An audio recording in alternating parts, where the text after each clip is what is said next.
Hello, everyone. I'm here to help you sleep today. So, before you fall asleep, I'd like each of you to leave a comment saying which part of the world you're listening from. Also, give the video a like and subscribe to the channel if you're enjoying the episodes, okay? Let's relax and begin. The day it happened was a Tuesday in June. He was 9 years old. He was standing in a corridor that smelled of bleach and old cabbage, holding his own wet sheet against his chest. The house mother had found the sheet in his bed that morning, and she had made him strip the bed himself while the other boys watched. She didn't hit him. She didn't shout. She just looked at him and said, "You know what happens now." Then she walked away. He knew. Everyone knew. There was a room in the cellar of Haute de la Garenne, the children's home on the island. The boys called it the punishment room. Some of the older ones said there was a bath in it, and that they held your head under water until you stopped fighting. He had hoped he would never have to go there. But the sheets were wet, and he knew. He had come to Haute de la Garenne when he was 6, after his mother died. That was around 1978. A social worker had taken him off the boat, and then he was standing in a big gray building with a stone staircase that echoed when you walked. The home looked like a school from a postcard. It wasn't.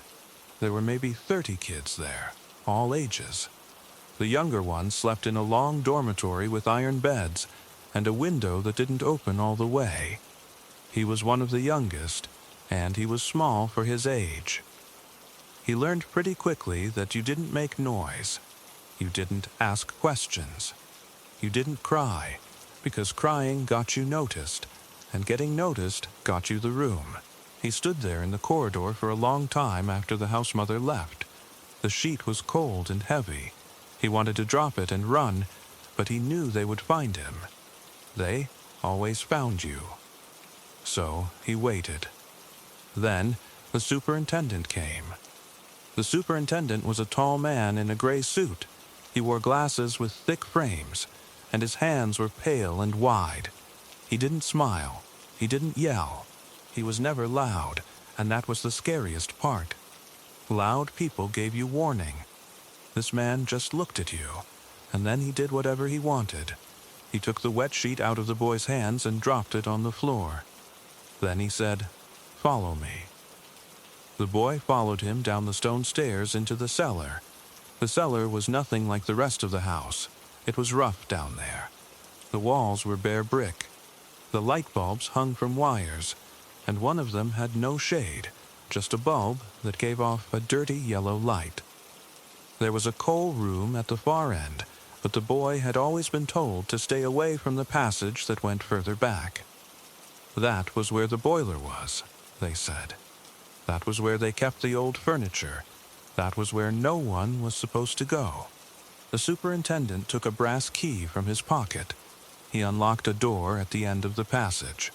The door was painted green, but the paint was flaking off in big gray pieces. There was a latch at the top above the handle, like a bolt that could be secured from outside. He pushed the door open and stepped back. "Get in," he said. The boy didn't move. The man pushed him inside. The room was small. That's the first thing he remembered later. It wasn't a room, really. It was more like a cell. The floor was concrete. The walls were brick, and the mortar between the bricks had crumbled away in places. There was a drain in the middle of the floor, round and black. The only light came from a bare bulb swinging on a flex. The window, if there was one, had been boarded shut from the outside, and along the back wall there was a bath. It was an old cast-iron bath, not a modern one. It was yellowed with age, and the enamel was chipped in dozens of places.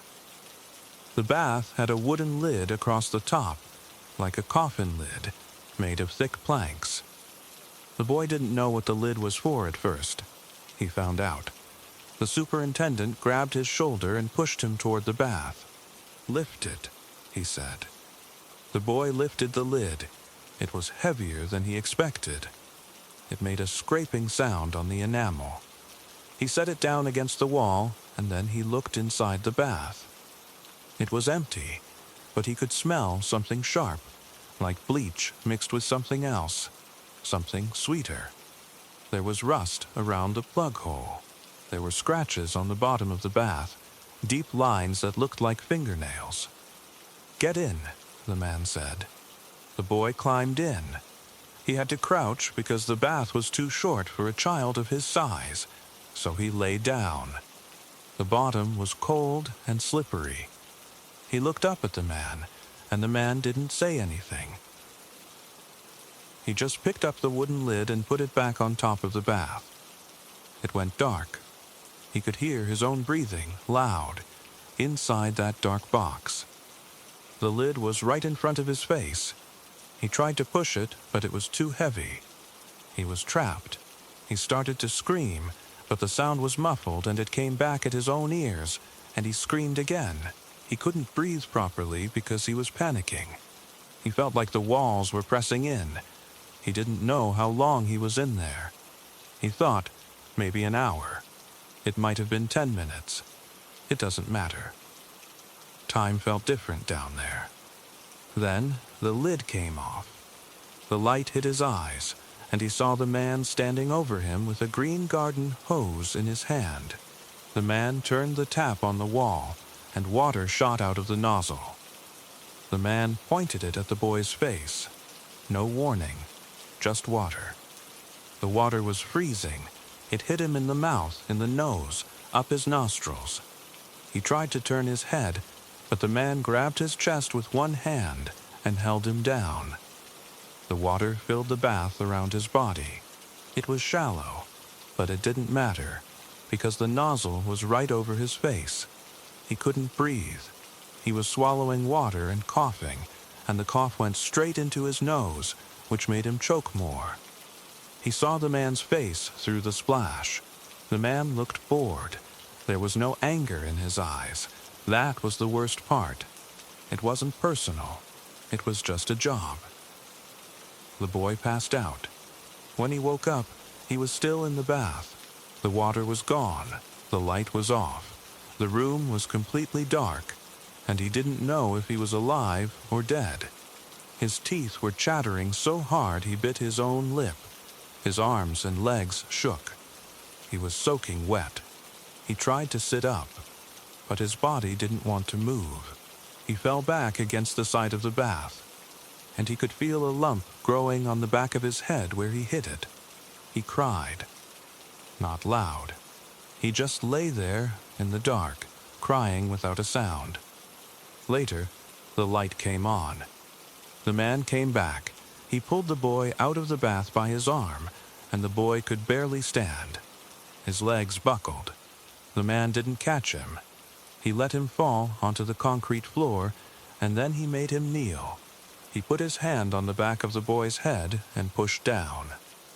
What happened after that is hard to write about, and it took him 25 years to say it out loud.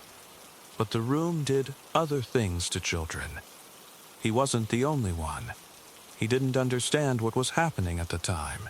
He knew it hurt. He knew it was wrong. He knew he wanted it to stop, and it didn't stop. The concrete scraped his knees. He gagged. He tasted blood and stale cigarette smoke. He tried to turn away, but the hand was too strong, and he was too small, and there was no one coming to help him. No one ever came. When it was over, the man stood up and straightened his suit jacket. He looked down at the boy and said, "If you tell anyone, you'll be back in the bath, and next time I'll latch the lid from the outside." Then he left. The boy stayed on the floor for a long time. He was shaking. His lip was split. His clothes were wet. He had wet himself again, but he didn't care anymore. He didn't know what to do, so he did the only thing he knew. He stood up. He held on to the wall. He climbed the stairs, one step at a time. He walked back into the corridor. The house smelled like dinner. People were moving, laughing, clattering plates. Nobody looked at him. He passed by them like he wasn't there. He sat in the dining hall with the other 9-year-olds. They gave him a plate of food, but he didn't eat. He just sat and looked at it. His hands were shaking under the table. He tried to keep them still, but he couldn't. That same afternoon, the home had visitors. The boy didn't know why. All the children were told to sit up straight and be polite. The superintendent walked into the dining hall with a stranger. The stranger was wearing a tracksuit, which was odd. Visitors always wore suits or dresses. But this man had a tracksuit, a gold chain around his neck, and a big ring on his finger. He was grinning. The boy recognized him from television. It was Jimmy Savile. He was famous. The older children talked about him because he was always on the television, always talking, always laughing. He had that strange voice and that strange face, and he seemed too loud for the room. He walked down the line of tables, stopping at children, saying something to each one. He had a way of looking at you that made you want to look away. The boy didn't want him to stop at his table, but he did. Jimmy Savile stood next to the boy and looked at him.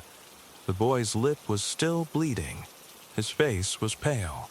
He looked like he was going to be sick. Savile said, in that big loud voice, "What's wrong with you, son? Not hungry?" The boy didn't answer.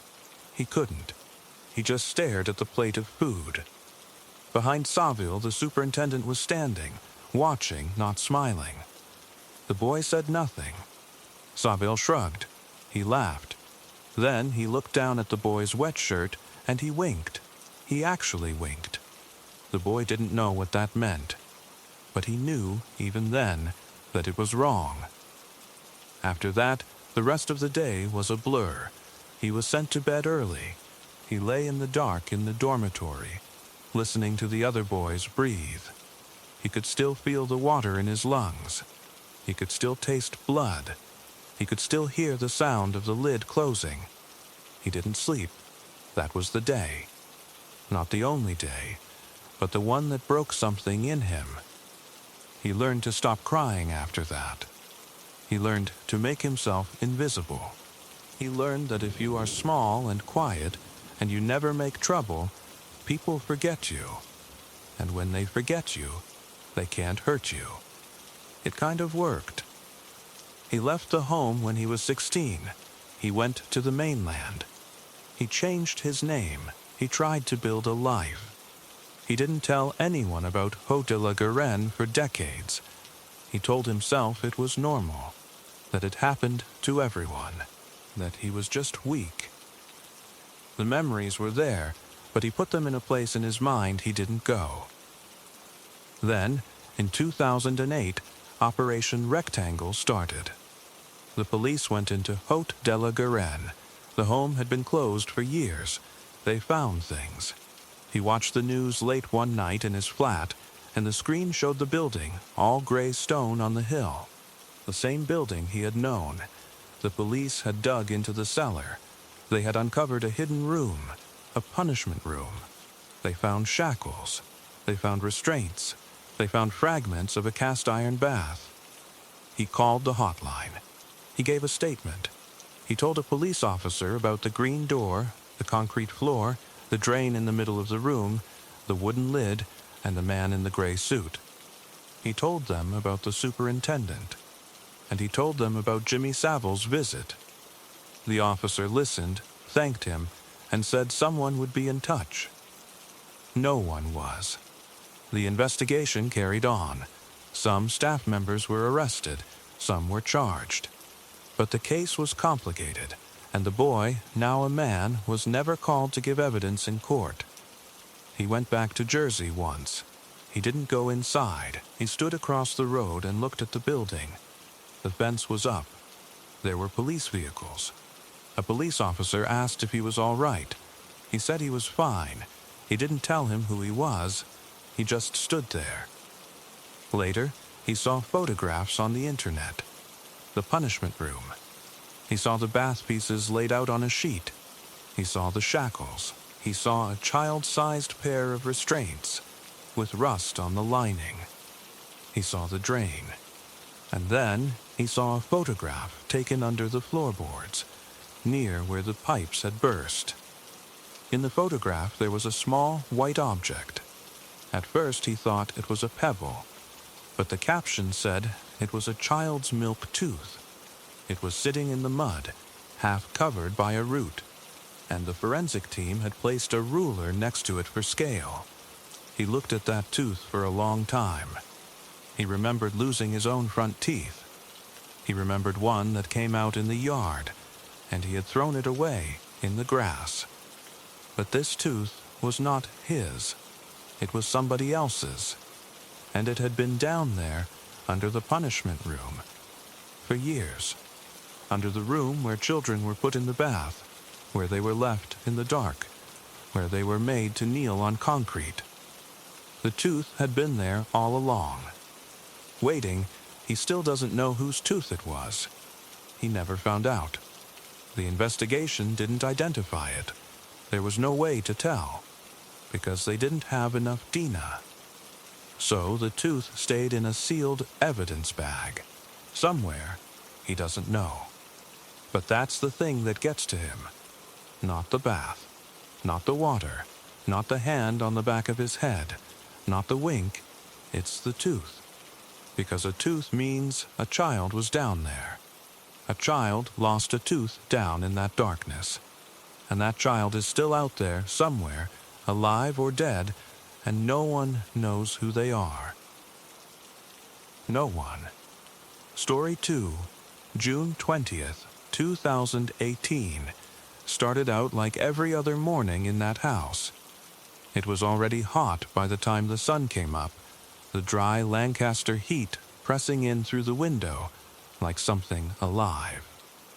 Anthony Avalos woke up on the floor of the back room. The room didn't have a bed. It didn't have a pillow. It had a blanket that smelled like old sweat and a bucket in the corner that nobody emptied until it was full. He was 10 years old. The first thing he did when he woke up was check his own body. He ran his hand over his ribs, felt the welts from old hits, the raw spots where the belt had broken the skin. He moved his legs. They hurt. His knees hurt the most because of the rice. He didn't get up right away. He listened. He could hear his mother Heather in the kitchen, the clink of something metal on a pan, and then Kareem's voice, low and even. The sound of Kareem's voice made Anthony's stomach go hard. He had learned that voice was the sound before the hitting. Not always. Sometimes Kareem was nice. Sometimes he brought home fast food and let Anthony eat it in front of the TV. But those times were worse, because they never lasted. Anthony had not always lived like this. People who knew him from school described him as a sweet kid. He smiled a lot. He was the boy who shared his lunch with the girl whose mom forgot to pack one. His teachers liked him because he raised his hand and did his homework and never caused trouble. He loved reading and wanted to be a teacher when he grew up. But those people only saw the part of Anthony that existed outside the front door. Inside that house, he was something else. He was the problem. He was the reason his mother couldn't have nice things. He was the kid that deserved what he got. That was what they told him, and he believed them. The abuse didn't start all at once. It crept in. First it was yelling. Then it was slaps that he was told were discipline. Then it was the wooden spoon, the belt, the extension cord, the fists.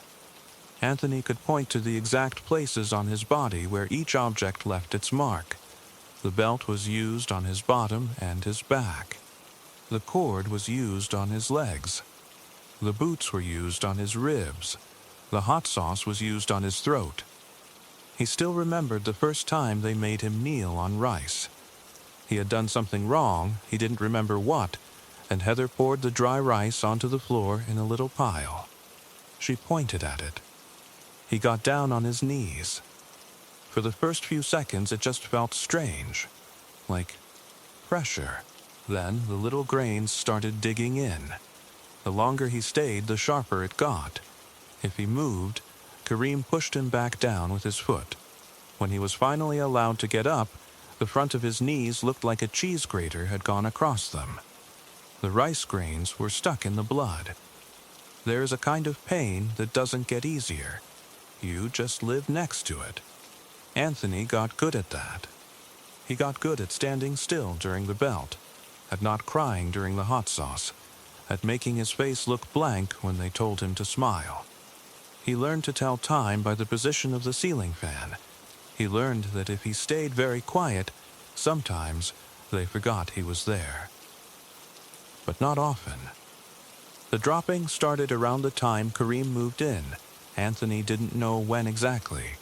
He just knew that one day Kareem picked him up by his ankles and dropped him on the back of his head. He saw stars. He threw up. Kareem laughed.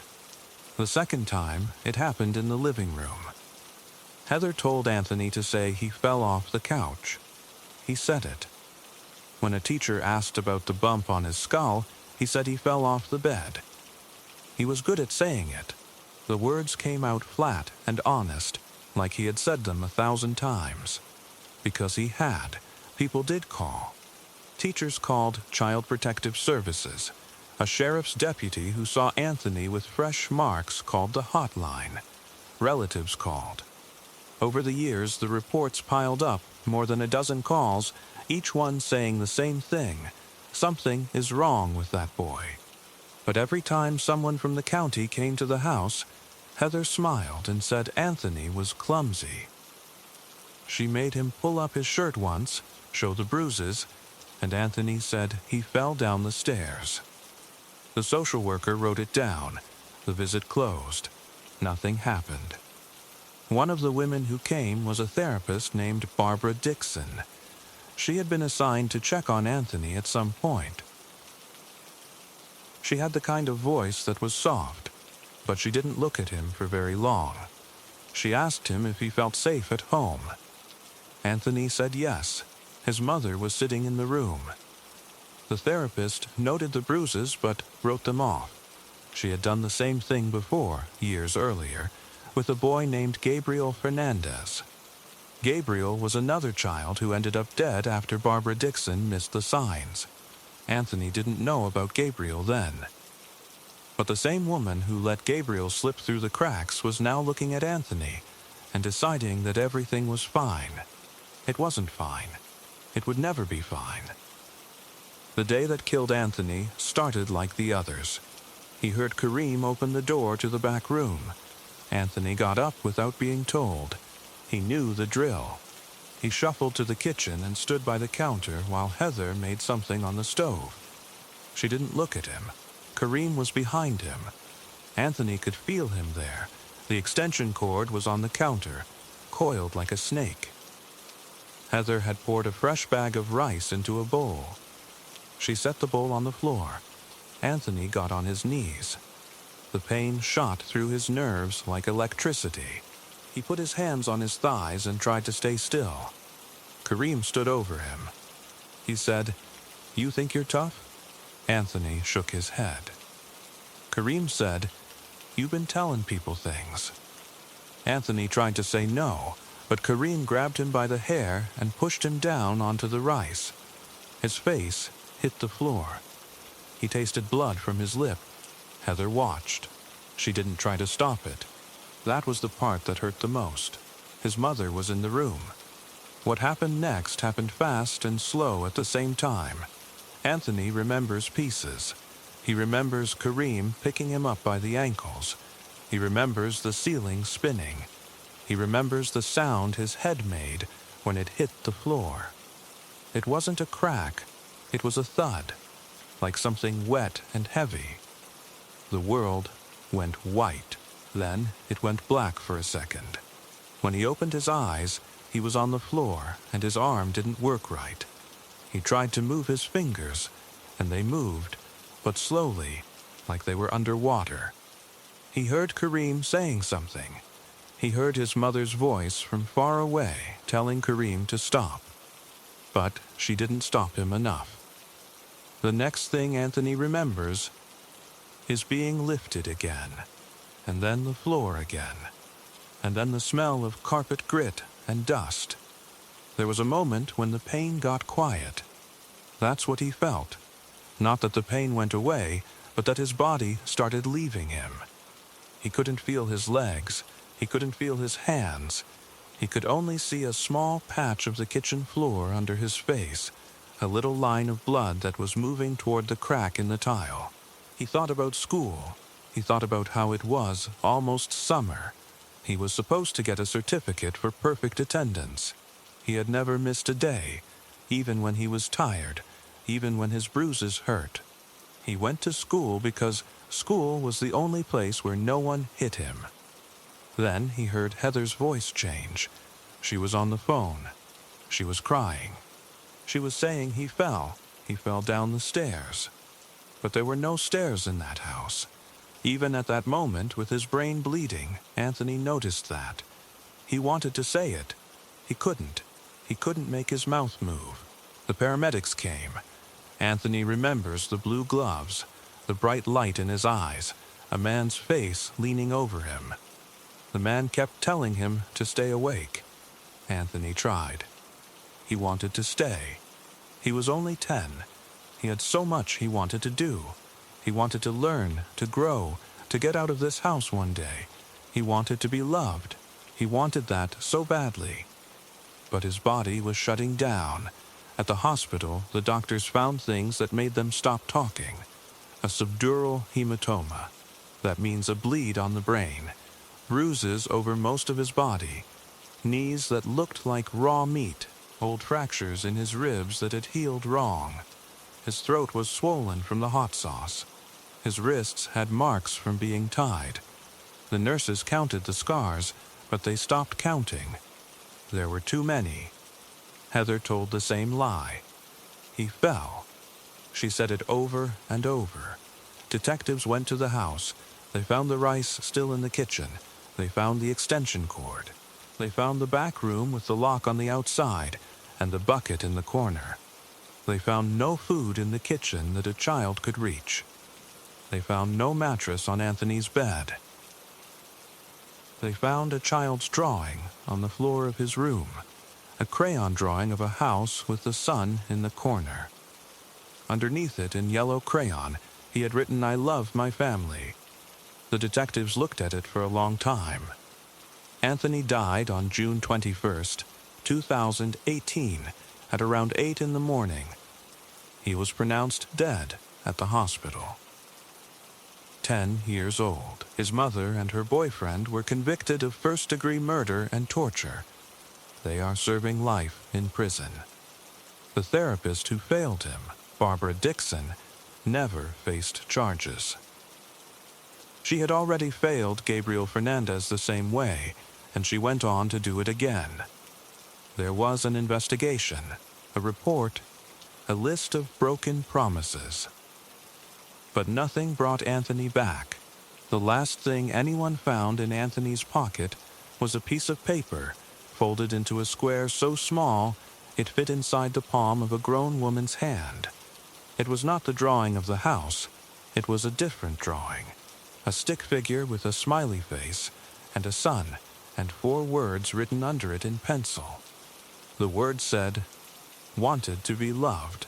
No one knows when he drew it. No one knows why he carried it with him on the worst day of his life. The nurse who found it folded it back up and put it in a plastic bag. She kept it for a week before she gave it to the detectives. She said she didn't want to let go of it because it felt like giving up the last thing Anthony ever had. She said that if a child has to die, the least the world could do is leave his drawing alone. But they did let go of it. It's in an evidence room now, in a box with his case file next to the pictures of the rice and the cord, and the room with no bed. And sometimes, when it gets quiet, a person who was there will think about that folded paper and wonder if Anthony knew, at the very end, that he was more than the pain. He was a 10-year-old boy who wanted to live. He wanted to be loved. And after everything, The only one who ever tried to tell anyone was him. Story 3, Gary woke up on the 30th of November, 2001, like any other Friday. The alarm went off at 5:30. He showered, dressed in his work clothes, a pair of dark jeans and a blue button-down shirt, and made himself a cup of coffee in the kitchen while his wife was still asleep. He remembered that he had a shift at the Kenworth plant that afternoon. He ate a piece of toast, checked his lunchbox on the counter, and thought about what he might pick up for dinner on the way home. There was nothing on his mind that morning. No knot in his stomach. No sign. That was the thing people who knew him later couldn't wrap their heads around. He wasn't a nervous man. He was never nervous. Even when the doorbell rang a couple hours later, he didn't feel a jolt. He just opened the door. 2 men in suits stood on his porch. They were plainclothes cops, but you could tell. They had that look, the kind of look that says they've seen things, and they're not here to sell you something. The older one, he held out a piece of paper. It was a search warrant. The other one had a small plastic box in his hand, like something you'd take to a clinic. They told him they needed a DNA sample. Routine, they said, just to rule him out.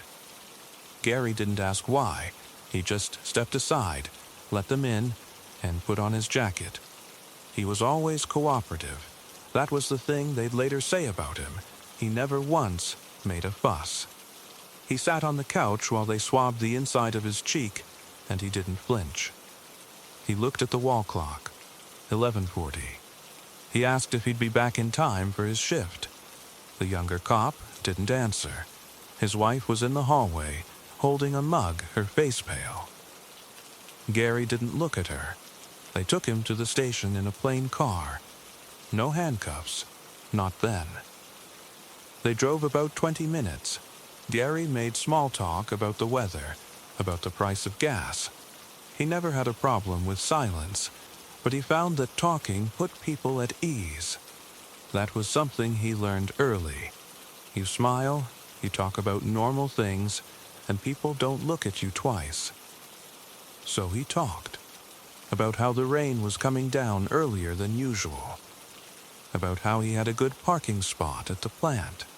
The cops mostly just nodded. Inside the station, they led him to a windowless room.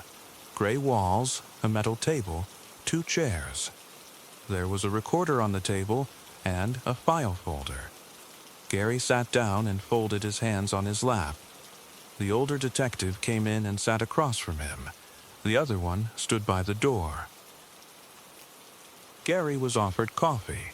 He asked for water instead. The detective read him his rights from a small card.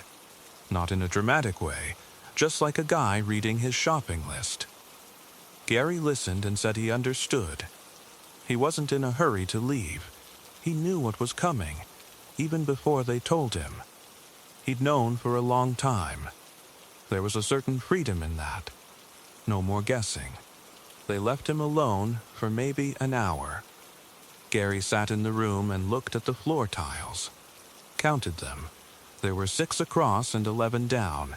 He counted them 3 times. Then he traced the edge of the table with his finger. He was hungry.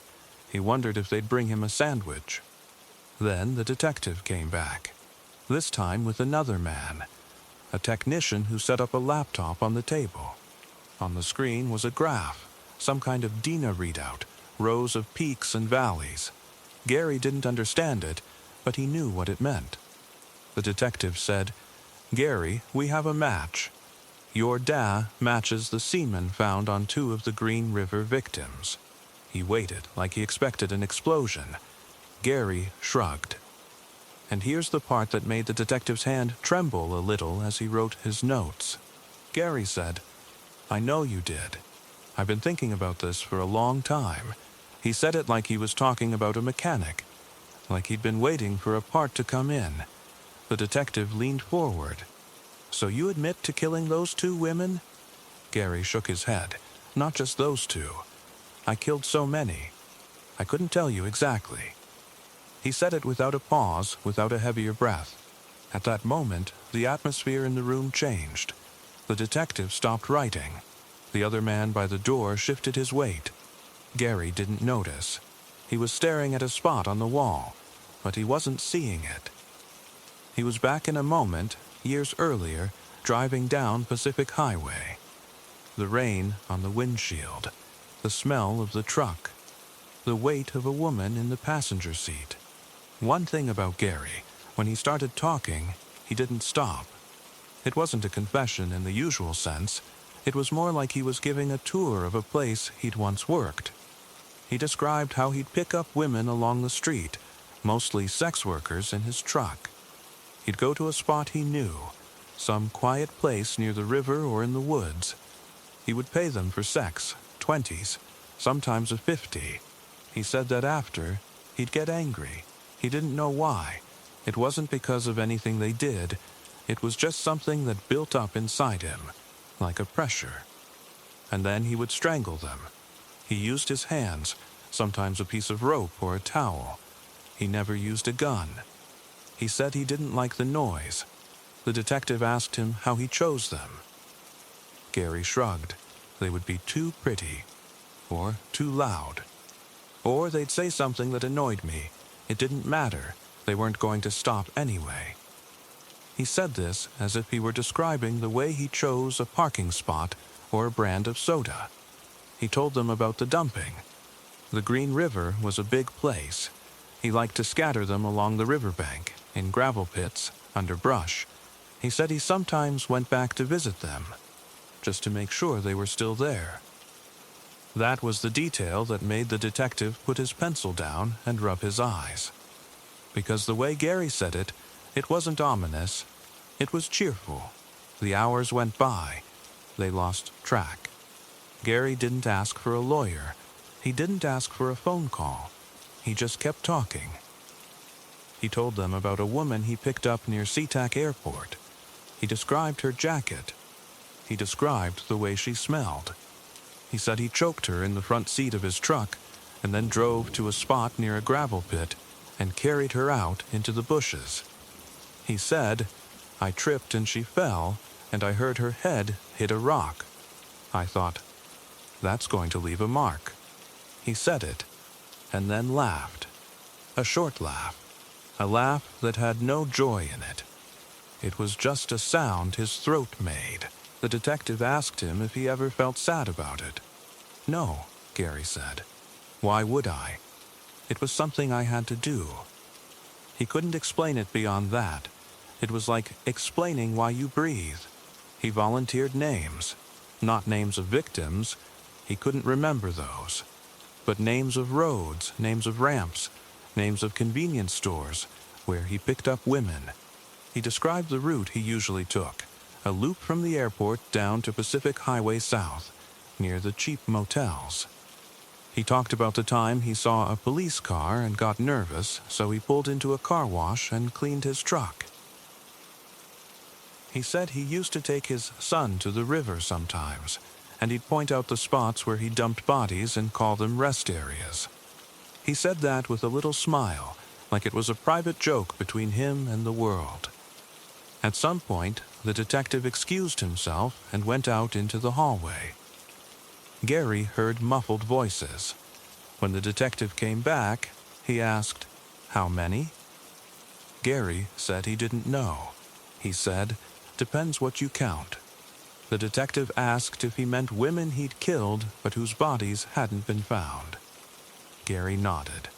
He said, "Some of them, I put them in the river and they washed away. Some, I wrapped in plastic and left in the woods. Some, I just left where they fell." He started counting on his fingers, but then he stopped. "It's not worth it," he said. "I'm tired." He leaned back in his chair. For the first time, he looked tired. Not sad. Just a man who talked too long about work. He asked if there was any food. The detective told him they could get something later. Gary said, "I want a burger with onions." Then, out of nowhere, he added something.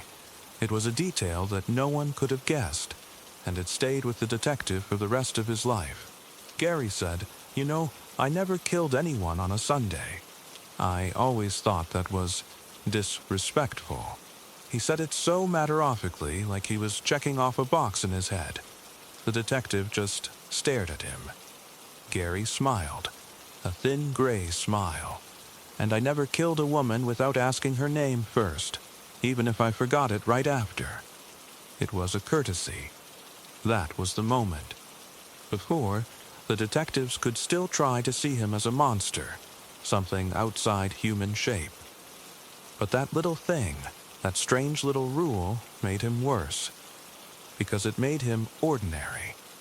It made him a person with preferences, with daily habits, with a code of conduct that existed only to make himself feel neat. By the end of the night, he had confessed to more than 70 killings. He had drawn maps. He had provided names of places, dump sites along the Green River, near the airport along the highway, dozens of locations that would keep the police busy for years. He spoke about them the way a painter might talk about old canvases, with a kind of detached nostalgia. He didn't cry. He didn't ask for forgiveness. He asked for a blanket, because the room was cold. At one point, the detective asked him, "Gary, why did you do it?" Gary looked at him, surprised, like the question didn't make sense. "Because I wanted to," he said. Then, after a pause, he added, "and because I could." He was led out of the room in handcuffs around 11:30 that night. As he walked past the desk, he saw a young policewoman holding a file. He said to her, "Good night, ma'am." She didn't answer. He didn't care. Later, in his cell, he lay on the cot and stared at the ceiling. He thought about his truck parked in his driveway at home, the lunchbox still in the back seat, the thermos half full of coffee. He didn't think about the women. He hadn't really thought about them while he was killing them either. They were just a series of moments, one after another, like the road he used to drive, no beginning, no end. Just the hum of the tires, the dark shapes under the trees, and the sound of his own voice saying, "It's okay. It's okay." He must have fallen asleep at some point, because the next thing he knew, the lights came on, and a guard brought him breakfast. Gary sat up, his body stiff from the thin mattress, and he looked at the tray. A dry muffin, a cup of orange juice, a banana. He looked at the banana and thought, "That's my last banana." He ate it, and that was the day the Green River Killer stopped being a mystery. Just a man who wanted a burger, a blanket, and a banana, and never once asked for forgiveness. Story 4. Prit Wan drove his motorcycle down to the river on the afternoon he died, and he did it thinking the whole thing was finally over. He was a rice farmer in Amnat Charon, a quiet province in northeast Thailand, where the land is flat and the heat sits on your back like a wet hand. He had worked that land for most of his life, same as his father did, same as his father's father. It was only a small plot, maybe 3 rai, but it was enough. It had water access and good soil, and it was his. The problem was that Somchai Neuron also wanted that land. And Somchai was not a man who took no for an answer. On the surface, Somchai was a respected businessman. He ran an agricultural supply shop, sold seeds and fertilizer, did well enough to build a big house with a tin roof that caught the sun. He went to the temple with his family on holy days. He donated to the monks. He seemed like a decent man. But people who knew the area, really knew it, understood that Somchai's real money didn't come from rice bags. It came from across the Mong River. He ran smuggling operations using his warehouse as a cover. Nightly, his trucks would move along the dirt roads, their beds filled with rice sacks on top of things that were never inspected. Nobody ever said it out loud. You didn't say things like that about Somchai. Prit's small plot was right on a bend of the river. It was valuable to Somchai because the bend had a natural landing. a place where boats could slide in without being seen from the village road. Somchai had been buying up every piece of land on that stretch for years. He got some fair, or fair enough. Others he got by pressuring the owners. But Prit wouldn't sell. About a month before it happened, Somchai came to Prit's field in person, stood at the edge, and made an offer. It was a low offer, less than half of what the land should have cost. Prit told him no. Somchai didn't get angry. He smiled. He said he hoped Prit would think about it, because it would be better for everyone. Prit did think about it, actually. He thought about it every night. But every morning he woke up, looked at the rice in the water, and knew he couldn't give his father's land away. Not for that price. Not for any price. Then the harassment started. It started small. A fence line cut. A water gate blocked with mud. Then one evening Prit found his dog dead near the road, with its neck broken. He didn't have proof, but he knew. He went to the police. The police wrote it all down and said they would look into it. They never did. Everyone in that district knew Somchai had connections. There was no point pushing. Then Wai Suwat called. Wai worked for Somchai as a warehouse foreman. He was a thin man, always wearing a sleeveless shirt, always chewing betel nut.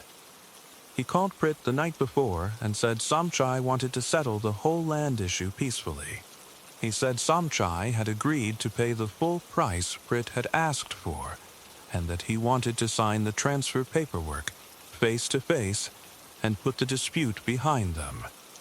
Wei told Prit to meet them at the river bend, under the big tamarind tree, at 3 in the afternoon. Bring the title deed and all the paperwork. Prit's wife didn't like it. She said it sounded strange. Why meet at the river? Why not at the district office or at a lawyer's office? But Prit was tired of the fight. He told her it would be fine. He told her Somchai had finally realized he couldn't win, and he just wanted to close the deal quietly. He told her not to worry. She stood at the kitchen window and watched him leave. She was holding a bowl of green papaya. He waved and didn't look back. That was the last time she saw him alive. Prit rode the old Honda Dream along the river road. The bike had a loose chain and a cracked mirror, but it ran steady. The paperwork was in a blue Ziploc bag under the seat. Inside was the title deed, an old sketch of the property, and a copy of his father's land tax receipt from 1979. Anything that proved the land was his. He was ready to sign. He was ready to be done with it. The road got worse past the rice mill, turning to gravel and then to packed dirt. There were no houses there, just fields and dry grass, and the river down below the bank. The tamarind tree was huge, maybe 100 years old, with branches that hung out over the water. When Prit got there, he saw the white pickup already waiting under the tree. He pulled up, parked the motorcycle, and killed the engine. He didn't stop to think. He just got off the bike and reached for the plastic bag. Somchai was standing beside the truck. He was wearing a pale blue shirt and dark trousers, like he'd just come from a meeting. Next to him was another man, a big man with thick arms and no expression. Prit had never seen him before. He looked at Prit the way you look at a piece of furniture. Wei Suwat was leaning against the tailgate, rolling a cigarette. He didn't say hello. Prit walked over with the papers in his hand. He said he'd brought everything.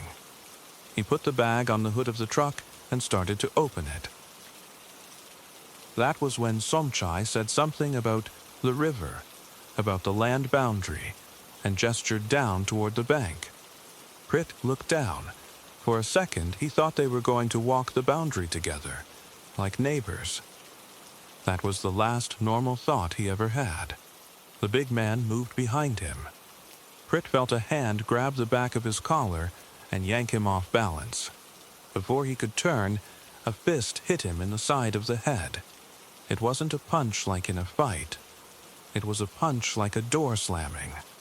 Prit went down on his knees. He dropped the papers in the dirt. He tried to stand up, and the big man kicked him in the ribs.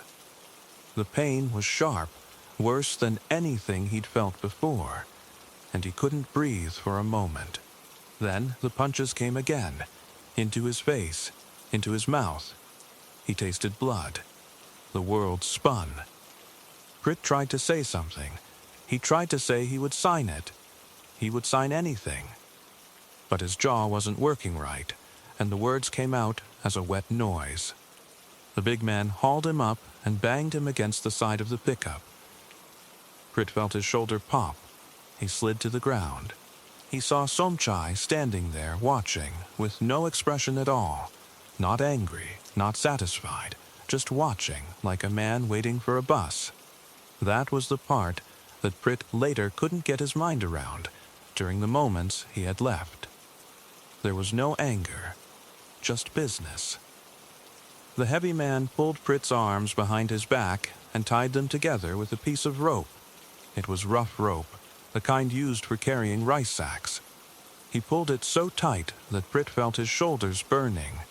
Then he tied his ankles and pulled his heels up toward his wrists with another length of rope, so he was bound into a curve, like an animal ready to be carried.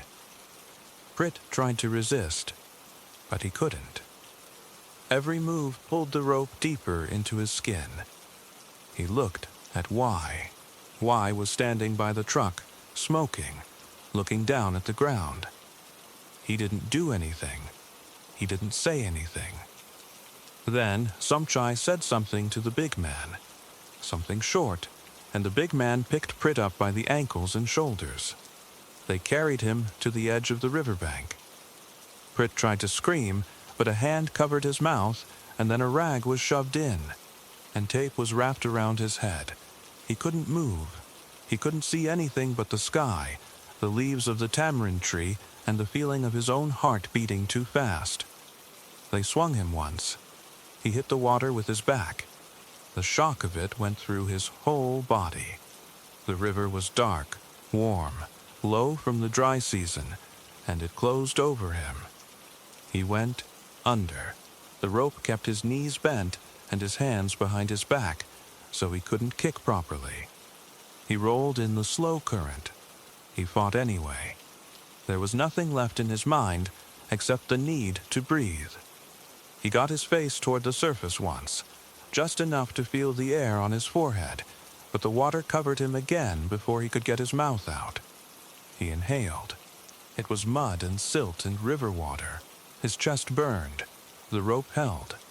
The current carried him around the bend, and him fighting, and him stopping, and him still holding the thought of his father and the rice field and his wife at the window, until there was no thought left. The body wasn't found for 3 days. A fisherman pulled it out of the reeds near an old landing downriver, a few kilometers from the tamarind tree. It was swollen. The face was almost gone. But the rope was still there, around the wrists and the ankles, tied in a particular knot. The medical examiner said the victim was alive when he went into the water. There was water in the lungs. That word started to go around town. Alive. He went into the river alive. Prit's motorcycle was found where he had left it, under the tamarind tree. The Ziploc bag with the deed was still there, still unopened. No one had even touched it. The police looked into Somchai because everyone in the village said they should. But they didn't have much at first. Then, a security camera at the rice mill, about a kilometre from Somchai's warehouse, caught a white pickup matching Somchai's truck passing that night, with a tarp over the bed and something heavy in the back. The time matched. Then, a laborer named Thanakrit came forward. Thanakrit worked at the rice mill and often walked home late along the road. He said he saw the white pickup that same evening near the warehouse gate, and he saw 2 men loading something into the bed. He didn't see what it was. He thought it was a dead pig at first. But after the body was found, he couldn't stop thinking about the way it hung when they carried it. It wasn't stiff like an animal. It was limp. Phone records were the real thing.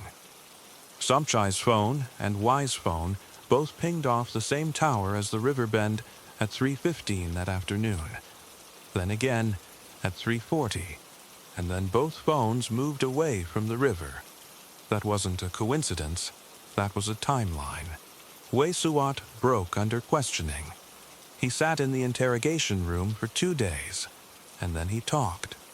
He said Somchai lured Prit to the river under the promise of signing a settlement. He said the heavy man was a hired enforcer, brought in from somewhere in the north, paid in cash. He said Prit came there with the deed and the best intentions, and they beat him, tied him, and threw him alive into the Mong River. Wei said he himself was standing near the pickup the whole time. He said he didn't stop it. He said he told the police that because he couldn't sleep anymore. Somchai was arrested at his own home, in front of his wife and his children. He refused to talk. He didn't need to. The evidence was enough. In 2012, the court found him guilty of murder and sentenced him to life in prison. The hired enforcer was never found. Wei got a shorter sentence, but he bled the story out, and once it was out, it couldn't be put back. Somchai's white pickup was destroyed.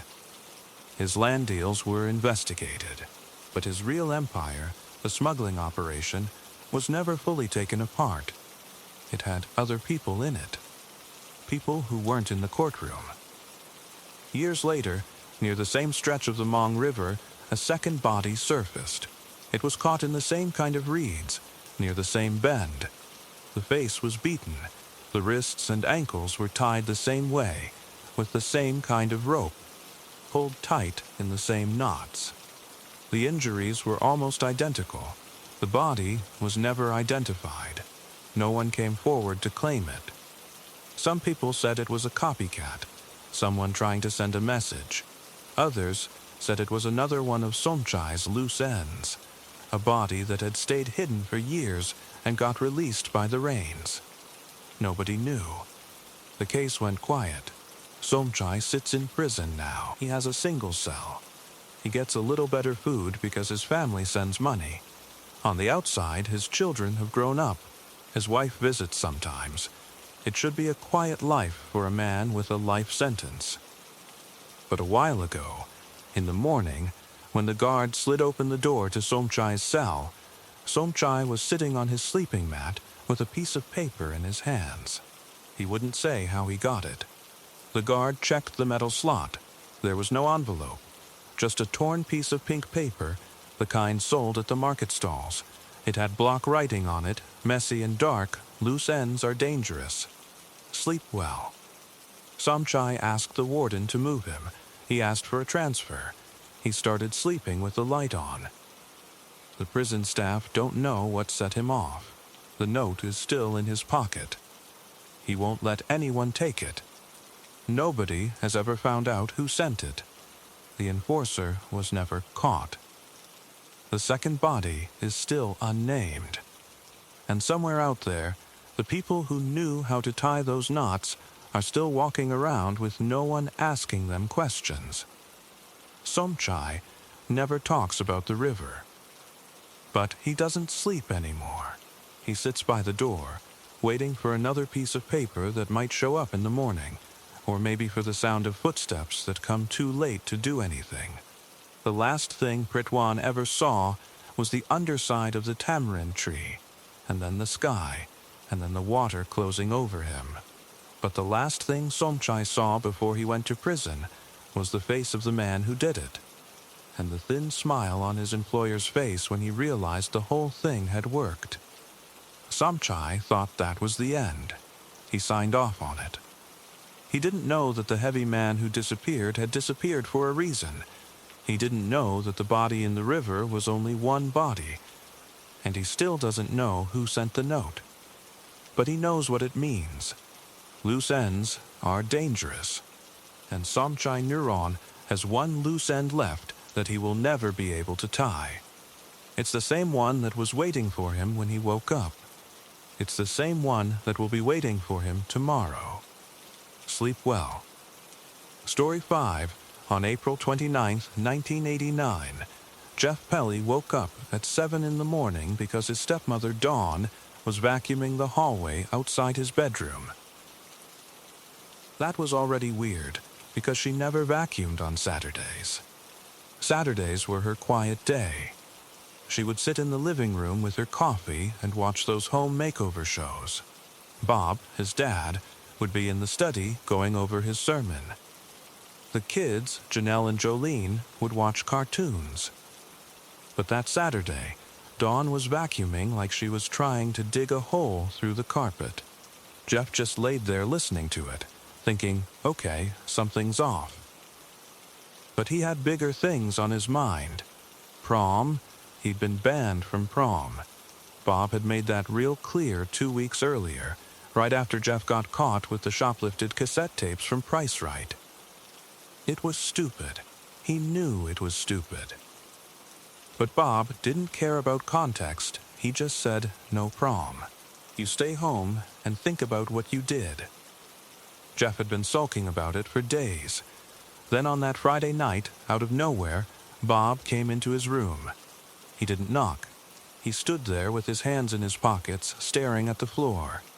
He said, you can go to the prom tomorrow, but you will be home by 2, and you will not drink, and you will not embarrass this family. Jeff just stared at him. Bob didn't say anything else. He turned around and went to bed. Jeff didn't ask why. He didn't care. He was going. He spent the morning getting ready.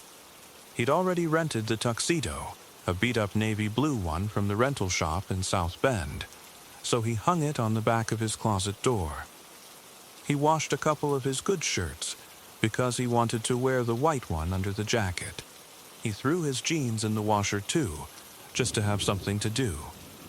He was nervous, not about prom, but about the whole thing. Bob had been acting strange for a while.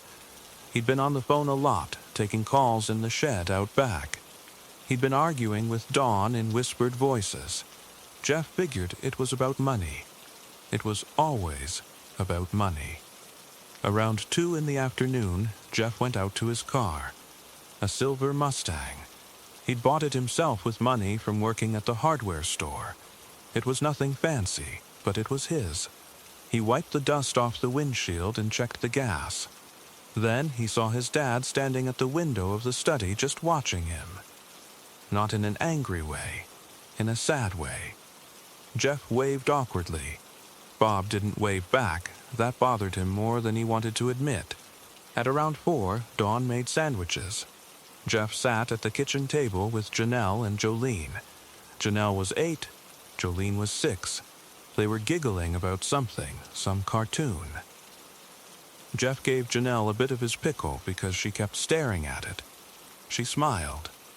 Jolene was drawing a picture of a unicorn. She said it was for him, to keep in his car. He said thanks. He still has that drawing somewhere. Actually, they took it from him when he was arrested. He never got it back. Jeff got dressed around 6. The tuxedo fit okay, maybe a little tight in the shoulders. He looked in the mirror and didn't recognize himself. He hadn't told his friends he was going. They all thought he was grounded. He wanted to surprise them. He grabbed the spare key to the church office just in case, and stuck it in his pocket. Then he realized he didn't need it. He put it back on the hook. Wait, no, he didn't grab it. His dad had a spare key to the parsonage that he kept in a ceramic frog on the porch, in case anyone got locked out. Jeff never used it. That thing was always there, fake moss on top, looking like a lawn ornament. Everyone in the church knew about it. It was not a secret. Jeff left the house at 7:20. He remembers the exact time because the old man 2 doors down, the retired gas station owner, was watering his lawn and Jeff honked at him. The old man waved. That was later used against him. The old man told police he saw Jeff leave. Jeff didn't think anything of it. It was 7:20. You leave for prom, that's normal. The drive to the school was about 15 minutes. He had a couple of friends waiting in the parking lot, and they all were surprised. They said, "Dude, you're here?" Jeff laughed and said his dad changed his mind. They didn't ask why. Nobody asked why. It felt like the best night of his life up until that point. They took pictures in the gym. The theme was Stairway to the Stars, which was super corny. There was a big cardboard moon. Jeff danced with a girl he'd had a crush on since freshman year. He remembers her shoes, white heels, one of them broken. She didn't care. It was a good night. Prom ended around 11:30. Jeff and his friends drove to a Denny's in South Bend and ate pancakes. He had no idea what was happening back in Lakeville. None. At 2 in the morning, he pulled into the driveway. The house was dark. No lights on, which was odd because Dawn always left the porch light on for him when he went out. He figured she forgot. He walked up to the front door and tried the knob. It was unlocked. He remembered locking it when he left.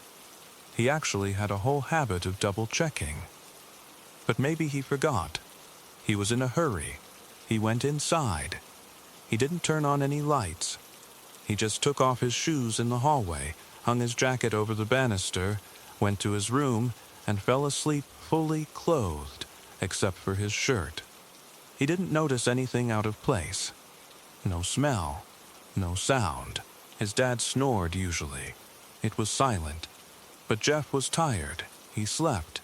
The next thing he knew, he was shaking. Someone was shaking him. A voice said, "Jeff. Jeff, wake up." It was a man's voice, not his father's. He opened his eyes and saw a stranger in his doorway. A police officer. Behind him was the church deacon, Mr. Perkins. Jeff didn't know Mr. Perkins that well. He was a tall, balding man who always smelled like old coffee. Mr. Perkins's face was gray, like he was about to throw up. Jeff sat up and said, "Am I in trouble?" The officer said, "You're not in trouble, son, but you need to come with us." Jeff asked why. The officer looked at Mr. Perkins, then looked at Jeff. He said, "There's been an incident at your house." Jeff's first thought was that his dad had a heart attack. Bob was overweight and always stressed. He said, "Is my dad okay?" The officer didn't answer. He just told Jeff to put on clothes. Jeff was sitting there in his boxers and a white t-shirt. He asked for a minute.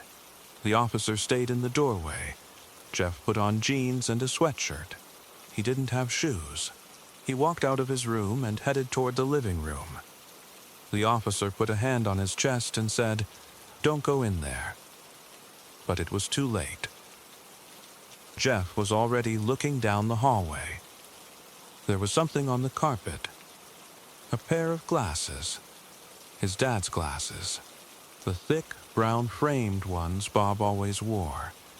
They were lying upside down, one of the lenses cracked. And next to the glasses there was a smear, like someone had dragged something. And then he saw the feet. He saw small feet on the basement stairs. 2 little feet in pink socks. That was Jolene. He knew those socks. He'd seen them on the clothesline the day before.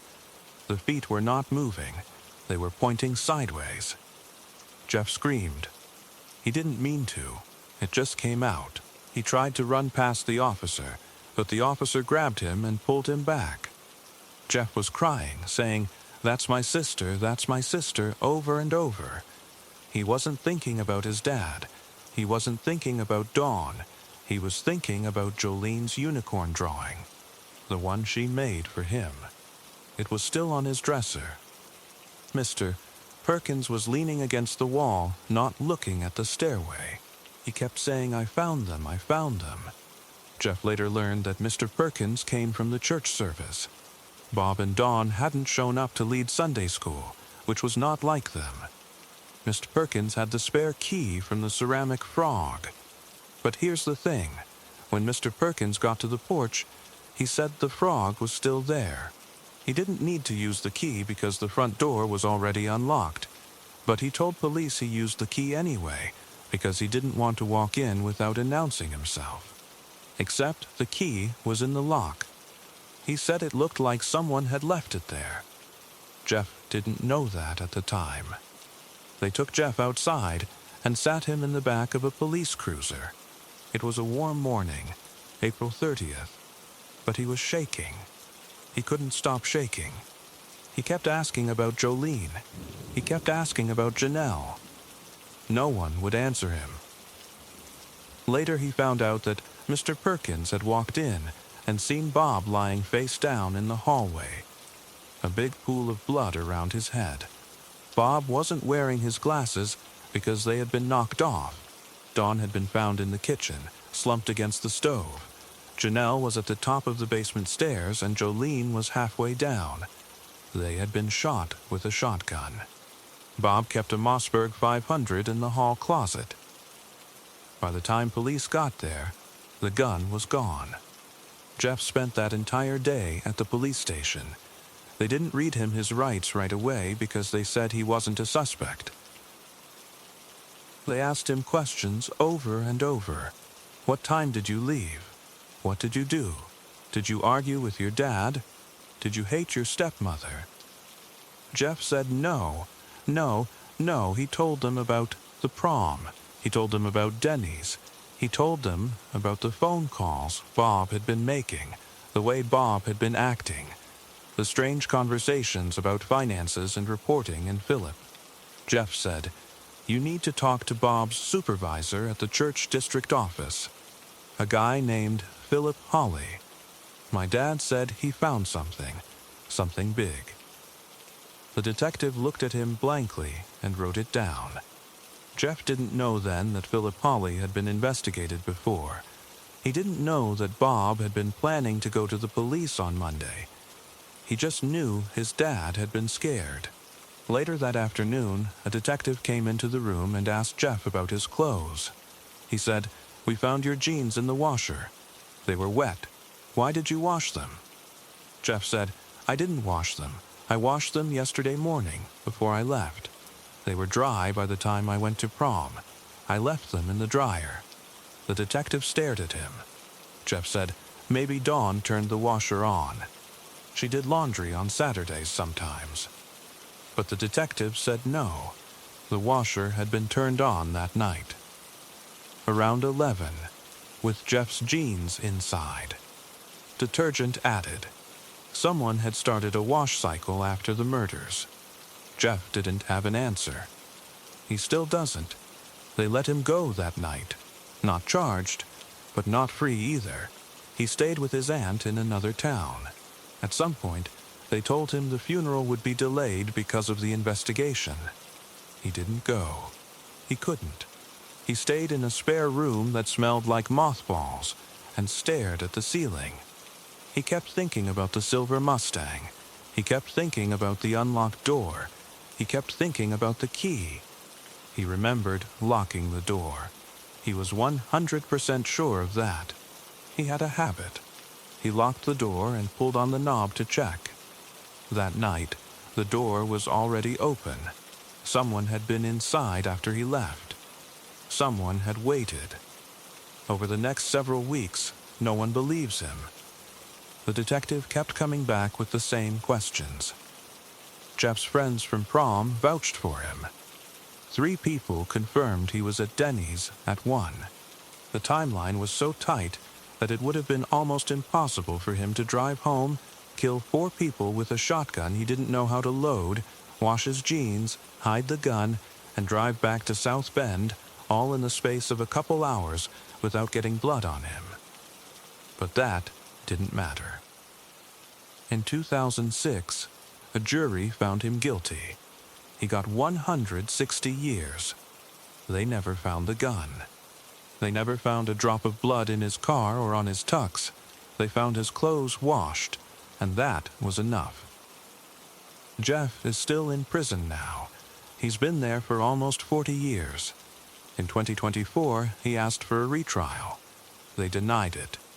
There was a witness who recanted, some guy who said he saw blood on Jeff's shoes. He lied. They still denied it. The case is still full of holes, but all I can think about is that Sunday morning, when Jeff walked down the hallway. The glasses, the smear, Jolene's feet, and what Mr. Perkins said later when they were standing by the squad car. He didn't mean for Jeff to hear it. He was talking to another deacon. He said, "The front door was unlocked when I got there, but the key was already in the lock, on the inside, like whoever came in last turned it open and just left it." Jeff knew he didn't do that. He locked the door before he left. And the ceramic frog was still on the porch, untouched, so somebody else had the key. Somebody who knew the frog. Somebody who knew the church. Somebody who knew that Jeff would be out all night. When Jeff tells this story, he always ends it the same way. He says, "They think I washed my jeans because I was guilty. But I never washed those jeans. I never locked that door. And the last time I saw Jolene, she was drawing a unicorn she wanted me to keep in my car." Then he doesn't say anything else. Story 6. William Clyde Gibson sat on a metal chair that had probably been in the same spot for 20 years. The paint was worn off the arms. He could feel the cold through his jeans. That felt good. He had been sitting in that room for 4 hours, maybe 5. He didn't have a watch. He didn't need one. The fluorescent light above him hummed the whole time, like a bee stuck in a jar. He kept thinking about that. A bee in a jar. He almost said it out loud. The 2 detectives across the table had gone through 3 cups of coffee each. He could tell because the little packets of sweetener were all torn on the floor. They were tired. He wasn't. He had slept fine the night before. Better than fine. He had woken up when his mother started coughing in the other room. He put a pillow over his head. Then he got up and made some coffee of his own. He stood on the porch and looked at the yard. The ground near the fence was still a little wet from the rain. He had put a board over it, but the board was gone. Police took it. They took a lot of things. He was out there drinking his coffee when the first car pulled up. 3 more followed. They didn't knock. One officer kicked the screen door open. He shouted something about hands. William put his coffee cup down on the porch rail and raised his hands. He said, "You found her." The officer told him to shut up. He shrugged. Now he was in this room. The detective named something asked him about Stephanie Kirk. William looked at the scuff mark on the floor. It looked like a dog's nose. Then he looked up at the detective and said, "She's behind the trailer. About 2 feet down. You'll need a shovel." He said that calmly, like he was telling someone where he kept the spare key. The detective's face went still. The other one, the younger one, stopped writing. William smiled. He couldn't help it. It was funny to watch it hit them. They thought he was going to deny it. They thought he would say he didn't do it. Instead, he told them where the body was. And he didn't stop there. He said, "If you dig careful, you won't hurt her." I wrapped her in a tarp. I didn't do that for the other 2. He leaned back in the chair. The chair squeaked. He looked at the ceiling. There was a brown water stain in the corner. It looked like a rabbit. He pointed at it. Nobody looked. The detective asked, "Why Stephanie?" William didn't answer at first. He was thinking about how her head fell forward when he let go, how she made a sound that was soft, like a bed settling. He had not planned for it to happen. That was the truth. He went to the bar that night because he was bored. The bar on the highway was the only one close. The neon sign buzzed and flickered. He drank beer after beer. He wasn't drunk, but he wasn't sober. He was somewhere in between, and that was the spot he liked. Stephanie was at the jukebox. She had on a light jacket and jeans. Her hair was pulled back. She was putting coins in the machine, swaying a little. He walked over and asked if she wanted a drink. She said yes. That was all it took. She asked what he did for a living. He said he fixed things. That was true.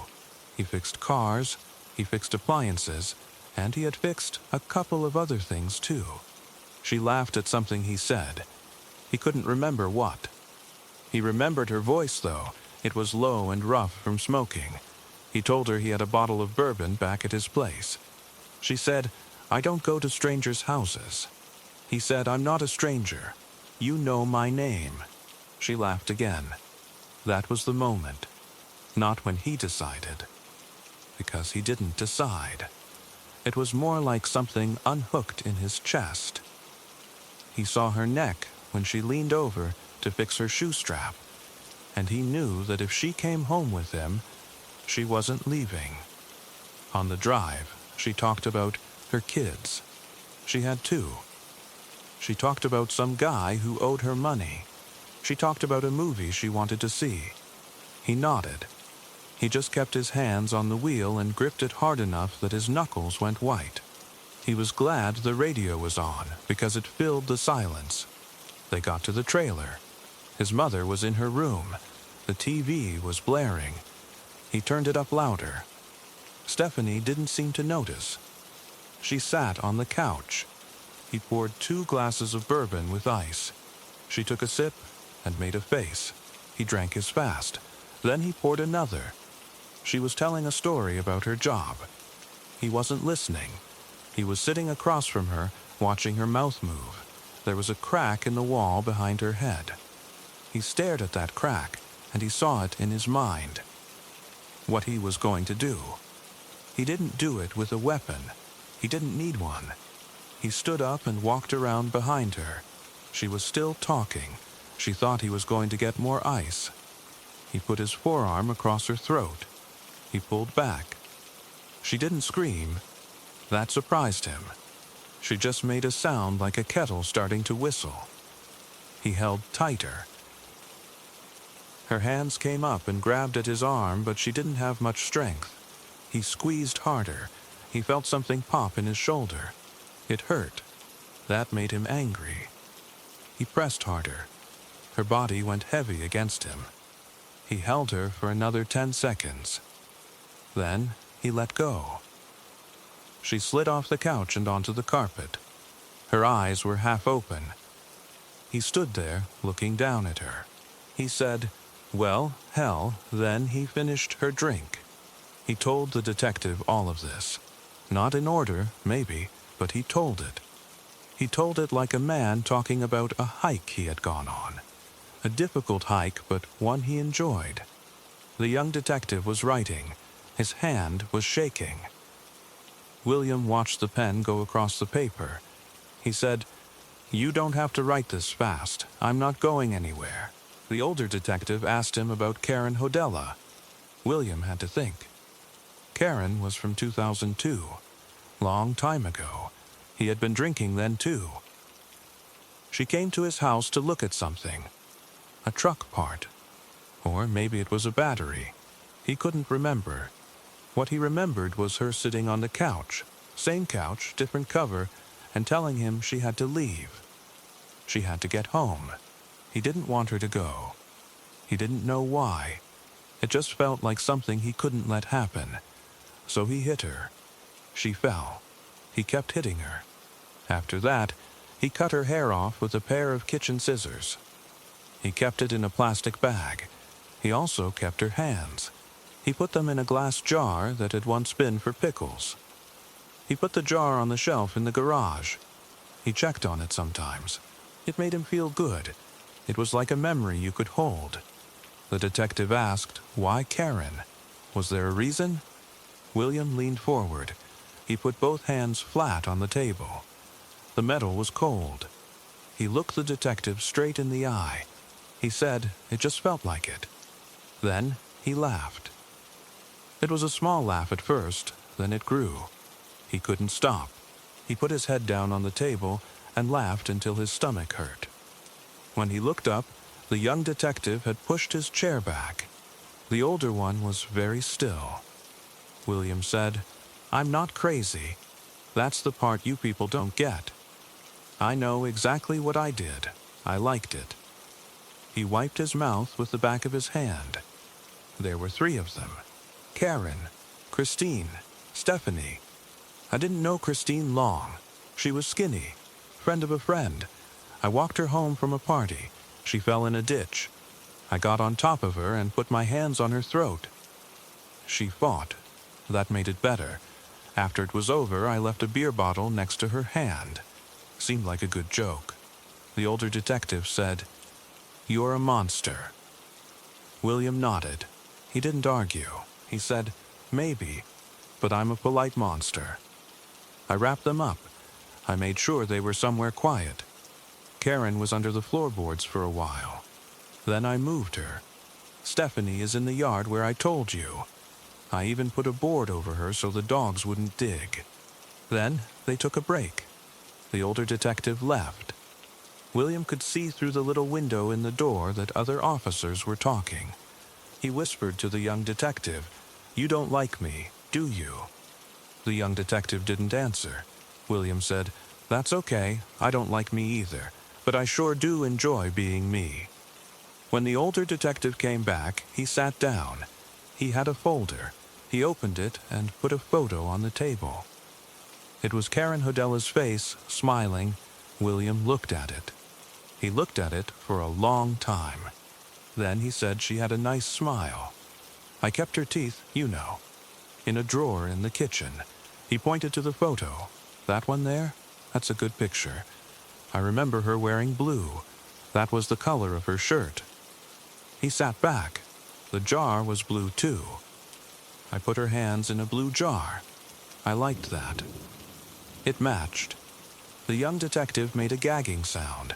He stood up and left the room. The older detective stayed.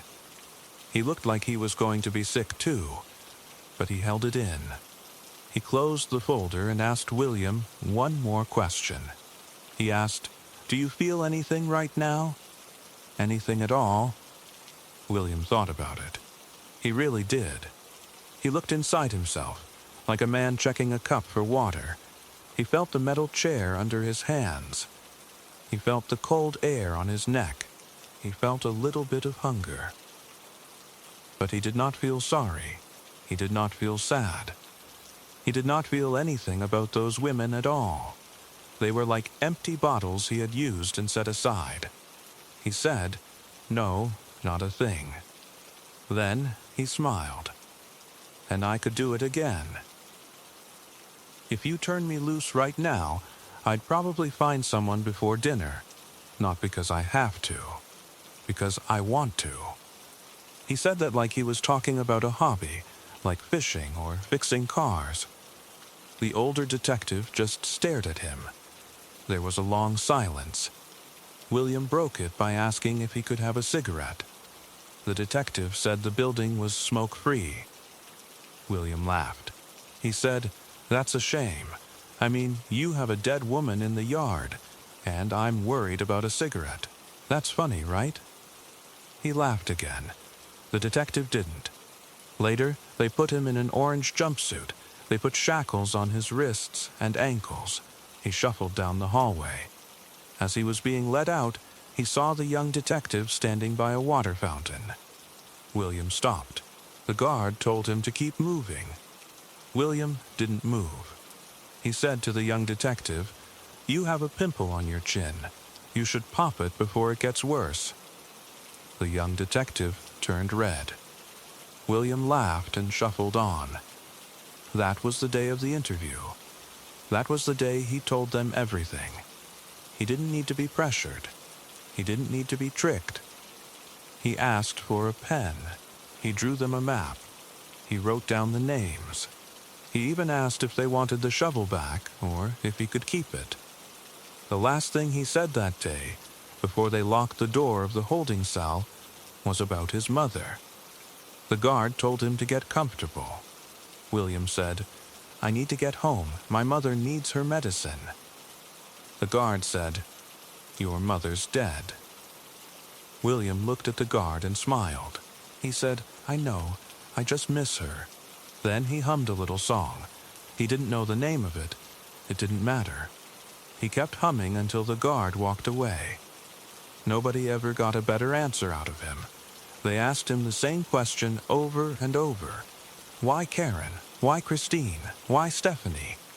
He always gave the same answer. Sometimes he laughed, sometimes he didn't. But it was always the same. It just felt like it. And that's the scariest part. He never broke. He never cried. He never told them about a bad childhood or a head injury or voices in his skull.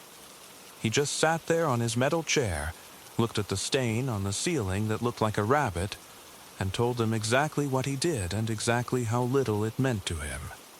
He said, "I'm a normal man who did a few abnormal things.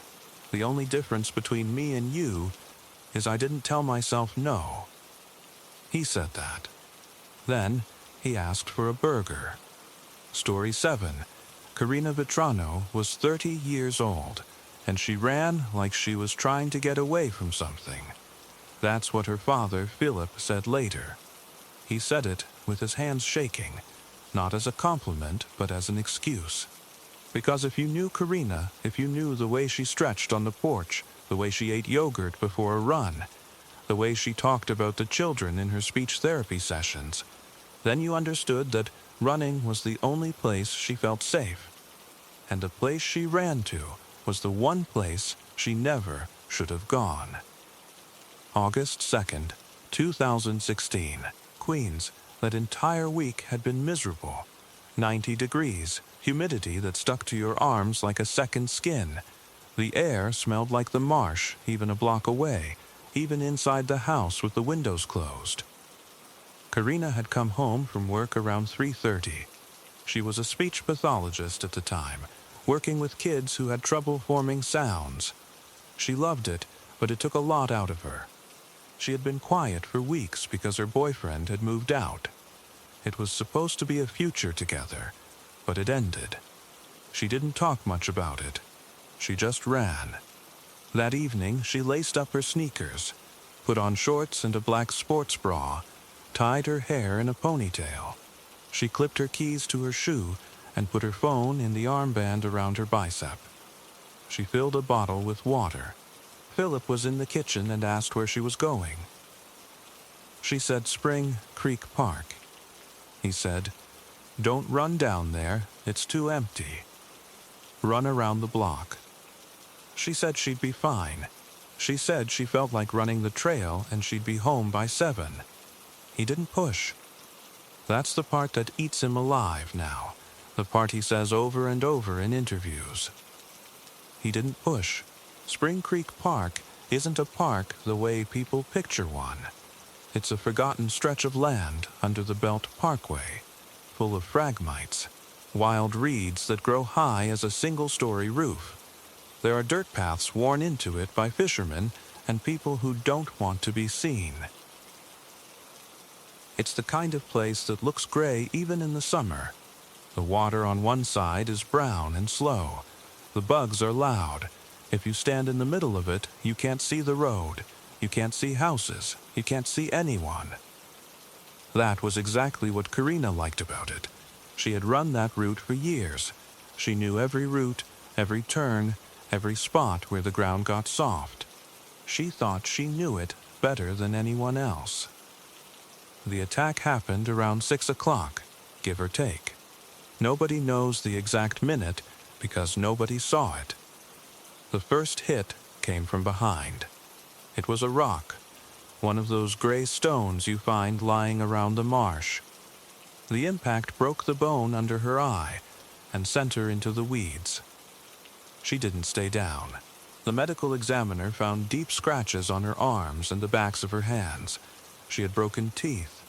One tooth was chipped so badly it was hanging by the root. Her fingernails were cracked because she dug them into something hard, dirt, skin, the side of a face. She bit someone. Under her nails was skin that didn't belong to her. She pulled out clumps of grass and weeds. She was alive for a period of time after the first hit. That's what they told Philip. She was alive, and she was fighting. And in the end, someone wrapped both hands around her throat and squeezed until she stopped. At 7:15, Philip called Karina's phone. It rang until voicemail. He called again. Same thing. He sent her a text. "Where are you?" The message was still unread when they found the phone later that night. He thought maybe she went to a friend's house. He waited another half hour. Then he got in his car and drove down to the park. It was dark by then. He walked the first section of the trail with his phone's flashlight on, calling her name. Nothing. The reeds are so thick that your voice doesn't travel. It just dies in the marsh. He came back at around 8:30 and started knocking on doors. Neighbors came out with flashlights. A few brought their dogs. Someone called the police, but the police said there wasn't much they could do since she hadn't been gone 24 hours. That didn't stop them. They formed a line and went back into the park. It was Philip who found her. He was the one walking closest to the marsh. His flashlight caught something white on the ground, maybe the sole of her sneaker, maybe her sports bra. He pushed through the reeds and found her lying face down in the mud, arms stretched out in front of her, as if she had tried to crawl away. Her ponytail was still tied. Her sneakers were still on. Her shorts were pulled down, twisted around one leg. Her face was so swollen, he didn't recognize her at first. Then he saw her hand, the way her fingers were curled. He had watched her make that fist since she was a little girl. He said her name over and over until two people pulled him away. The police closed off the park within an hour. They found the rock near her body. They found her phone 4 feet away, splatter all over it. They found drag marks in the dirt, marking 2 or 3 feet, like she had been snatched from the trail and pulled into the reeds. There was no video camera anywhere nearby. There was no witness. There was only a murdered woman and a lot of grass. The first days were chaos. The news came. The vans. The cameras. Philip stood in the living room with his hands stuffed in his pockets and told the reporters that she was a good girl, that she wouldn't hurt anyone, that she had been fighting. He said it like he was pretending she was just injured, not dead. Then the funeral happened. Then the case went quiet. The Dina recovered from under Karina's fingernails, and from the phone wasn't a match to anyone in the system. It wasn't the boyfriend. It wasn't any of the volunteers whose samples the police collected. It wasn't anyone in her family. The police began to test every man who had ever been seen near the park. 600 men gave Dina. Every one of them came back clean. A $40,000 reward was offered. Philip himself put up some of the money. He stood on corners with Karina's photo, handing out flyers. The community was scared. Women stopped running alone. Joggers went to the track. The park stayed empty. Months passed. Fall came, then winter. The marsh froze over. The crime scene had been trampled by so many people that there was nothing left to find. Police still had the Dina profile, but it was just a string of numbers waiting for a name. Then, at the very beginning of 2017, a detective got an idea. He reviewed the notes again. There was a call made to 911 on the afternoon of August 2nd. A resident reported a young man wandering in the street, looking manic, sweating, with fresh scratches on his arms and neck. Officers found him and talked to him. He said he had gotten into a fight. They believed him and let him go. The detective looked at the date again. August 2nd. The same night Karina was killed. The scratches on the young man's arms were the kind you get when someone is scratching at you, fighting for their life. He was 20 years old. He lived less than a mile from the park. His name was Chanel Lewis. Chanel didn't have a record. He had a history of mental illness, paranoid schizophrenia. He had been in and out of hospitals. He walked around the neighborhood talking to himself. People knew him. They said he was harmless. But on the evening of August 2nd, he had cuts and scrapes that he couldn't explain, and the timeline matched. It fit too well to ignore. Police didn't arrest him immediately. They watched him. They collected his DNA without forcing it. In February, Chanel Lewis went to the station and gave a cheek swab voluntarily. That was the end. The laboratory matched his DNA to the skin under Karina's fingernails. It was also found on her phone. The odds were so astronomically high that there was no other explanation. She had touched him. She had fought him. She had scratched him hard enough to leave marks.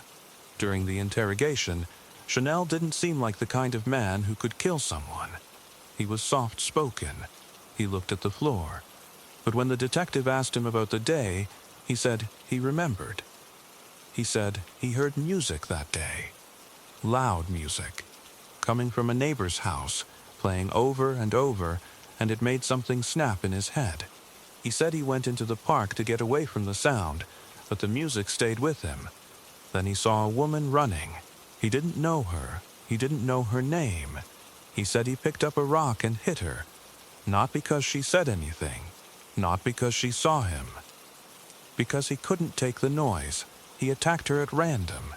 The confession sounded insane. That word got thrown around in the news.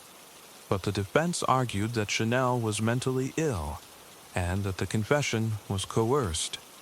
They claimed racial bias during the investigation. They claimed the detectives fed him details. The trial went on, but the DNA was there under his fingernails, under her fingernails. You can't argue with that, not in front of a jury. The first trial in 2018 ended with a hung jury. 11 people wanted a conviction, but one person held out. The courtroom erupted. Philip sat in the front row and didn't say a word. He just stared at the back of Chanel's head. Karina's friends began to cry. The judge declared a mistrial and a retrial was scheduled. It took another year, and that year was harder than the first one, because now it wasn't just grief, it was waiting. Philip said he felt like he was reliving the murder every night. The retrial happened in 2019. The defense tried the same arguments. They showed the confession and said it was dirty. They pointed out that Chanel was a troubled young black man in a white neighborhood, and that police needed someone to blame. But the DNA experts took the stand, and they explained the same thing again and again, slowly, so the jury could follow. One match was enough. The skin under Karina's nails was the same as the DNA from the inside of Chanel's cheek. There was a random chance of 1 in almost 100 octillion. The jury came back guilty. The judge sentenced him to life in prison without parole. After the verdict, Philip walked outside the courthouse, holding a photograph of Karina. He looked like a man who had just finished carrying a stone up a mountain and then been told there was another mountain. He didn't smile. He said he was relieved. He said he could finally go to the park and say, "She can rest now." But then he paused, and he said something that stuck with me, something I still think about. He said, "I still don't know why. And I don't care. I just want to know if she saw it coming. I want to know if she had time to feel scared." Nobody could answer him. After the trial, people moved on. The news stopped covering the story. The park stayed the same. The reeds grew back over the spot where they found her. If you walk the path today, you wouldn't know anything happened there. But Philip goes anyway. He goes almost every day, even in the winter. He stands at the edge of the marsh, where the path gets narrow, where the phone signal dies. And he says, sometimes, out loud, so the reeds can hear it, she should have run on the road. But she didn't. and that's the last thing he wants to tell anyone who will listen. It doesn't matter how fast you are, or how strong you think you are, or how many times you've taken that path before. It only matters that one afternoon a person sat in the weeds waiting, and nobody saw him. And for the rest of his life, Philip will be staring into those tall grass sticks, hoping to see his daughter come running around the curve one more time. She never does. Story 8. On January 14th, 1980, Teresa Gilligan died with her 4-year-old son in her arms and a bullet in her head. She was 30 years old. Her husband, Patrick, was already dead on the dining room floor, killed with a dumbbell from their own bedroom. Their daughter, Lisa, was dead on the rug in front of the television. Teresa had her mouth pressed against Gregory's hair when the shooter pulled the trigger. That is not a guess. That came out at trial. It's in the autopsy report. No one needed an autopsy to know what she was doing in those last seconds. Any mother knows. The Gilligans lived on the west side of Evansville, Indiana, in a 1-story brick house with a carport. Patrick was 30, worked at a cabinet shop. Teresa stayed home with the kids. Lisa was 5. Gregory was 4. January 14th was a Monday, and the family spent it shopping. They came home around 5:30 in the evening, just as the streetlights were coming on. Patrick parked under the carport. Teresa carried Gregory because he had fallen asleep on the way home. Lisa carried a little plastic handbag she had picked out at the mall. It was the kind with a white horse on the front. She had put a toy ring inside it. That detail matters, because later, when police emptied out Donald Wallace Jr. as girlfriend's house, they found a Polaroid photograph of Wallace holding a rifle. On the floor behind him was that handbag. He had taken the photograph with a camera he had stolen from the same house. But that comes later. Teresa walked into the house carrying Gregory. The kitchen light was off. She thought she had left it on, but she wasn't sure. Patrick came in behind her with the bags. The first thing she noticed was the smell of cigarette smoke. Patrick didn't smoke. Teresa did, but never in the house since the kids were born. The second thing she noticed was the sound of the floor in the hallway. It was a small house. You could feel someone move in it. She didn't have time to say anything. Donald Wallace Jr. stepped out of the hallway holding a pistol. He was 22. He wasn't tall. He had on a dark jacket and work gloves. He told them to get into the living room and not make noise. He was calm. That was the first thing Teresa would have remembered if she had lived to tell anyone, how calm he was. Wallace had broken into the neighbor's house earlier that afternoon. He had carried some things out. And then he had seen the Gilligans' house sitting quiet and walked over. He came in through the back door, which didn't lock properly. He had been waiting a long time. He had gone through the cabinets, the closets, the drawers. He had turned up the thermostat because the house was cold. He was waiting for the family to come home because he wanted their guns and jewelry and the cash that people keep around after the holidays. He didn't plan for a family to be there. But when Teresa walked in, he adapted. He made them sit on the floor in the living room in front of the couch. He pulled the curtains closed. He took the vacuum cleaner cord out of the hall closet. It was a dusty, dark brown cord from an old canister vacuum. He used a knife from the kitchen to cut it in half. He tied Patrick's hands behind his back first, then Teresa's. He tied them tight. He checked the knots. The kid sat on Teresa's lap. Lisa wasn't crying yet, but Gregory was. He had that low, scared whine that a 4-year-old makes when he knows something is wrong but doesn't know why.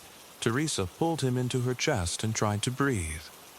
Wallace told them he had only come for their valuables. He said he had already been in the neighbor's house and had gotten everything he needed there, but he wanted more. He said if they stayed quiet and didn't move, he would be gone in 10 minutes, and nobody would get hurt. He said he wasn't there to kill anyone. Teresa wanted to believe him. She even told Patrick with her eyes not to do anything. She had no way of knowing that Patrick had already decided he wasn't going to let a man with a gun put his hands on his kids. Wallace went into the master bedroom and came back with a pillowcase. He put Patrick's watch in it, Teresa's jewelry box, some money from a drawer. He came over to Teresa and told her to take off her wedding ring. She couldn't because her hands were tied. He reached down and slid it off her finger himself. It came off hard. Her knuckle was swollen from the cold. He dropped the ring into the pillowcase. Then he went back to the bedroom to look for the guns. That was when Patrick made his move. He had been sweating, and the cord around his wrists had loosened. He pulled one hand free and then the other. Teresa saw him do it. He put his finger to his lips. He got to his feet. Teresa shook her head at him, but Patrick didn't listen. He ran at the hallway. He was a big man, well over 200 pounds.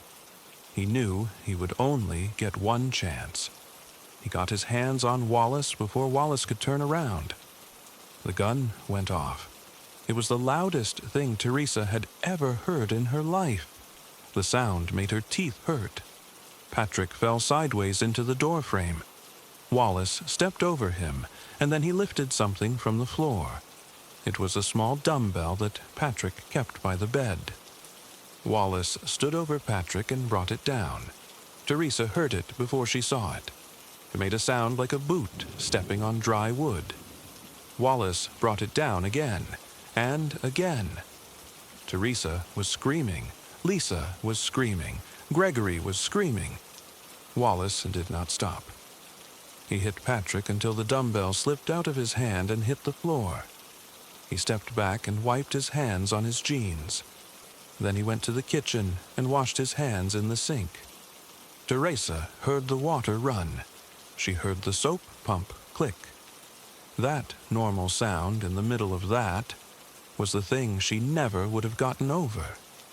Teresa still had her hands tied. She crawled across the floor to the children.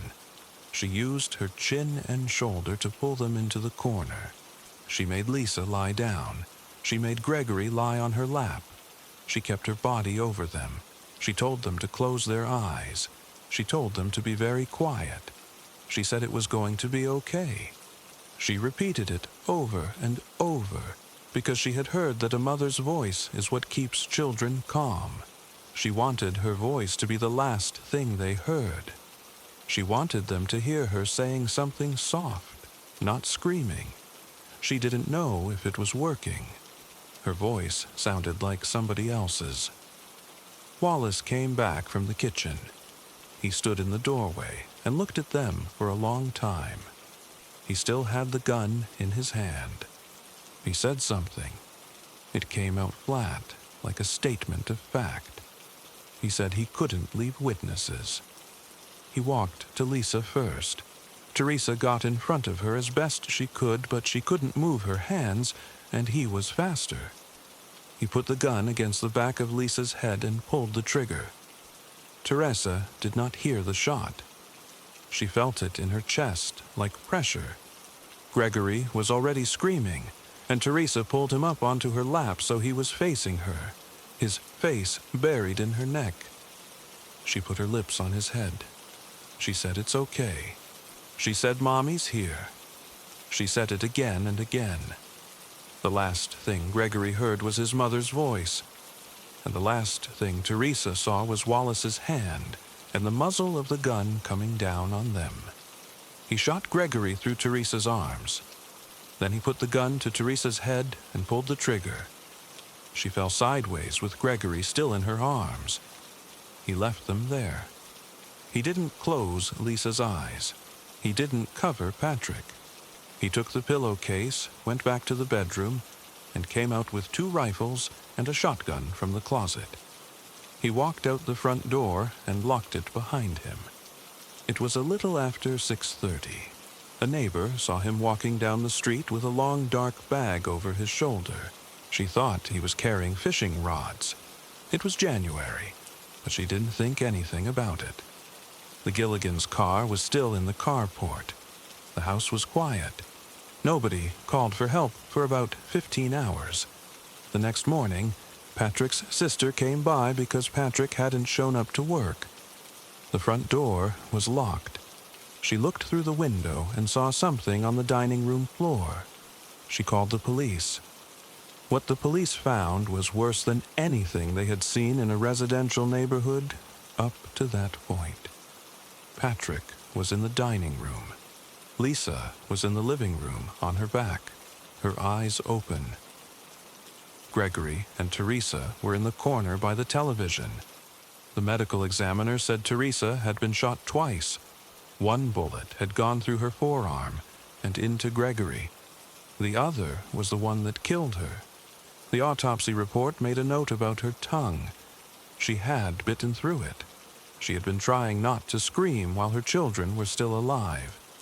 The manhunt went through the neighborhood and then the city. Witnesses came forward. Someone remembered a young man carrying a rifle case. A detective connected the neighbor's break-in and the Gilligans' break-in. 2 days later, police surrounded a house a few blocks away. Someone had heard floorboards moving in the attic. They found Wallace hidden in the crawlspace, covered in insulation. He had a stolen shotgun with him. He was brought out with his hands in the air. At the police station, Wallace said he didn't do it. He said he had been with a woman that night. Then he changed the story. He said he had gone to the house with another man, an accomplice, and the accomplice had done the killing. He said he had waited outside. But the evidence didn't match. There was one set of footprints in the blood, and they were his. There was blood on his boots and on the cuffs of his jacket. Teresa's wedding ring was found in a sock in his girlfriend's dresser. And then there were the letters.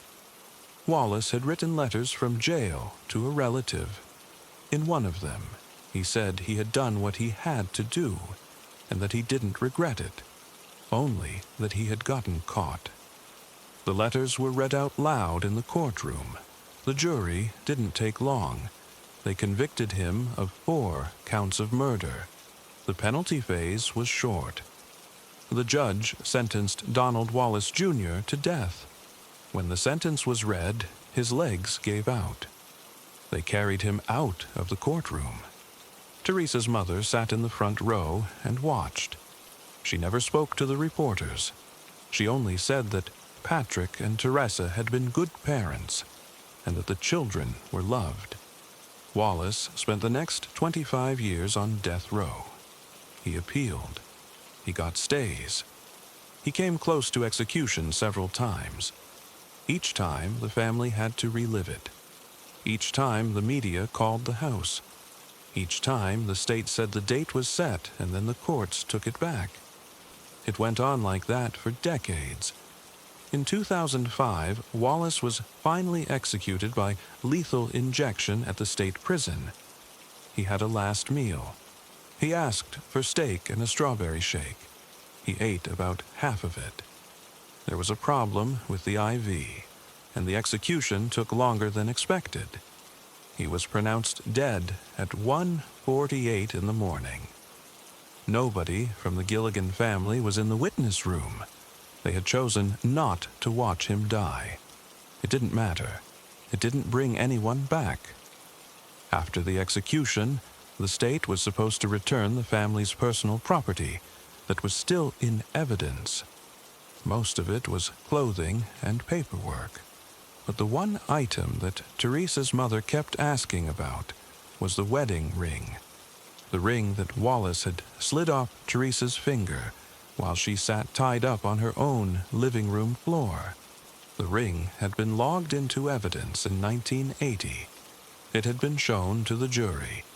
It had been referenced in the trial transcripts. Then, somewhere in the years of appeals, it disappeared from the evidence locker. There was no receipt for it, no explanation. The clerk said it must have been misfiled. Teresa's mother called and called. The answer never changed. The case file still has the original evidence sheet. It lists one gold wedding band found in the possession of Donald Wallace Jr. It doesn't say what happened to it after that. Teresa's mother kept a copy of that evidence sheet in a drawer. She used to look at it and say that at least somebody wrote it down. At least somebody remembered that the ring existed. As of today, that ring has never been found. Somewhere out there, a man who murdered 4 people wore it long enough, kept it in his sock, showed it to a jury, and then the state lost it. Teresa was buried without it. The house on the west side still stands. People live in it. Nobody speaks about the Gilligan family. But if you ever go through the old records at the Vanderburgh County Courthouse, you'll see the evidence receipt for that ring, and then you'll see the empty box that was supposed to hold it. The box is still there. The ring is not. No one can say where it went. Story 9. Ricky Neve was 6 years old, and on the morning of November 28, 1994, he was wearing a blue coat that was too big for him. The sleeves had been rolled up twice. The collar was stained. A woman who lived on the same street later said she remembered that coat because it was the same one Ricky wore every day, even when it rained. He didn't have another one. Ricky lived in a small, pebble-dashed maisonette in Peterborough with his mother, Ruth. Ruth was 28. She had a history of cruelty that wasn't a secret. Social services had an open file on the family. There were notes about bruises, about neglect, about a mother who lost her temper too fast. But nothing ever changed. Neighbors had seen Ricky locked out of the house in the cold. They had heard Ruth screaming at him for things that made no sense. Nobody wanted to be the one to call again and get ignored again. The day he disappeared started like a lot of days. Ruth had been out the night before. She came home late. Ricky had been left alone, and he got scared and wet the bed. When Ruth found the wet sheets, she lost it. She made him carry the mattress to the bathroom and try to wash it in the bath. He couldn't reach the taps properly. She hit him across the back of the legs with a wooden hanger. A neighbor heard crying and banging through the wall. That neighbor gave a statement later, but at the time she just turned the television up. That was what it was like on that street. People didn't want to get involved because they knew Ruth would make their lives hell. At about 10 in the morning, Ruth pushed Ricky out of the back door and locked it. He stood outside in his blue coat with no hat and no gloves. It wasn't snowing, but it was cold enough to make your ears hurt. He walked down the path towards the garages at the end of the row. Nobody thought anything of it at first. Kids played around the garages all the time. There were old mattresses and broken prams there. It was a rubbish place to play, but it was the only place he had. A woman who lived at number 11 was at her kitchen sink.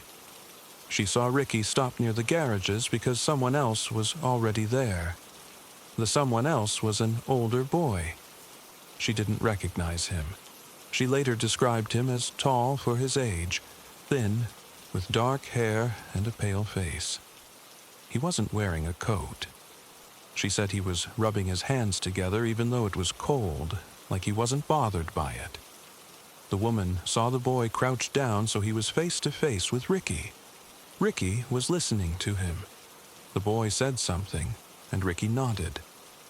Then the boy put his hand on Ricky's shoulder, not rough, not pushy, just guiding him, and they walked off together towards the strip of woods behind the old railway line. That was the last time anyone saw Ricky Neve alive. The woods weren't really woods. They were just a thin line of trees and scrub that ran along the back of the estate, worn down by years of kids cutting through. It took maybe 5 minutes to walk there from the garages. It was not a place you would go with a stranger, but Ricky was 6. He had been shouted at all morning. He probably thought this older boy was just being nice. Ruth didn't report Ricky missing until 7:25 that night. That was almost 9 hours after he was last seen. When the police asked why she waited so long, she said she thought he had gone to a friend's house. But he had no friends. He wasn't in school. He had no family in the area. The people on the street knew that. The police found out fast. A search started late that night. Neighbors joined with torches. Police dogs were brought in from the county. It was cold and dark, and the ground was muddy. At 11:52 p.m., a dog handler found Ricky's body in a thicket on the other side of the railway embankment. He was lying on his back. His coat was open. His arms were crossed over his chest, like someone had arranged him before leaving. That was the detail that broke people. He hadn't been dumped. He had been placed. The pathologist said he had been strangled with bare hands. The hyoid bone in his neck was broken. There were no defensive wounds. His fingernails were clean. He hadn't fought back, or he hadn't been able to. In his coat pocket, the pathologist found a conker, a horse chestnut. He must have picked it up earlier, maybe that morning. It was the only thing on him. Ruth didn't know he had a conker. It wasn't the kind of thing you would know about a child you didn't really look at. Suspicion fell on Ruth immediately. Her history of cruelty came out in the trial. She had hit Ricky with belts. She had locked him in a cupboard. She had made him sleep on the floor when he wet himself. The prosecution argued she had finally gone too far and killed him in a rage. But the defense pointed out something that made the jury stop. If Ruth had killed him in a rage, why was the body arranged so neatly? Why were his arms crossed? A mother who snaps doesn't do that. A killer who feels nothing might. The jury was out for 3 days. They acquitted Ruth of murder, but they convicted her of neglect and child cruelty. She got 4 years and served less than 2. She didn't attend Ricky's funeral. A journalist took a photo of her outside the court, smoking, smiling at someone on her side of the road. That photo ran in the local paper. People in Peterborough never forgot it. The case went cold. The evidence went into boxes. One of the items was a piece of cello tape that had been used in 1994 to lift fibers off Ricky's clothes. In those days, they didn't treat it as DNA evidence. It was just tape. It sat in a plastic sleeve in a storage room for 20 years. In 2013, Ruth's new husband started campaigning. He had never met Ricky. He married Ruth long after all of it. But he didn't believe she was a killer. He said she was a lot of things, but she wasn't that. He wrote to politicians, to police, to anyone who would listen. For a long time, nothing happened. But in 2016, a cold case team finally opened the boxes. The new DNA technology was able to get a partial profile from the adhesive side of the sellotape. It wasn't Ricky's DNA. It wasn't Ruth's DNA. It matched a man named James Watson. Watson was living in Portugal by then. He was in his 30s, but when Ricky was killed, Watson was 13 years old. He lived in a children's home about 20 miles away from Peterborough. He was a known runaway. He would take buses into the city and wander around talking to strangers. And he was already showing signs of something deeply wrong. His records from the children's home described him as obsessed with death and violence. At 16, he was cautioned for putting his hands around a younger child's neck. That caution put his DNA on the national database.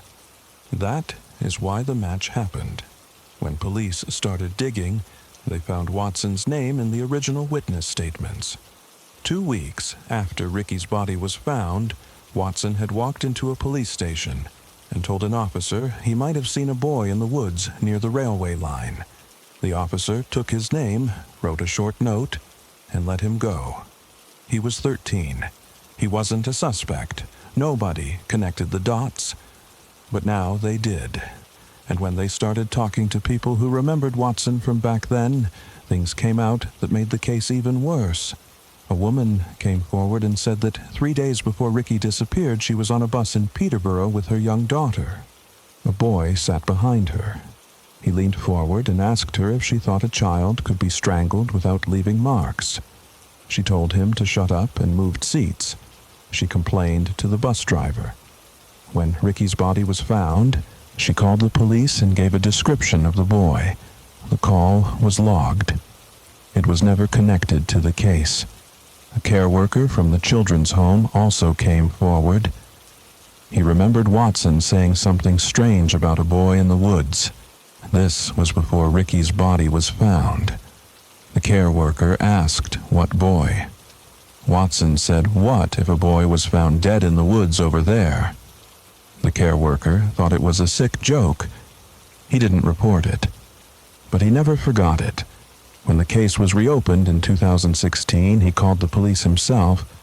That was the phrase that followed Watson into the courtroom. What if? Because he wasn't asking. He was telling. He was 13 years old and he was walking around with an idea in his head, testing it out loud. And then he made it real. At trial, Watson's story changed. First, he said he had never been in Peterborough on November 28, 1994. Then he said he remembered he was there. He said he saw Ricky near the railway line and lifted him up so Ricky could look over a fence. He said Ricky wanted to see some horses. He said Ricky was alive when he left him. Police had already checked that fence. There was no fence. There had never been a fence. The land around the old railway line was flat and open. There was nothing to see over. You wouldn't need to lift a child up, because there was nothing blocking the view. Watson had no answer for that. He just stopped talking. The longer the trial went on, the more his obsession came into view. In Portugal, police found printouts of articles about Ricky Neve. They found letters Watson had written to a local newspaper under a fake name, complaining that the investigation was going nowhere, asking why the police weren't doing more. He had been commenting on internet posts about Ricky's case for years. He had been inserting himself into the investigation from the outside, watching it, waiting for it to catch up to him. The police had even interviewed him once as a potential witness when he was 13. He had told them he was looking for Ricky, that he wanted to help. He was helping himself. He was getting close to the case, and no one stopped him. The jury took less than a day to find him guilty. In 2022, James Watson was sentenced to life with a minimum term of 15 years. The judge said that if Watson had been an adult, there would have been a whole life order. But he was 13 when he killed Ricky. The law wouldn't allow it. What nobody can explain is the question. The what-if question. Because James Watson asked it before the murder, before the body was found, before anyone had even noticed Ricky was gone. There was no way he could have known that a boy would die in those woods, but he knew. And when the police asked him about that in court, he just sat there with his hands on the desk and said nothing. Maybe he had been thinking about it for a while. Maybe he went to the woods that day already with a plan. Maybe he saw Ricky and made a choice in a split second. But the question was already in his head. He had already tested it out loud. He had already asked the world what if, and when nobody answered, he did it. The last thing the jury heard before they convicted him was not a speech from the prosecution. It was a recording of Watson being interviewed in 2016. The detective asked him why he had told a care worker, days before Ricky vanished, about a child found dead in the woods. Watson was quiet for a moment. Then he said, "Because it's what was going to happen." No one asked him anything else after that. The room went still. Watson looked at the camera and smiled. That smile is the thing people who were in that room still bring up. It wasn't triumphant. It wasn't nervous. It was the smile of someone who had waited a very long time to say that out loud. Ricky Neve was 6 years old. He was wearing a blue coat that was too big for him. He had a conker in his pocket. He was led away by a stranger, because the stranger asked him to come and see something. There was no fence. There were no horses. There was nothing but a 13-year-old boy who had already asked the whole world a question, and nobody heard it until it was too late. James Watson is in prison now. He will be eligible for parole in 2037. He has never said where he got the idea. He has never said why he chose Ricky. But the tape with the fibers is still in evidence. The conker is still in a bag. And somewhere in a police storage room, there's a photograph of a 6-year-old boy in a blue coat with rolled-up sleeves.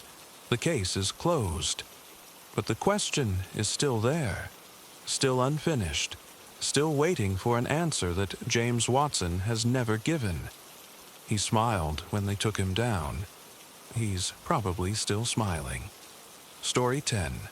At around lunchtime, he drove to Cindy's house in his blue Ford Falcon.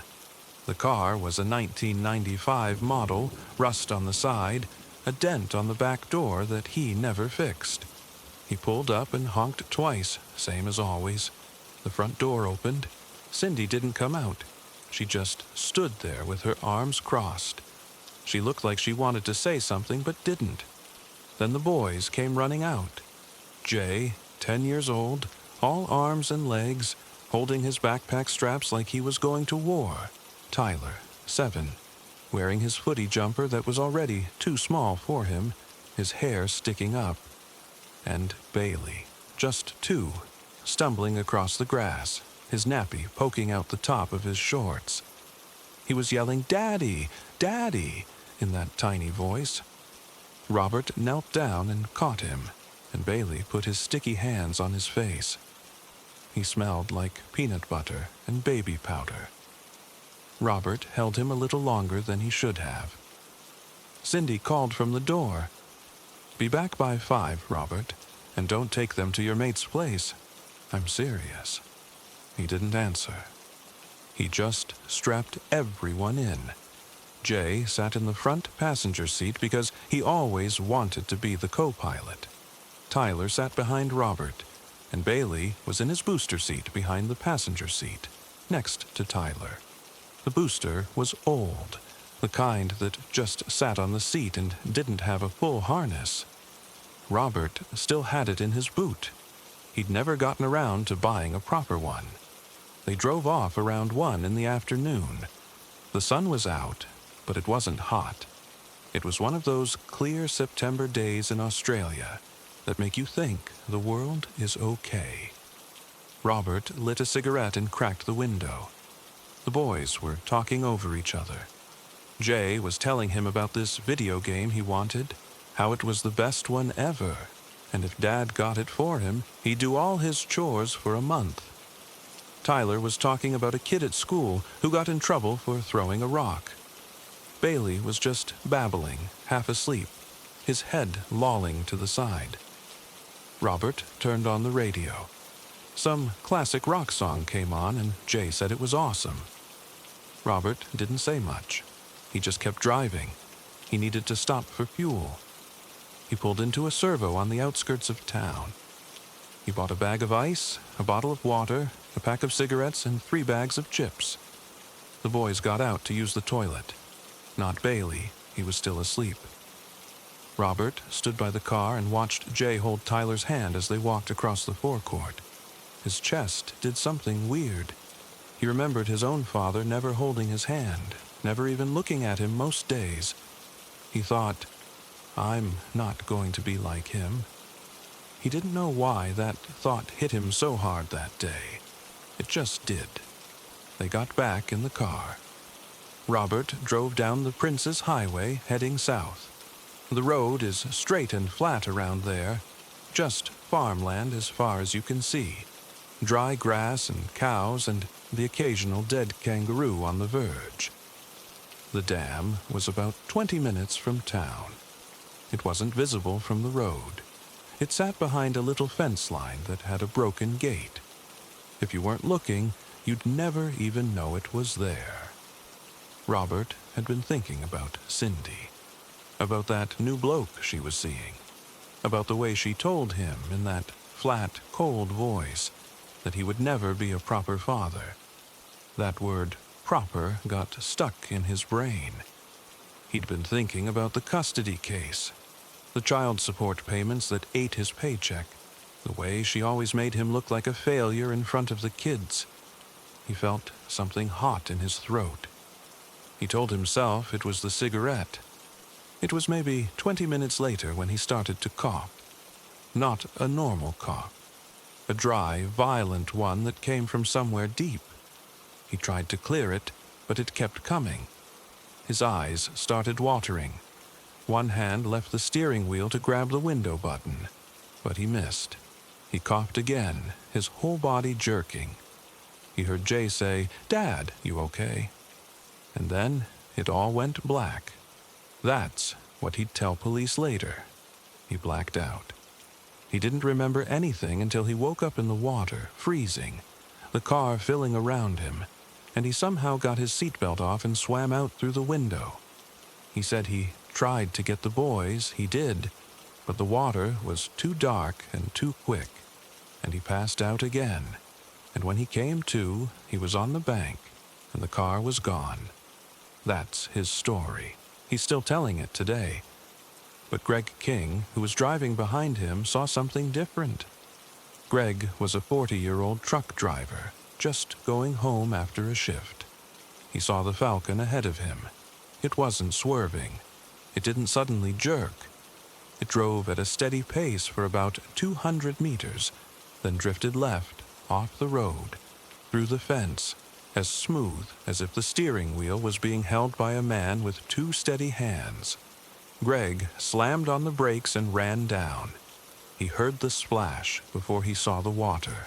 The car nosedived into the dam, floated for a second, then started sinking. Bubbles came up, and through the windows he could see movement. Little hands pressed against the glass. He started screaming for help. By the time Greg got to the water's edge, Robert was already standing on the bank. He was soaked to the waist. His hair was wet, and he had a cigarette in his mouth. He was lighting it.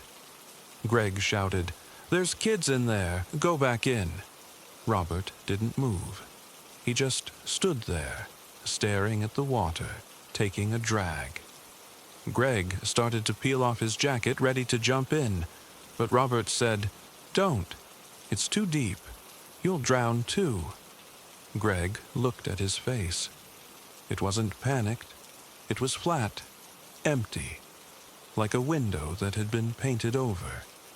The car was sinking nose first. The back bumper was still visible for a few seconds. The boys were banging on the windows. Greg could hear them, muffled, frantic. He saw the oldest one, Jay, in the front seat, trying to get his seatbelt off. His hands were moving like they were made of electricity. Greg screamed at Robert, "What have you done? Go back in there." Robert just looked at the water and said, "She'll never see them again now." Greg didn't understand at first. He thought Robert was talking about the boys dying. He thought it was grief. But there was no grief in the voice. There was something else. It didn't register until later. The car went under completely. The ripples spread out and then stopped. Greg remembers standing in the mud, staring at the spot where it disappeared, and the silence that followed. It was like someone had turned off the world, 2 other drivers had pulled over. One of them called the police. Greg was still on the bank, his hands shaking, when the first car arrived, then the ambulance, then the divers. Robert had sat down on the grass and was still smoking. He finished one cigarette and lit another. The policeman said, "Mate, are you okay?" Robert nodded. He said, "I'm a dead man." He didn't mean the kids. He meant his own life. That was the thing that stuck. It took them hours to get the boys out.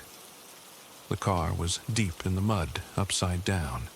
Jay was found in the front passenger seat, still buckled in. Tyler was in the back.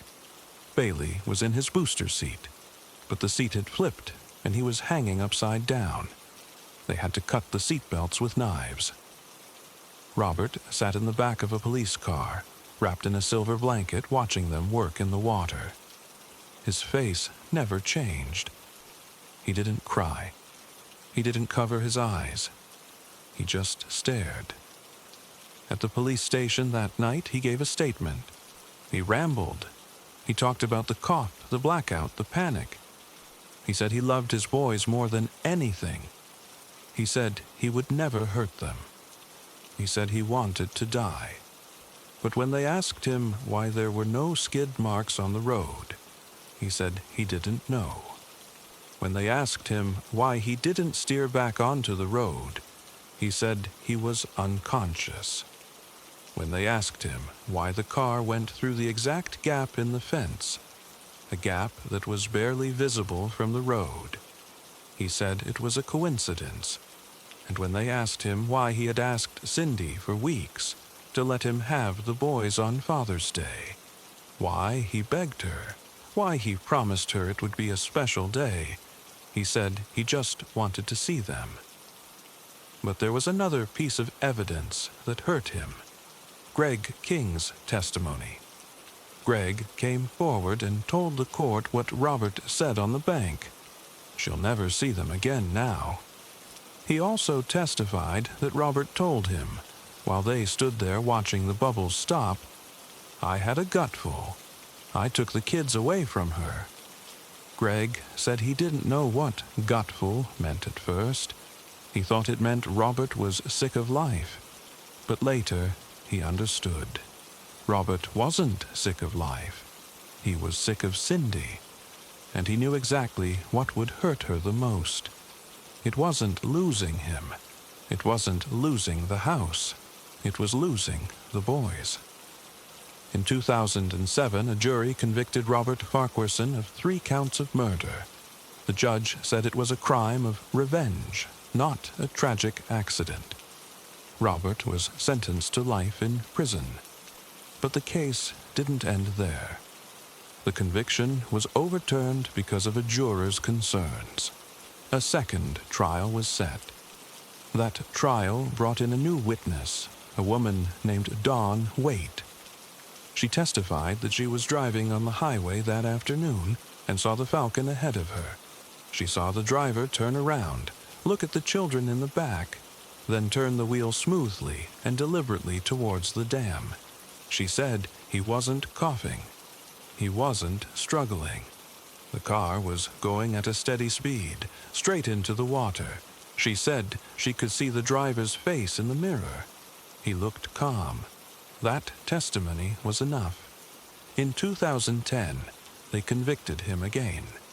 He got life with a minimum of 33 years. But the controversy didn't stop. The coughing fit theory had doctors arguing about it for years. The forensic evidence was questioned. Dawn Waite's testimony was challenged. She had a memory condition. She had spoken to the media before the trial. She may have been influenced. The appeals kept coming. People still argue that Robert Farquharson is innocent, that he was a grieving father who lost his sons in a horrible accident, that the system destroyed an innocent man. Maybe that's true. Maybe he really did black out. Maybe the car swerved on its own. But Greg King still lives with that sound. He says the banging stopped after a minute, But the oldest boy, Jay, was still conscious. He saw it. He saw the little face pressed against the glass, the mouth open, the hands pounding. And while that was happening, Robert was on the bank. Not diving, not swimming, not even kneeling.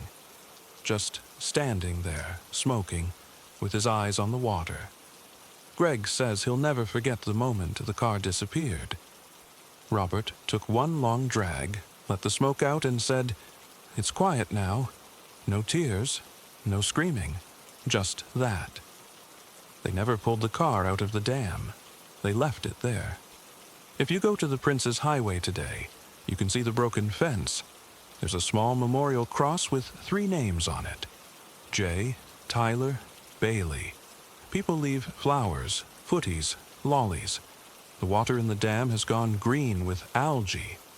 Sometimes, if you look at the right angle, you can just see a dark shape beneath the surface.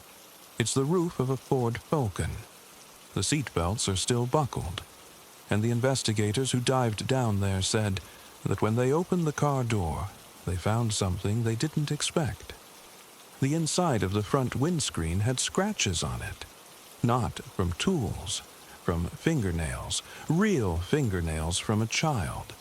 They never could say exactly which one, but they know that during the last seconds, someone in that car was still clawing, trying to get out, and Robert Farquharson was on the bank, lighting another cigarette. He said he didn't hear a thing, but Greg King did. Greg King still hears it in his sleep. That's why the case never really ended, because it can't. Some things you don't just move on from. You just carry them, like a stone in your chest. And the dam is still there, quiet, full of water that doesn't move. And somewhere underneath it, the car is still waiting. And so is the silence that Robert Farquharson said was all he heard that day. But it was not all he heard. It was all he chose to listen to. Story 11. Edwin Arrieta got off the ferry on Koh Phangan, sweating through his shirt. The air was thick and salty, the kind of heat that sticks to you from the second you step out. He wasn't used to this. His world was Bogota, his air-conditioned clinic, patients who called him doctor and thanked him for fixing their noses, their chins, their scars. But here he was, on a Thai party island, grinning like a kid because Daniel was waiting by the docks. Daniel Sancho, 29 years old. Beautiful. A Spanish chef with a face that belonged in magazines, with hundreds of thousands of followers online. Edwin had fallen for him hard, harder than he would ever admit to anyone back home. Their relationship was a secret. Edwin's career, his family, his reputation, all of it meant they had to be careful. But Edwin didn't mind. He was 44, divorced, and felt more alive with Daniel than he had felt in years. He had put his money where his mouth was, too. Over $250,000 into Daniel's restaurant dream. He'd told his sister Darling it was an investment. But if he was honest, it was a gift. He would have done anything for Daniel. That morning, Daniel stood at the edge of the dock, waving. Edwin's stomach flip-flopped. The emails, the sexts, the late-night voice notes. It was all real now. Daniel hugged him, pulled back, and smiled. Edwin wiped sweat from his neck and said, "Man, this place is hot." Daniel laughed and threw an arm around him. "You'll get used to it. Wait until tonight. The full moon party. It's insane." Edwin had booked a hotel. Not a fancy one, but a decent resort with air conditioning and a pool. But Daniel didn't take him there. He steered him toward a scooter parked under a palm tree and said he'd found something better. A private villa, secluded, away from the crowds, more romantic. Edwin didn't question it. Why would he? Daniel had arranged everything before, and Edwin liked being taken care of. The drive to the villa took about 20 minutes. The road got narrower, more dirt, more jungle. Edwin held on to Daniel's waist and watched the green blur. He thought about the future. The restaurant, maybe moving to Thailand, maybe starting over. He was tired of hiding. Maybe he could tell everyone the truth soon. Daniel said they'd talk about it on this trip. The villa was at the end of a gravel path. White walls, a flat roof, surrounded by palms. Inside it was bare, a bed, a table, a bathroom. The air didn't move. The only sound was a ceiling fan clicking overhead. Edwin dropped his bag and looked around. "It's clean," he said. "But where's the rest?" "It's private," Daniel said. He was already closing the shutters. Edwin laughed. "Definitely private. We're in the middle of nowhere." He walked into the bathroom to wash his face. That's when he saw the equipment. Large knives, still packaged, rubber gloves, cleaning detergent, roll of garbage bags, piled in the corner by the toilet. Edwin felt a cold thread pull through his chest. He turned around, holding a bottle of bleach in one hand. "Daniel, what is this?" Daniel stood in the doorway, blocking the exit. His smile was still there, but something was wrong with it. It didn't reach his eyes. "For the restaurant," he said. "I bought supplies to test recipes." Edwin knew that wasn't true. He'd been around chefs his whole life. You don't buy knives and bleach to test recipes at a villa with no kitchen. He set the bleach down slowly. "Okay," he said, "but I don't like this." Daniel stepped forward. "You're always overthinking." He reached out to touch Edwin's cheek. "Relax. We came here to be together." Edwin tried to feel relieved. He really did. But even as Daniel kissed him, his eyes kept going back to the knives. There were too many. You don't need 6 knives for a romantic vacation. The afternoon crawled by. They had sex, and that was okay, but it was different. Daniel seemed to be going through the motions. He kept looking at his phone. Edwin asked what was wrong. Daniel said business. Then he said he was hungry and wanted to go to the full moon party early. Edwin said he was tired and wanted to rest. Daniel's face changed for half a second. A flash of impatience. It passed. He smiled and said, "Fine, let's just stay here a little longer." Edwin lay on the bed, staring at the ceiling fan. He thought about a text he'd gotten from a friend a few weeks ago. Something about Daniel and money. Edwin had shrugged it off. Now, the thought sat in his chest like a stone. He sat up. "Are we okay?" he asked. "You've been distant." Daniel was standing by the bathroom door. He was looking at the floor. "We're okay," he said. But he didn't look up. Edwin knew something was wrong then.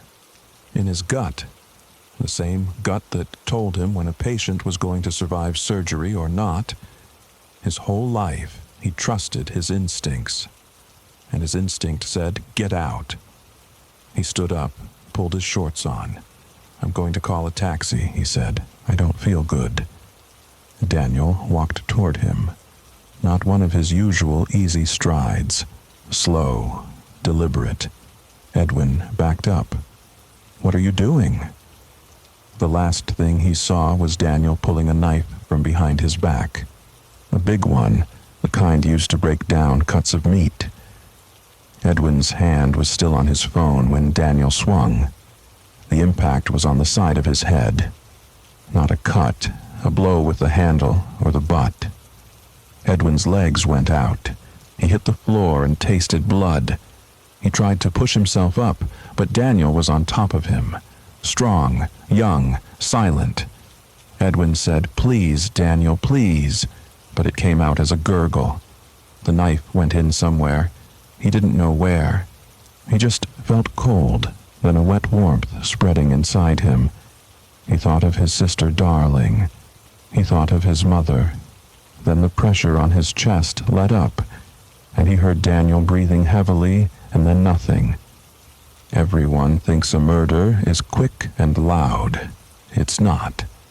After the struggling, after the knife goes in, there's just the sound of a body going limp, the sound of blood pooling on tiles. Daniel stayed on his knees for a while, looking at Edwin's face. Later, he would tell police he had planned it all. But in that moment, he says he almost threw up. That's probably the only part that was true. But then he got up, and he did what he was trained to do. Daniel was a chef. He had broken down hundreds of animals. He could find the joints, the cartilage, the spaces where skin gives way. He dragged Edwin into the bathroom. He put on the gloves. He laid plastic bags over the floor. He used a thin knife to cut through the tendons first, then a heavier one for the bones. 14 pieces. That's what the police would later say. 14 pieces, all wrapped in bags. Each one carefully placed inside a garbage bag, tied off, cleaned with bleach. Daniel worked for hours. The sun started to set and the bathroom went from red to brown to the smell of strong detergent. He didn't use his phone. He didn't call anyone. He just worked. Later, he put the bags in the back of a scooter he had parked behind the villa. He drove to a landfill on the edge of the island. It was dark by then. There were dogs sniffing around the dumpsters, but nobody else. He threw 3 bags into a pile of trash. That was a mistake. He thought it would be buried by morning. But a worker named Sombat had stayed late that night, and he saw a glint under a streetlight. A human hip. It looked like a piece of pork, he said later, until he touched it and felt the skin. Daniel didn't know that yet. He drove back, took the rest of the bags, and went to the beach. He had tried to rent a kayak from a shop earlier, but the owner wouldn't let him. No deposit. Too late. Something. So Daniel had bought a cheap inflatable kayak from a stall near the pier. He paddled out past the shallow water into the Black Sea and dropped the bags one by one. Each one splashed and sank. He paddled back, threw the kayak in a ditch, and went to the full moon party. That's the part that gets to people. Even the hardened investigators said it. Daniel showed up at the party covered in chlorine and sweat, and he danced. He drank buckets of Thai whiskey with strangers. He took selfies. He laughed. At around 1 in the morning, he walked up to a police officer and reported his friend missing. Edwin Arrieta, he said. Colombian. He went to the party, and I lost him. His eyes were dry. His voice was calm. The officer wrote it down. But police on Koh Phangan get missing tourist reports all the time. Most turn up hungover in a hostel. The officer asked a few questions, took Daniel's number, and told him to wait. Daniel went back to his hotel and slept. The next day, the landfill worker came forward. Then the police did a check of the villa. One of them noticed the bleach smell before they even opened the door. They found 2 drops of blood on the bathroom floor. They found a trace of organic matter in the drain. They found CCTV footage from the hardware store where Daniel had bought the knives the day before Edwin arrived. They found the kayak. Then they found the rest of the pieces in the sea, still in bags. Daniel was arrested in his hotel room. He was still in his swimming trunks. He looked confused, said he didn't understand. But the evidence piled up. His phone was cracked open. In the search history, months back, there was a phrase that made the lead detective stop and stare at the ceiling. Can a fetus die from kicking? It didn't make sense at first. Edwin was a man. There was no fetus. But then they dug deeper. They found a message Daniel had sent to an old friend in Spain. A threat. He said, "I'm going to have someone kick his stomach until he loses the baby." Nobody knew, if that was real or a fantasy, but it was there, in his own words. And the search history matched. In August of 2024, a court in Thailand sentenced Daniel Sancho to life in prison.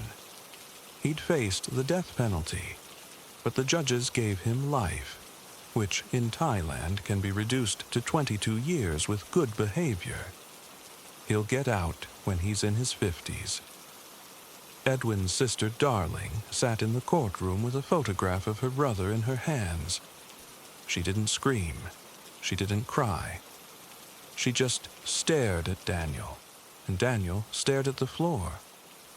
After the verdict, reporters surrounded her. She didn't say anything at first. Then she said, "He called me on his last day. He said Daniel was different. He said he was scared." She stopped, held the photo up, and whispered, "Why would you Google that if you didn't already know? Who answers that?" Nobody. There's no answer. That's the part that doesn't go away. Not the knives, not the 14 pieces, not the kayak in the dark. It's the question about the fetus, because Daniel isn't talking. He's in a Thai prison, living in a cell, eating rice and curry, maybe still wondering. And Darling is back in Colombia, holding a photo, waiting for a phone call that will never come. Edwin sent her a message that afternoon from the ferry. It was just a selfie. He was smiling, sweating. He wrote, "Finally here. He's even better in person." That was the last thing she ever got from him. She still has the phone. She doesn't charge it anymore. She just holds it sometimes and looks at that picture and wonders if the man in the silver shirt already knew what was waiting for him at the villa. And then she thinks about the Google search, and she puts the phone down because her hand starts to shake. Story 12. He didn't eat breakfast that morning. He couldn't. His stomach was tight and hollow, and he kept going over the steps in his head, calm as if he were planning a grocery run. He needed her to come in. That was the whole thing. She'd been in his apartment before. She liked his pet rat. That was the trick, the rat. Every time she came home from school, she'd wave at him through the window or call out from the stairs. She was a friendly kid, too trusting. That wasn't her fault. That was just the way kids are when they don't know what people are capable of. The afternoon came slow. He tried to watch television but couldn't follow any of it. He kept checking the clock. At some point, he went into the bathroom and looked at himself in the mirror and didn't recognize the person staring back. Not because he looked different, but because he looked so normal. That was what got him. That was the thing that made it feel unreal. He was just a guy with glasses and a quiet voice. Nobody looked at him twice. His own mother didn't even look at him twice. That's why he'd gotten this far. That's why nobody ever suspected anything when he said he was going to the store or going for a walk. They saw shy, awkward Kevin. They never saw what was underneath. He had the cutting board ready. It was wooden, thick, the kind you'd use for carving a roast. He'd put it on the kitchen counter that morning, just out in the open, and the thought of it sitting there made him feel something close to excited. He had the decorative dagger, too. He'd bought it weeks ago from a shop out in Moore, paid cash, told himself it was for display. It sat on his dresser like it had always been there. He had the plastic tub, the duct tape, the trash bags. He'd thought about everything. The plan was simple. Get her inside, hit her hard enough to knock her out, kill her, then do what he'd been planning to do for months. Butcher her, cook her, eat her. The thought of it made his hands shake, but not with fear, with anticipation.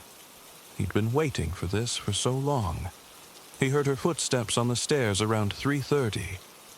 That was the thing about living in the downstairs apartment. You heard everything. The floor creaked when she walked. He knew it was her. He stood by the door and waited, his heart pounding so hard he could feel it in his throat. He heard her fumble with her keys for a second, and then the sound of her voice, small and confused. She must have realized she'd forgotten them. He heard her say something under her breath, and then she knocked on his door. He opened it. He made himself smile. "Hey, Jamie, you forget your keys again." She nodded, looking embarrassed. "My mom won't be home for a while. Can I hang out here? Can I see the rat?" "Sure," he said, and he stepped aside to let her in. His voice didn't shake. His hands didn't tremble. He felt like he was watching himself from somewhere far away, like he was already looking back on this moment. She walked past him into the living room. She was wearing a pink backpack. She had a little hair clip in her hair, the kind with a flower on it. She went straight to the rat cage in the corner and knelt down in front of it, talking to the rat in that high, sing-song voice kids use. "Hey, little guy. Hi. I see you." He closed the door. He locked it. She didn't hear the lock. She was too busy playing with the rat. He walked into the kitchen and picked up the cutting board. It was heavier than he remembered. He gripped it with both hands and walked up behind her. She was still talking to the rat. She was saying something about how cute it was. He raised the cutting board over his head. He told himself to do it. He told himself this was what he'd been waiting for. He brought it down as hard as he could on the back of her head. The sound it made wasn't what he expected. It was dull, thick, like hitting a sack of something. She fell forward against the cage, and the rat scrambled and squealed, and for a second everything was just noise and movement. Then she started to scream. That was the part he hadn't planned for. He had pictured her going limp, pictured it being quick. But she didn't go limp. She screamed and tried to get up, and she was so much louder than he thought a little girl could be. He panicked. He hit her again, in the face this time, and the cutting board connected with something that made a crack. She didn't stop. She was on the ground now, on her back, and her eyes were open and looking at him. And she was crying and screaming and saying, I'm sorry, I'm sorry, I'm sorry," over and over, like she was the one who'd done something wrong, like she was apologizing for being there, for existing, for making him do this. She kept saying it. I'm sorry. Her voice was broken and wet, and she was trying to crawl away from him toward the door. He dropped the cutting board and grabbed her by the shoulders. He was on top of her. He was bigger than her. That was the only reason he could do it. He pressed his hands around her throat and squeezed. She kept apologizing. Even as she was choking, she kept apologizing. He didn't want to hear it anymore. He pressed harder. Her face turned red, then purple. Her hands scratched at his arms, but she didn't have any strength left. He watched her eyes go wide, then loose, then empty. The apologies stopped. He stayed there on top of her for a long time. He didn't know how long. The rat was still going crazy in the cage, but he couldn't hear it anymore. He was breathing too hard. When he finally pushed himself up, he saw the blood. It was everywhere. On the floor, on his hands, on the front of his shirt. He hadn't planned for that either.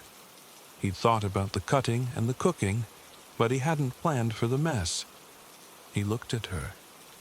She was so small. Her eyes were still open. He closed them with his hand, but they didn't want to close. They kept slipping open, like they were waiting for something. He couldn't do the rest. That's what he didn't tell anyone for a long time. He couldn't go through with the part that came after. He'd spent months imagining the butchering, the cooking, the eating. But when he stood over her with the decorative dagger in his hand, he couldn't do it. He tried. He got on his knees and tried to make the first cut. But her face was right there, and he kept hearing her voice. "I'm sorry." Over and over. He made a cut near her throat, but it was shallow and wrong, and he couldn't keep going. He dropped the dagger and just sat there on the floor of his kitchen with a dead 10-year-old girl beside him and blood all over his hands, and he felt nothing. That was the worst part. He felt nothing. He wasn't sad. He wasn't scared. He was just empty. Like the thing that had driven him for months had burned out the moment it finally happened. He wrapped her in a trash bag. Then he put her in the plastic tub. He sealed the lid with duct tape, wrapping it around and around until it felt like a cocoon. He cleaned up. That was the part that took forever. He scrubbed the kitchen floor with bleach. He washed the cutting board. He washed the dagger. He threw his clothes in the trash and put on new ones. He looked at himself in the mirror again, and this time he saw a person. Just a person. Like nothing had happened. Like the girl wasn't sitting in a plastic tub 3 feet away from him. Her father knocked on his door around 6 o'clock that evening. He looked worried. He said Jamie hadn't come home, and they'd found her keys in the door. He asked if Kevin had seen her. Kevin said no. He said he hadn't seen her all day. He said it politely, with the right amount of concern in his voice. Her father thanked him and walked away. Kevin closed the door and went back to the couch and sat there in the dark, not moving, the plastic tub sitting there in his kitchen like a silent passenger. The police came the next morning. No, the same night. He lost track of time. Detectives first, then more officers. They asked if they could search the apartment. He said yes. He didn't think he had a choice. They looked around. They asked questions. He answered them calmly, and then one of them noticed the bathroom, the bathtub. He'd scrubbed it, but he hadn't scrubbed it well enough. There was a red-black ring in the grout, thin but unmistakable. The officer asked him what happened in the bathtub. Kevin didn't answer. He just stood there in the living room with his arms crossed. And then the FBI showed up. That was when things got real. They knew. Before they even found the tub, they knew. They kept asking him, and he kept saying nothing. And then one of them looked toward the kitchen, and his eyes went to the plastic tub with the duct tape. He saw the agent's face change. He knew the game was over. "Kevin," the agent said, "is that what I think it is?" He said nothing. "Kevin, I need you to tell me what's in the tub." He looked at the tub. He looked back at the agent. And then he said it. He said it plain and quiet, like he was reading a grocery list. "She's in there. I hit her and I chopped her up. They put him in handcuffs. They read him his rights. He listened and he nodded, and he didn't fight. He felt relieved. That was the emotion that finally came, and it wasn't the one he expected. He told them the whole thing. He told them about the months of planning. He told them about the forums, the fantasies, the idea of cooking and eating a human being. He described the plan in such a calm way that one of the officers in the room walked out. He described how Jamie fought back.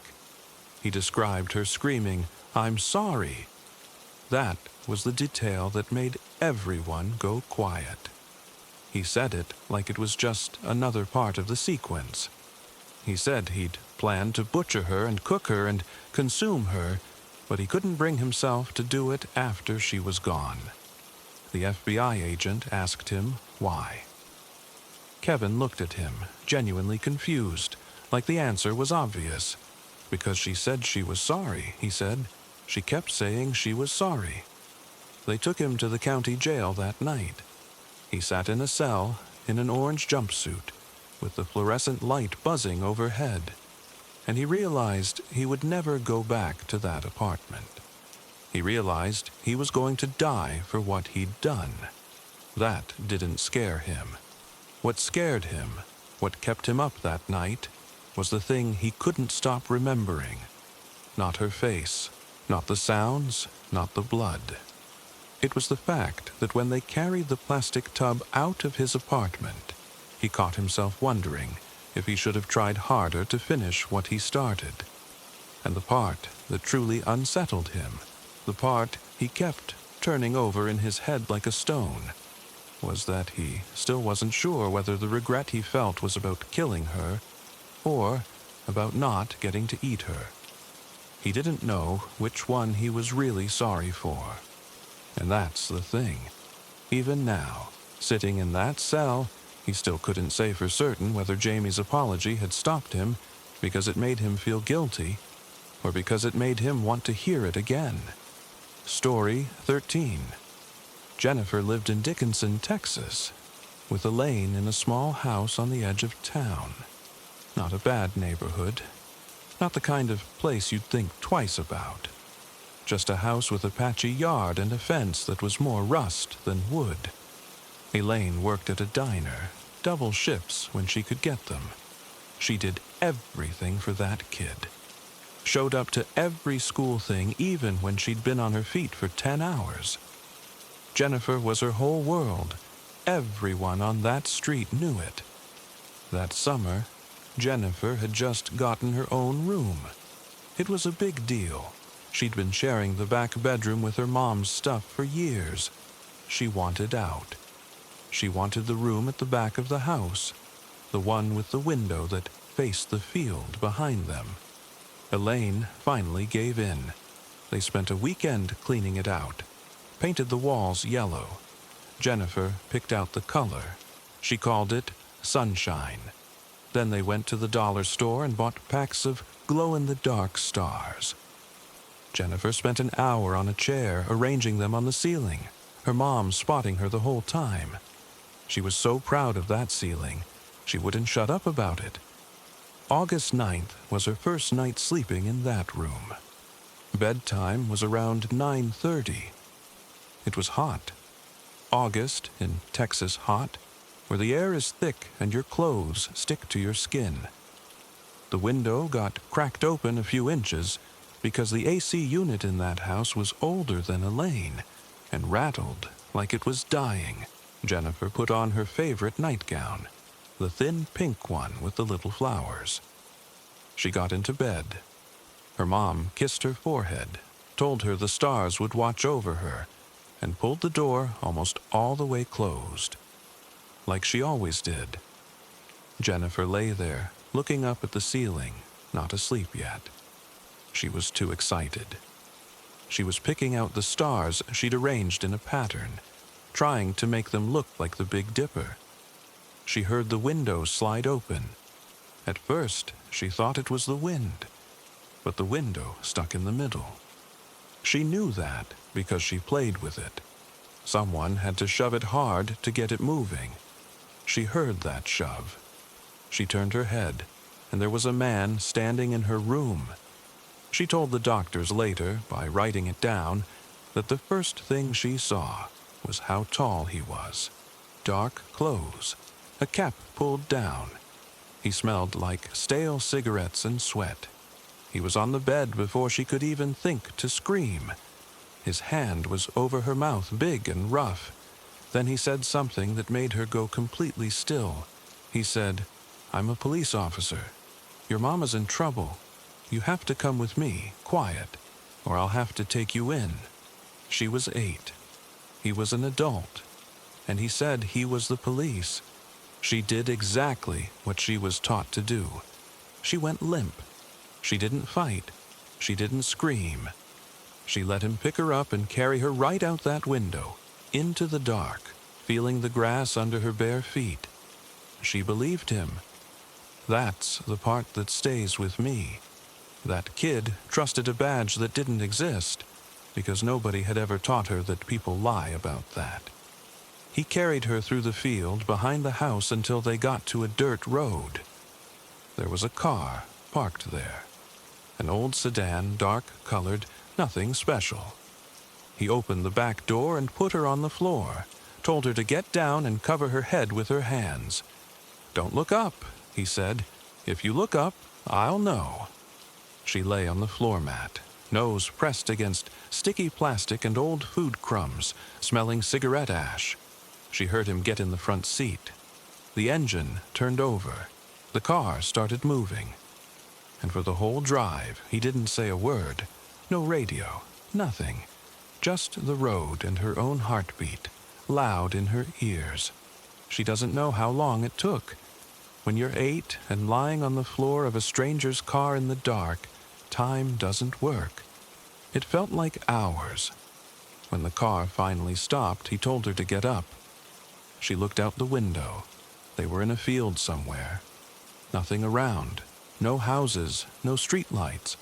Just tall grass and the pale haze of highway lights in the distance. He took her hand and walked her into the field. She was barefoot. The grass was dry and sharp, and the ground was hard and uneven. She stumbled a few times. He held her hand the whole way, like she was his kid. And she still thought he was going to take her home. That's how an 8-year-old thinks. She told the doctors that. She thought if she was good, if she didn't cry, he'd drive her back, and she'd wake up in her yellow room, and the stars would be there. I'm not going to detail what he did to her in that field. It's enough to say that he hurt her in ways no 8-year-old should know exist. She cried. She asked for her mom. He told her to shut up. When he was done, he pulled a knife. She saw the blade because the moon was out, and the metal caught the light. He said, "Close your eyes. It'll be easier if you close your eyes." She closed them. Because she was 8, and she still believed that if she did what the man said, he would let her go home. He cut her throat. Here's what she wrote about it later, years later, in a notebook she never showed anyone. She said the thing she remembers most is not the pain.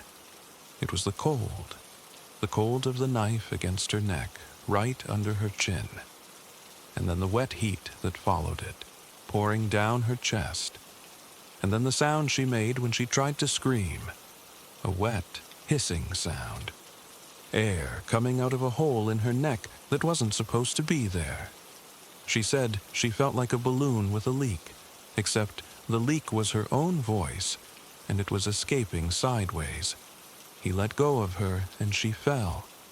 She heard his footsteps moving away through the grass. Then the car door, the engine starting. The sound getting smaller and smaller until it was gone. She was alone in the field. She didn't move, not because of the pain. The pain was there, but it was far away, like something happening to somebody else. She didn't move because she was afraid he'd come back, and because she was playing dead. That's what she called it. She played dead for 12 hours. The night got cold. That's another thing people don't expect about August in Texas. The days are unbearable, but the nights can go sharp and cool. She lay there, shaking, her blood soaking into the dirt under her, the grass sticking to her skin. And then the ants came. Fire ants, because it's Texas and nothing is kind. They found the blood, or they found her warmth, and they crawled over her arms and her legs and her face. They bit her, over and over. She felt every single one. But she couldn't brush them off because she was supposed to be playing dead. So she lay there and took it. She felt the ant bites on her eyelids, her lips, the inside of her ear. 200 and something bites, the doctors counted later. She took all of them, silent, because her voice was gone. She watched the sky change, black to gray to pink. She told her mom later that the sunrise that morning was the same pink as her nightgown. she thought about her room, the yellow walls, the stars on the ceiling, and she thought about Elaine opening her bedroom door and finding it empty, with the window standing open. She said she kept looking at the stars in her head. She told herself that as long as she could see them, she was still alive. It was past noon when the kids found her. A group of kids riding bikes through the field, taking a shortcut. They were laughing, talking. She heard their voices and she tried to scream, but nothing came out. So she moved her arm. Just a little. Just enough to rustle the grass. One of the kids stopped, looked over, saw a little girl lying in the dirt, covered in dried blood and ants and grass, wearing a torn pink nightgown. That kid started screaming. They all rode back to the houses as fast as they could and started banging on doors, trying to get words out. The ambulance came. The EMTs later said they didn't think she was going to make it. Her throat was cut so deep you could see muscle. She lost a lot of blood. She was dehydrated, in shock, covered in bites. But her heart was still going. That little heart. It kept going. At the hospital, she nearly tore the place apart. Every time a man came near her bed, she went wild. She thrashed. She clawed. She bit a paramedic so hard she drew blood. They had to sedate her just to put in an IV. When she woke up, she wouldn't let any man inside her room. Not doctors, not nurses, not the male cop who stood guard at the door. She'd shake, actual convulsion-like shaking, if she even heard a deep voice. So they put a female detective on her case. And that's the only reason any of this got solved.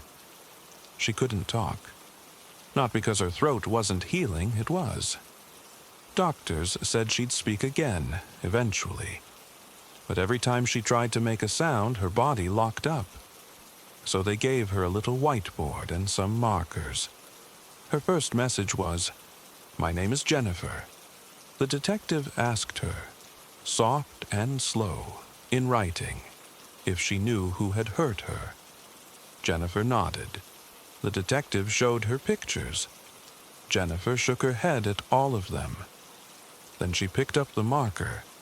The detective said she held it like a second grader in a fist.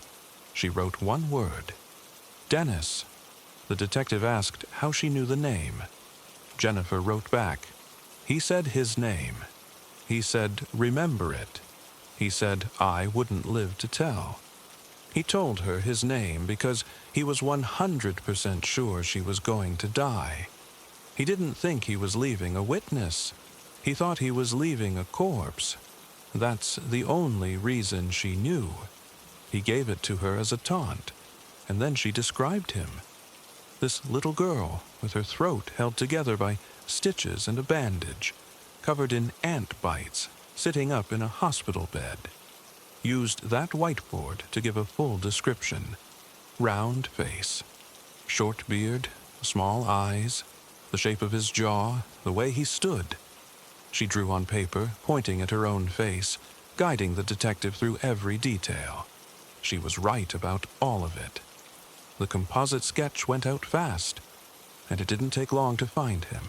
Dennis Earl Bradford. He had a prior record, so his DNA was in the system. It matched the evidence from her nightgown, from the field, from the car. They arrested him at his house. Deputies said he didn't run, didn't fight. He just went pale and said, "Is she alive?" They said yes. And Dennis Bradford started crying, not quiet tears.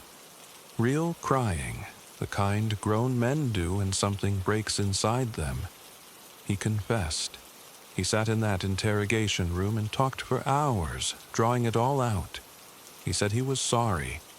He said it so many times the detective stopped writing it down. And then he said something that nobody in that room knew how to process. He said that after he drove away from that field, after he heard her go quiet, He pulled over to the side of the road, put his head on the steering wheel, and prayed. He prayed she would live. He begged God to save her. He knew it was insane. He knew he was the one who hurt her, the one who left her there to die. But he prayed anyway, and he said he had been praying for her every single night since. Then he went back to his cell, and before the trial could ever happen, he tied his bedsheet to the bars and hanged himself. So Dennis Bradford, the man who cut an 8-year-old girl's throat and left her for the ants, prayed for her survival. And she survived. And then he killed himself before anyone could ask him why. Jennifer came home from the hospital weeks later. She could talk again, but she didn't. For a long time, she didn't say a word. She wouldn't go into her yellow room for months. When she finally did, Elaine had taken the stars down from the ceiling and thrown them in the trash, hoping it would help. Jennifer found them.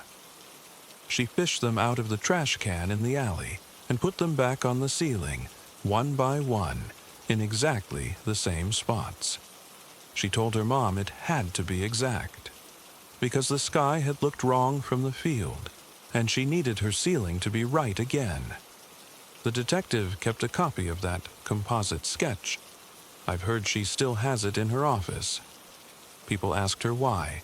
She said, because an 8-year-old girl who couldn't speak drew that with her hand shaking, and she got it exactly right.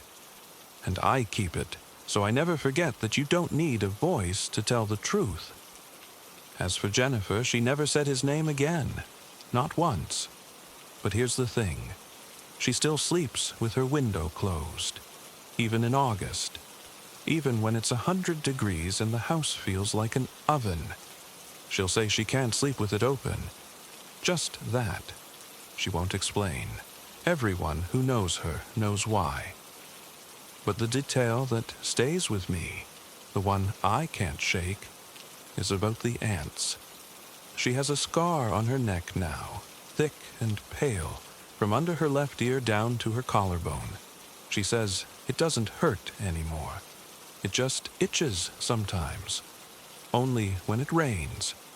It rained the day they buried Dennis Earl Bradford. Jennifer watched it from her bedroom window that time, from the inside, with the window closed. Story 14. Kevin Green was 20 years old on September 30th, 1979, and his wife, Diana, was 19 and nearly 9 months pregnant. They lived in a small ground-floor apartment in Tustin, California, a place full of orange trees and military families. People left their doors unlocked back then. That's not an excuse. It's just the way it was. Kevin had been in the military, same base as a lot of the guys in that area. He was supposed to be a husband. He was supposed to be a father.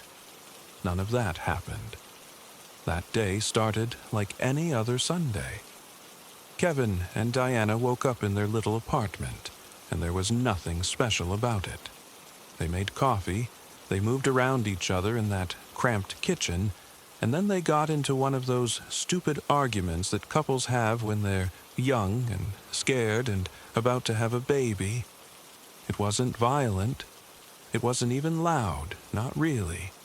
It was the kind of fight where you're not even sure what you're fighting about, but you can't stop saying things you don't mean. Money, probably. The future, definitely. Kevin was terrified. He was 20 years old and about to be a father, and he didn't know how he was going to pay for anything. Diana was scared too, but she wasn't allowed to say it because he had already said it first. That's how those fights go. You get stuck. So Kevin said he needed air. He said he was going to go get burgers, and he needed to walk it off first. He told Diana he'd be back in 20 minutes. She didn't look up at him. She was sitting on the edge of the bed, holding her belly, staring at the wall. He didn't apologize. That was the last thing he said to her, before he walked out the front door and didn't bother to lock it, because he was going to be gone 20 minutes, and this was Tustin, and people didn't lock doors. Kevin walked to his car. The car was an old brown thing, not worth much, but it ran. He drove to the burger stand about 2 miles away. The receipt from that day would later be the only thing that stood between him and the death penalty. He bought a hamburger, maybe 2. He didn't eat them yet. He put the paper bag on the passenger seat. The receipt went in his shirt pocket. The time on it was 6:47 in the evening. It was still light outside. This was the last moment of his life where he was just a guy running errands. Kevin got back to the apartment maybe 20 minutes after he left. The parking lot was quiet. No police cars, no ambulance, no crowd. Just his front door, standing open about 6 inches. Not broken, not kicked in, just open. He didn't think much of it at first. He thought maybe Diana had gone outside to get some air too, or maybe the wind had pushed it. He remembered his hands being full, so he nudged the door with his shoulder. He called her name. She didn't answer. The apartment was small, so he saw her almost right away. She was on the floor between the bedroom and the bathroom. The light was on in the bathroom. She was lying on the linoleum with her nightgown pushed up around her waist. Her face was purple. There was blood on the floor, and he thought, she's dead. He didn't scream. He didn't run to her. He just stood there, holding the burger bag, and his brain went blank. Then he dropped the bag and went to her. He didn't touch her face because he was afraid. He only touched her arm. Her skin was warm. She made a sound, a low groan. She was alive, but her eyes were rolled back. Kevin ran to the kitchen and called the operator. He couldn't remember his own address at first. He had to say his name twice. The operator asked what happened, and he said he didn't know. He just found his wife. Please send help. He didn't know what to do after that. He grabbed a kitchen towel and got on his knees next to her, but he didn't know where to put it. He just held her hand and talked to her. He said her name over and over. He said, "Diana, Diana, Diana." He said, "I'm here." The paramedics arrived before the police. Kevin stood against the wall while they worked on her. He was in the way. He couldn't stop shaking. The cops showed up a few minutes later. One of them asked Kevin where he had been. Kevin said he went to get burgers. He pointed to the paper bag on the floor. The officer picked it up and looked inside. He looked at Kevin. Kevin pulled the receipt out of his shirt pocket and handed it to him. The officer looked at the receipt and then looked at the open door. He asked Kevin if the door was locked when he left. Kevin said no. He asked Kevin why not. Kevin said he didn't know. He wasn't going to be gone long. That was the first crack. The ambulance took Diana to the hospital. Kevin wasn't allowed to ride in it. He had to drive himself. He rode in his own car behind the ambulance, with the paper bag still on the floor of the apartment, and the receipt now in the officer's notebook. He didn't have any proof he had been at the burger stand except for the passenger seat receipt. He didn't know, at the time, he should have kept his mouth shut. At the hospital, they kept Kevin in a waiting room. He was covered in his wife's blood, so a nurse gave him a pair of hospital pants and a shirt. They put his clothes in a paper bag. Kevin sat in a plastic chair and stared at the floor. He didn't know if Diana was alive. A doctor came out and said she was alive, but she was in a coma. She had a skull fracture. She had broken ribs. Some of the ribs were old. No, they were new. They told him she had been beaten with something flat and heavy, maybe a board, maybe a handgun, something like that.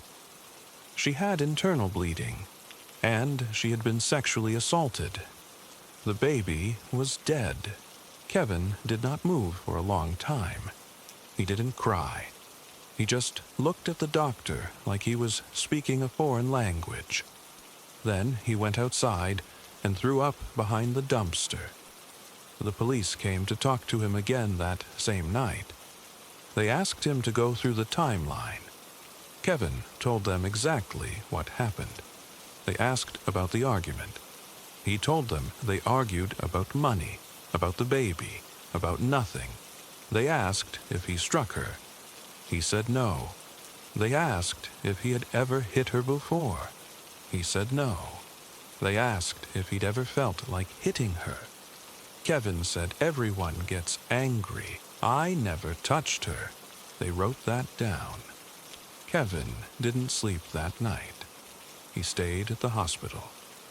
They wouldn't let him see Diana because she was in the intensive care unit. The police stayed too, but they didn't sit near him. They stood in the hallway and talked to each other. Every now and then, one of them would look at him. Kevin knew what that look meant. He told himself it was just procedure. But it wasn't. Diana woke up 2 days later. Kevin wasn't in the room when it happened. The police were. They had told him to wait in the family room. He stood at the vending machine, trying to decide if he wanted to spend 50 cents on another coffee. Then he saw the detective walk toward him with a face that wasn't a face. The detective said, "Kevin, we need to have a conversation." The nurse said Diana had opened her eyes and started asking for the baby. They told her the baby didn't survive. Then she started screaming. The police came in and asked her what happened to her. Diana said Kevin. She said Kevin did it. She said her husband came back. He was angry. He beat her. He hurt the baby. The police wrote that down in a statement and had her sign it. She was on painkillers. She had a catheter and a breathing tube was just out. She had brain injury from the beating. But she said Kevin, and that was enough. Kevin was arrested at the hospital. They handcuffed him in front of the nurses and the orderlies. He didn't fight. He just said, No, I didn't do this." But no one listened. They charged him with assault on his wife and murder of their unborn child. At the trial, the district attorney pointed at him and told the jury that Kevin had gone to the burger stand, but he was angry the whole time, and when he came back, he took that anger out on his pregnant wife. The defense played the receipt. They showed the jury the time. They said the receipt proved he was at the burger stand at 6:47. But the prosecution said it didn't prove where he was before or after. They said he could have come back, attacked Diana, left again to get the burgers, and then come back again to find her. They said he did it. There was no DNA testing back then. There was no other suspect. Kevin testified. He told the jury he never touched Diana. He said she was the mother of his child and he loved her. But the more he said it, the more they didn't believe it. The argument came out. The unlocked door came out. His own wife said he did it. What do you think people are going to believe? The receipt didn't matter. The jury convicted him. He got 15 years to life. He was 20 years old. Diana's unborn baby was already dead, but Kevin was still alive. He didn't know if that was luck or punishment. He spent 16 years in prison. He grew up in there. He went from a boy who left doors unlocked to a man who checked his back every time he walked anywhere. He didn't deny being angry at first. He was angry at Diana. He sat in his cell and hated her. He thought about what she did to him, what she said, how she ruined his life. Then he got older, and he started to understand something. Diana didn't lie. She believed it. She was beaten that hard. Her brain was broken. She saw someone come in through that door, and she put her husband's face on the monster, because her husband was the only man she should have been safe from. If it wasn't him, then it was something else. That made it worse, maybe. Kevin couldn't hate her after that. He had to carry his years inside, and she had to carry hers outside. But he was still in prison. She wasn't. In 1996, a lawyer who did innocence work asked for DNA testing on the old crime scene evidence. The evidence had been sitting in an envelope in a police storage room for 17 years. Kevin said yes. He didn't expect anything. He had been in prison long enough to know hope was not something you let in. But the results came back. The DNA from the semen that was found on Diana's body and in her underwear did not match Kevin. It didn't match anyone in the family. It matched a man named Gerald Parker. Gerald Parker was already on death row. He was known as the bedroom basher because he liked to go during the dark hours, when people were asleep. He broke into apartments, found women alone, beat them, raped them, killed them. He had been arrested in 1986 after a string of murders in Southern California. In 1996, with DNA testing, they connected him to the attack on Diana. He did not deny it. He said he had seen Kevin leave the apartment that night. He was near the same military base, walking or driving, looking for an open door. He saw the door unlocked. He went in. He didn't know how long he had. He took advantage of it. Kevin was released from prison in 1996. He had served 16 years. He was 36 years old.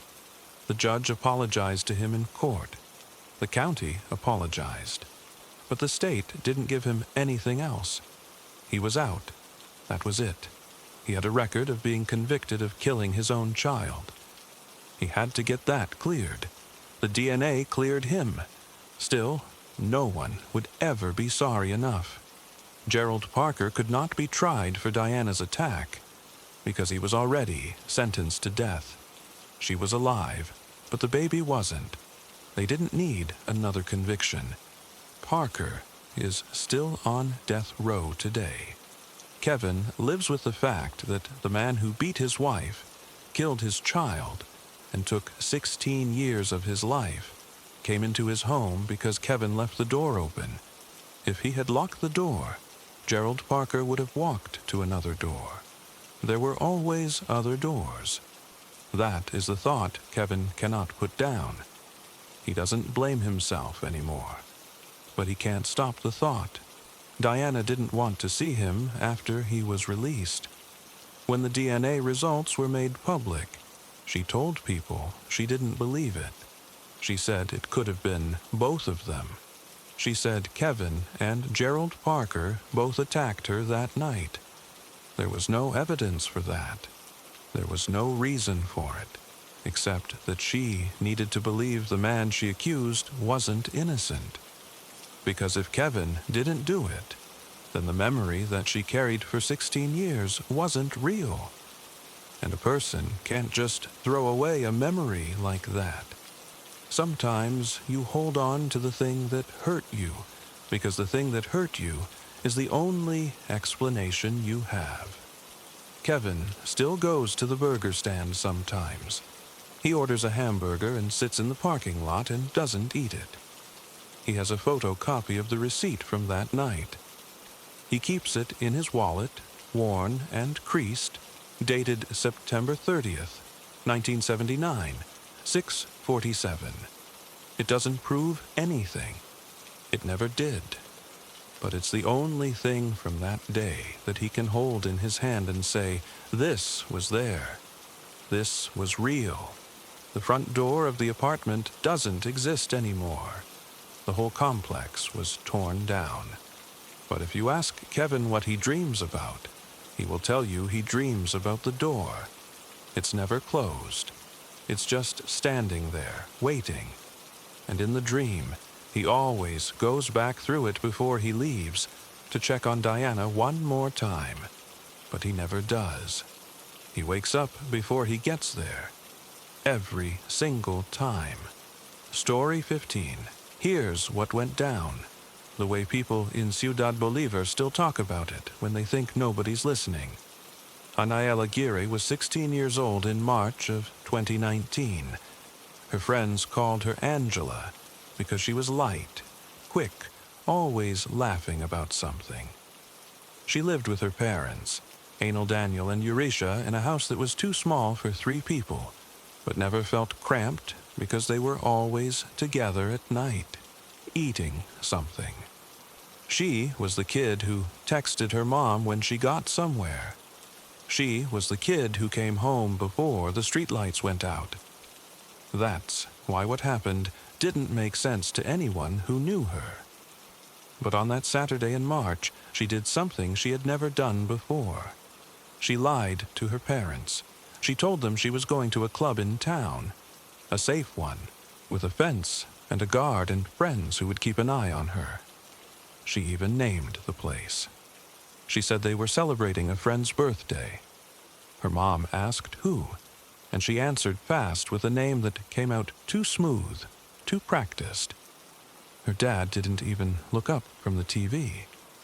Anael grabbed her bag and left, and nobody stopped her. That's the part her parents tell themselves every night. The last time they saw her alive, she was smiling like it was just another Saturday. She had lied, but it was a small lie. A normal 16-year-old lie. The kind that should have ended with her getting in trouble and eating breakfast in shame the next morning. She went to La Tericaya Island instead. La Tericaya is not the kind of place you go by accident. It's a piece of land in the middle of the Coroni River, a ways out from the city. No road, no bridge, just a beat-up boat that takes 20 minutes to get there and 20 minutes to get back. There's nothing on the island. A few trees, a patch of sand, mosquito nests, and the river on every side. People go there to drink. That's it. They pay someone with a boat to drop them off and wait until nobody can stand on their feet anymore. And then they come back with the morning sun. Anael got to the riverbank around 4 in the afternoon. She came with a group of people she knew from school, but not well. They were the loud ones, the ones who drank in the street, the ones who knew how to get invitations to things. A girl from her class had said, "Just come, it's going to be good." And Anael, for some reason, said yes. Maybe she was tired of being the good one. Maybe she just wanted a picture on the boat for Instagram. She wore light clothes because it was hot. Short jeans, a thin tank top, sandals, no wetsuit, no life jacket. That's the part that people can't stop repeating when they talk about her case. She was going to a party. Not a swim, not a dive, a party. The boat ride was loud. People brought a speaker and a bottle of rum and a thing of beer that they passed around like water. The river was muddy and swift. Someone screamed about losing a sandal into the current. Someone else threw a beer can into the water, and the rest cheered. Anael sat with her knees pulled up, hugging her own arms, and she kept looking at the shore as it got smaller and smaller behind them. She said later, no, she never said later. But the people who were on the boat remember she wasn't smiling the way she had been at the start. She looked nervous. She looked like she was figuring out she'd made a mistake. The island came up fast, a shadow of trees in the middle of the water. There was no dock. The boat slowed down, and the driver got up and pushed them toward the sand. Anael stepped off with her sandals in her hand, the mud squashing between her toes, and she must have thought, "Okay, it's just a party. I can handle this." But she couldn't have imagined what the party was actually going to be. By 6 o'clock, it was already out of control. There were maybe 40 people, most of them older than Anael, men in their 20s, a few girls from the city. and the kind of people who only show up when there's free alcohol. The music was so loud it hurt, not because of the sound, but because the speaker was distorted, crunching every song into a wall of noise. Empty bottles were already lying around by the time the sun went down. A couple was screaming at each other in the bushes. Two guys were fighting over a phone, pushing each other in the sand, laughing in that way that isn't really laughter. Anaël stuck close to her friend from class. That's what the friend told the police later. She said Anaël didn't drink much. She said Anaël kept looking at her watch, asking when they were going back. But nobody was going back. The boat left. The driver said he'd come back at dawn, no earlier. Anaël was stuck on that island whether she liked it or not. That's when José Alberto Chedidno came up to her. He was the son of a family that had properties all over Bolívar State. People knew of his father, knew the money, knew not to ask where it came from. José Alberto was one of those guys who thinks the world is slow because it hasn't given him everything yet. He was young, not much older than her, but he carried himself like a man who'd never been told no.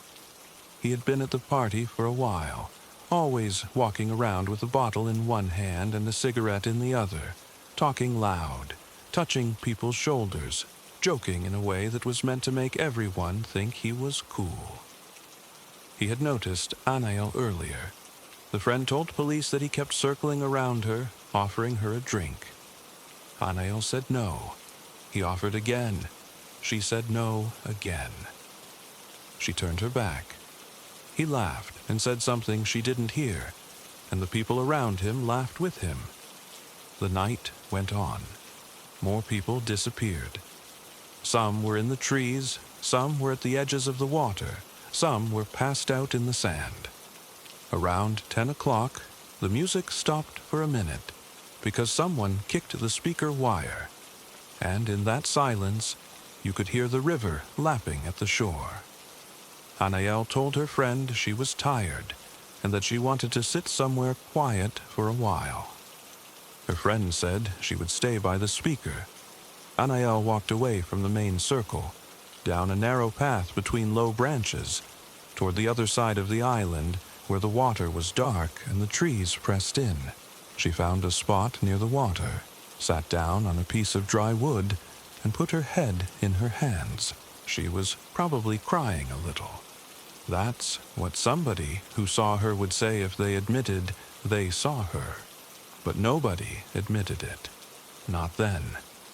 She was there for maybe 10 minutes. She heard footsteps in the sand. She turned around and saw José Alberto. He didn't sit down next to her. He stood over her, blocking the little light from the party. He said something like, "Why are you hiding here?" And she said, "I'm not hiding, I'm just tired." He said, "Come back, I want to get to know you." She said, "No, thanks." He said, "You think you're too good for me?" She said again, "No." She tried to get up. He pushed her back, not hard, just a hand on her shoulder, a thing that could have been a joke. But it wasn't a joke. What happened next, you already know from the forensic report, but you have to understand it from the way it felt for her. There was no smooth talk. There was no gentle hand on her face.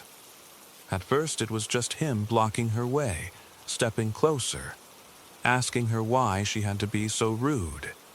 She said, "Let me go." He didn't move. She said it again, louder. He laughed and put his hand on her waist. She swatted it away. He grabbed her wrist, harder. She pulled. He pulled back. She fell onto the sand. He was on top of her then, not saying anything. She tried to scream, but the loudspeaker had just started back up, and the sound of the music swallowed her voice. She hit him with her free hand. He hit her back with an open fist. It landed on the side of her head. The pain was immediate, like a firecracker going off in her ear. She went dizzy. The whole river tilted. She remembered the feel of sand under her nails, the way her throat closed, and the pressure of his weight. She remembered reaching for something, anything, and her fingers closing around a rock. But he had already grabbed her by the shoulders and slammed her head against the ground. Once, twice, she doesn't remember the third time. She just remembers the water sound. Then, nothing. When Anael didn't come back to the party, nobody went looking for her. That is the truth. People noticed she was gone the way you notice a phone running out of battery. You think about it, then you don't. Her friend had fallen asleep on a plastic chair. The drinking had turned into a slow, ugly silence, with people curled up around the fire pit and the generator humming in the darkness. No one asked, "Where is the girl with the short jeans?" No one went to the other side of the island. The boat driver came back at 6 in the morning, and people woke up one by one, and still nobody counted heads. Anael walked into that party. She never walked out with them. 2 fishermen found her on the 3rd day. Her body was drifting in the Coron River, not far from the island, but moving in the wrong direction. That's the thing everyone noticed. The current moved one way, and she was moving the other. She was wearing a black wetsuit and an orange life jacket. That's what they reported to the police. The clothes were clean, like someone had put them on her carefully. They weren't her clothes. They weren't her size. The autopsy said blunt force trauma to the head. The same autopsy said sexual assault. A second autopsy, ordered by a judge nobody knows, suddenly said it was an accident. The explanation was drowning. A girl in a wetsuit and a life vest drowned at a party. Nobody in Bolvar believed it. But the case was closed. Jose Alberto Chedidno was never charged. No one on the island was questioned seriously. The family's name was enough. People said money changed hands, $100,000 in gold bars. People said that's why the second autopsy had so many missing pages. Anael's parents got a copy of the report, and the pages were just blank. Blank pages where the explanation should have been. Her mother told a journalist she was allowed to watch the trial from a hallway. Not in the courtroom. The hallway. She said she heard voices but no words. She said she saw her daughter's name on a piece of paper, and a man at the door told her to stay back. 3 months later, the case was declared closed. Anael Aguirre was buried on a Tuesday. Her parents dressed her in a white dress. But the official case file still says she was found wearing a wetsuit and a life jacket. It says she drowned. It doesn't say why the drowning victim had trauma to the back of the head. It doesn't say who put the wetsuit on a girl who went to a party in sandals. And it doesn't say why the river gave her back in the opposite direction of the current, as if the water wanted to push her into somebody's hands, as if it was trying to show them something. The last thing her mother said before the funeral was a question. She asked the detective, "Why is my daughter wearing that suit?" She never learned how to swim. The detective didn't answer. He just looked at the floor and told her the case was closed. Story 16, July 1st, 1975, was a Tuesday. The weather was normal for that time of year. Mid-70s, sun up early, no sign of trouble. Shelley Robertson woke up in her little apartment in Arvada, Colorado. She was 23 years old. She worked as a bookkeeper, and in the summer, she didn't have much going on at the small office, so she used the day to help her dad at his printing business over in Golden. Her dad needed somebody to do the payroll. Shelley could do it with her eyes closed. She got dressed in a white blouse and jeans. Her mother later remembered the jeans because Shelley had just bought them with her first full paycheck. She grabbed a canvas bag, not a purse. She had a habit of stuffing everything in a bag: wallet, lip gloss, her cigarettes. She kissed her mother goodbye at the door around 9 that morning. She said she'd call from her dad's shop when she got there. That was the last time Roberta Robertson heard her daughter's voice. Hitchhiking was not weird in 1975. In suburban Denver, before the fear of strangers kicked in completely, lots of people did it. Shelley didn't have a car that summer. She didn't have enough money to pay for one. She told her friends it was easier to get a ride than to deal with a broken-down engine. She lived in a town where people knew each other, so she walked to the edge of Arvada and stuck out her thumb, heading west toward Golden. That much is certain. What happened after that comes from a few thin memories, and one of them is so thin it's sickening. A police officer from Arvada was near a service station on the main road to Golden that morning. He saw Shelley. He was there to get gasoline, or maybe just to stop for a minute. She was standing next to a pickup while the driver worked the pump. The officer noticed the truck because it was an older model Chevrolet pickup, painted red with a lot of miles on it. He noticed the girl because she was young and blonde and looked clean, while the driver did not. The driver had a full beard and thick, bushy hair. He looked like he hadn't bothered with himself in a while. The officer looked straight at Shelley. She didn't look scared. She looked like she was waiting. She was leaning against the passenger side door, calm. The officer went about his business. He did not get the license plate. He did not ask the driver anything.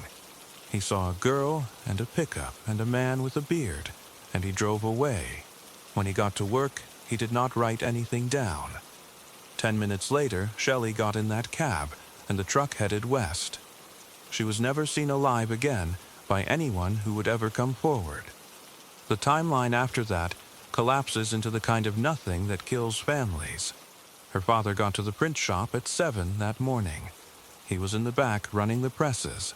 He kept waiting for Shelley to walk in. By 10:30, no Shelley. By 11, he tried calling her apartment. No answer. At noon, he called home. His wife said Shelley had left early. At 1 o'clock, he drove halfway to Arvada, expecting to meet her on the road. He saw nothing. He called the local hospital on the chance she'd been in an accident. They said no. The police didn't exactly blow it off, but they didn't panic either. How many times had they heard that an adult woman didn't show up at her parents' house? 100? 1,000? Shelley wasn't a runaway. They didn't know that yet. Her father kept telling them she was coming to work. She wouldn't miss a paycheck. Days went by. No phone call. No one who saw her. The detective assigned to the case put a cold case label on it faster than anyone should have. The file had a photograph of Shelley with her hair pulled back, a small smile, her arm resting on an adding machine. It stayed in the file. 7 weeks passed. It was late August. The mountains were quiet. 2 students from the Colorado School of Mines drove up to Berthoud Pass to explore an old mine shaft on a Saturday. It was something they did, hiked up with flashlights, maps, climbing equipment, their boots wet with dew. They went into the shaft a few hundred feet. Then one of them smelled it. Not the usual smell of dirt and rust and mine water. It was something sweet and heavy.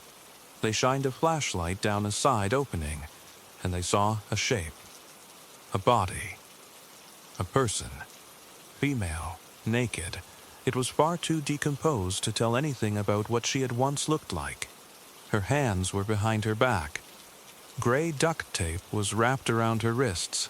Duct tape around her ankles, too, tight enough that the skin above and below showed the pressure. The body had been beaten. The medical examiner later used the words, blunt force trauma to the head. That is the official way of saying that somebody hit her in the face and skull until she stopped moving. Dental records identified her. Shelley Robertson. Her father had to give the dentist's name. There was no way for him to identify her the normal way. He sat in the station office and nodded while a deputy told him his daughter had been found at Berthoud Pass. He didn't say anything. He just put his hand over his mouth. The news made the local papers. a young bookkeeper. A body in a mine.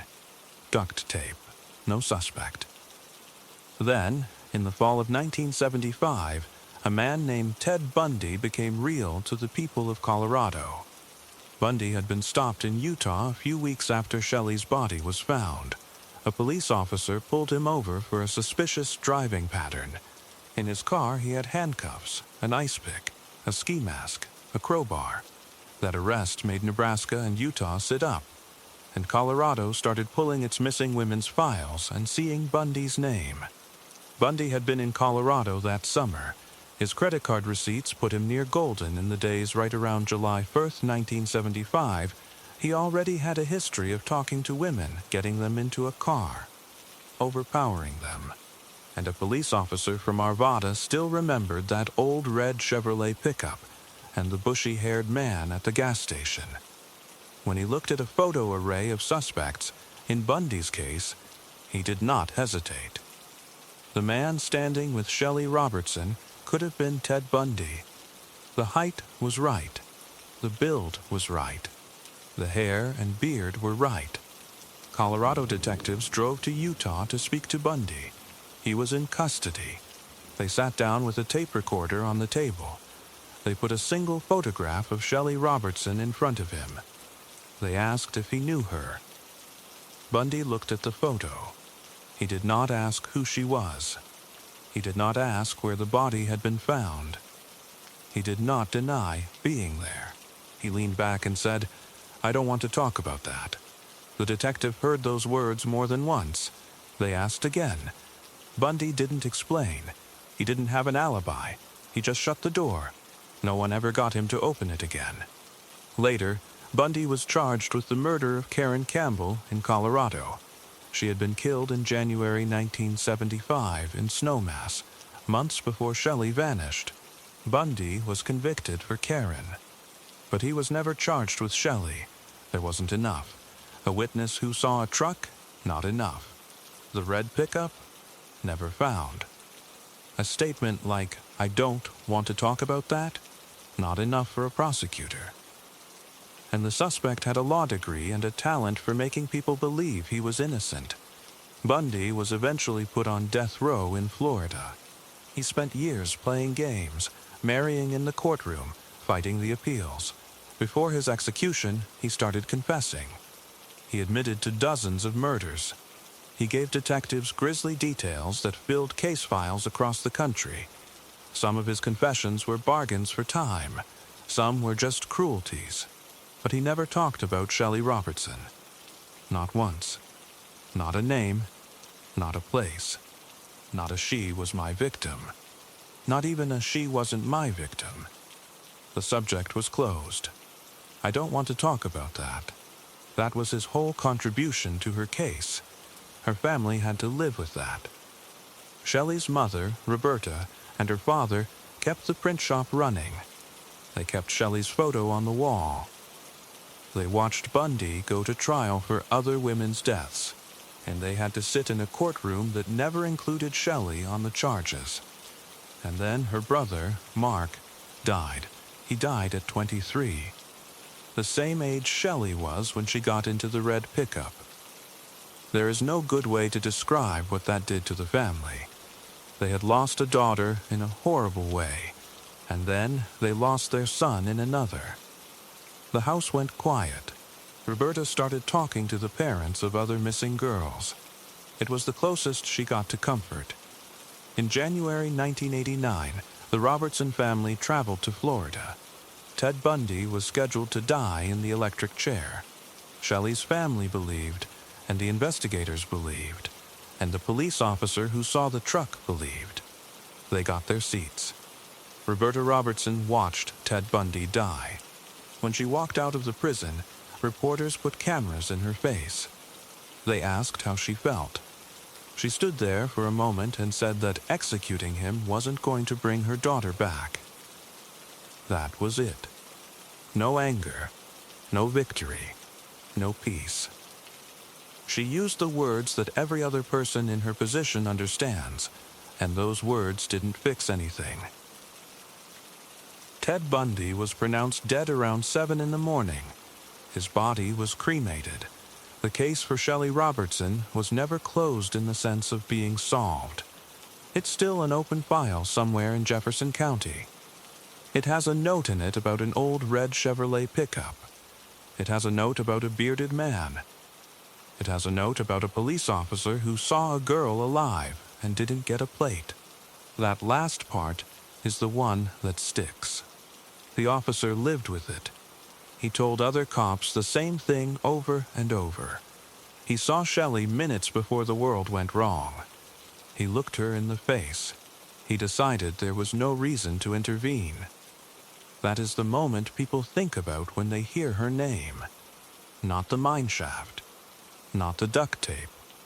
Not Bundy's face at the prison. It's the moment the world had a chance and didn't take it. Officially, the case remains unsolved. Not because nobody knows, but because nobody who knew ever told. Ted Bundy never said her name. The detective who heard "I don't want to talk about" that hears it probably still, in his sleep. And somewhere out there, on the other side of a mountain pass, there is a mine shaft that was never sealed up. People can still find it if they want to. They can walk in and feel the cold air. They can stand where Shelley Robertson was left, naked and taped and forgotten, maybe 100 yards from daylight. She was 23. It was July the 1st. The sky was clear. The truck was red. And no one, not even Ted Bundy, ever said what her last minutes were like. That's the part that's still unsolved. Not just the name on the file. That piece of a morning. That small, final piece of a life. No one has ever owned up to it, and the only person who could tell that story is dead. Story 17. Mark Brandon Reed woke up on that Monday morning in 1981 with a plan. He was 26 years old, already a name in Melbourne's underworld. But inside Pentridge Prison, he was just another body in H Division. That wing was for the hardest criminals in the state. Armed robbers. Rapists, killers, men who made the normal prisoners sleep with one eye open. Mark liked it there. That was the problem. He liked it too much. He was starting to feel at home, and that scared him. So he decided to get out. He didn't want to transfer to a minimum security farm. He didn't want a cushy job in the kitchen. He wanted a one-way ticket to the psych ward, because from there you could get sent to a hospital, and from the hospital you could get visits, better food, more freedom. He'd seen it work before. A bloke in the next wing had sliced his own Achilles tendon with a piece of metal and was out of H Division within 48 hours. Mark figured he needed something bigger, something that would make the guards think he was completely off his head. So he decided to cut off his ears. He told his cellmate at breakfast. The cellmate was a lanky robber from Footscray, who never said much. He just stared at Mark with a piece of toast halfway to his mouth. "You're cracked, Mark," the cellmate said. Mark grinned. "Maybe, but I'm getting out of here today. You watch." He didn't eat. He went back to the cell and sat on his bunk, waiting. He had a razor blade in his pocket. He'd nicked it from the bathroom sink that morning. It wasn't one of those fancy safety razors. It was a thin, sharp piece of metal with a touch of rust on the edge. He wrapped one end in toilet paper so it wouldn't slip. Then he waited for the morning activity period, when most of the wing was out in the exercise yard. The cellmate stayed with him, worried. Mark told him to get out. The cellmate refused. Mark said, "Fine, you can watch." He called over the bloke from the cell next door, a heavy-set guy who owed him a pack of cigarettes. The guy came over, saw Mark holding the blade, and asked what was going on. Mark showed him the blade. "I need you to do something for me," Mark said. "You're going to cut my ears off." The guy laughed. Then he saw Mark's eyes and stopped laughing. "You're serious. Do it quick. One, then the other. If you muck it up, I'll break your jaw." The heavy-set bloke took the blade. His hand was shaking. Mark sat on the concrete floor back against the wall. He told the bloke to get behind him. Then he said, "Make it count." The bloke grabbed Mark's left ear. Mark felt the cold of the metal, then the first slice. It wasn't like in the movies. There was no sudden scream, no splash of blood across the wall. It was a deep, dull burn, like someone had shoved a red-hot wire through his head. He heard a crunch when the blade went through the cartilage. Blood poured down his neck, warm and thick, soaking into his blue prison shirt. The bloke let go of the ear, and Mark heard it hit the floor with a wet thud. He didn't scream. He didn't even swear. He just took a breath and said, "Now, the other one." The bloke hesitated. "Mark, there's blood everywhere. Do it." This time it hurt worse.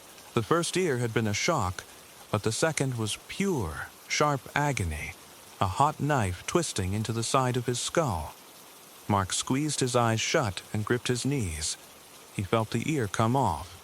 Then he opened his eyes and saw blood on his hands, blood on the floor, blood on his shirt. He looked at the floor. Both ears lay there in a dark red puddle, looking like pieces of raw meat. The bloke dropped the blade and backed away, white as paper. "I gotta get the guards," he said. Mark shook his head. "Wait." He stood up, wobbling. His head felt light, like it wasn't attached to his body. He walked over to the small desk in the corner, opened a drawer, and took out a sewing kit. He'd been planning this for weeks. He pulled out a needle and a length of black thread, licked the thread, and pushed it through the eye of the needle.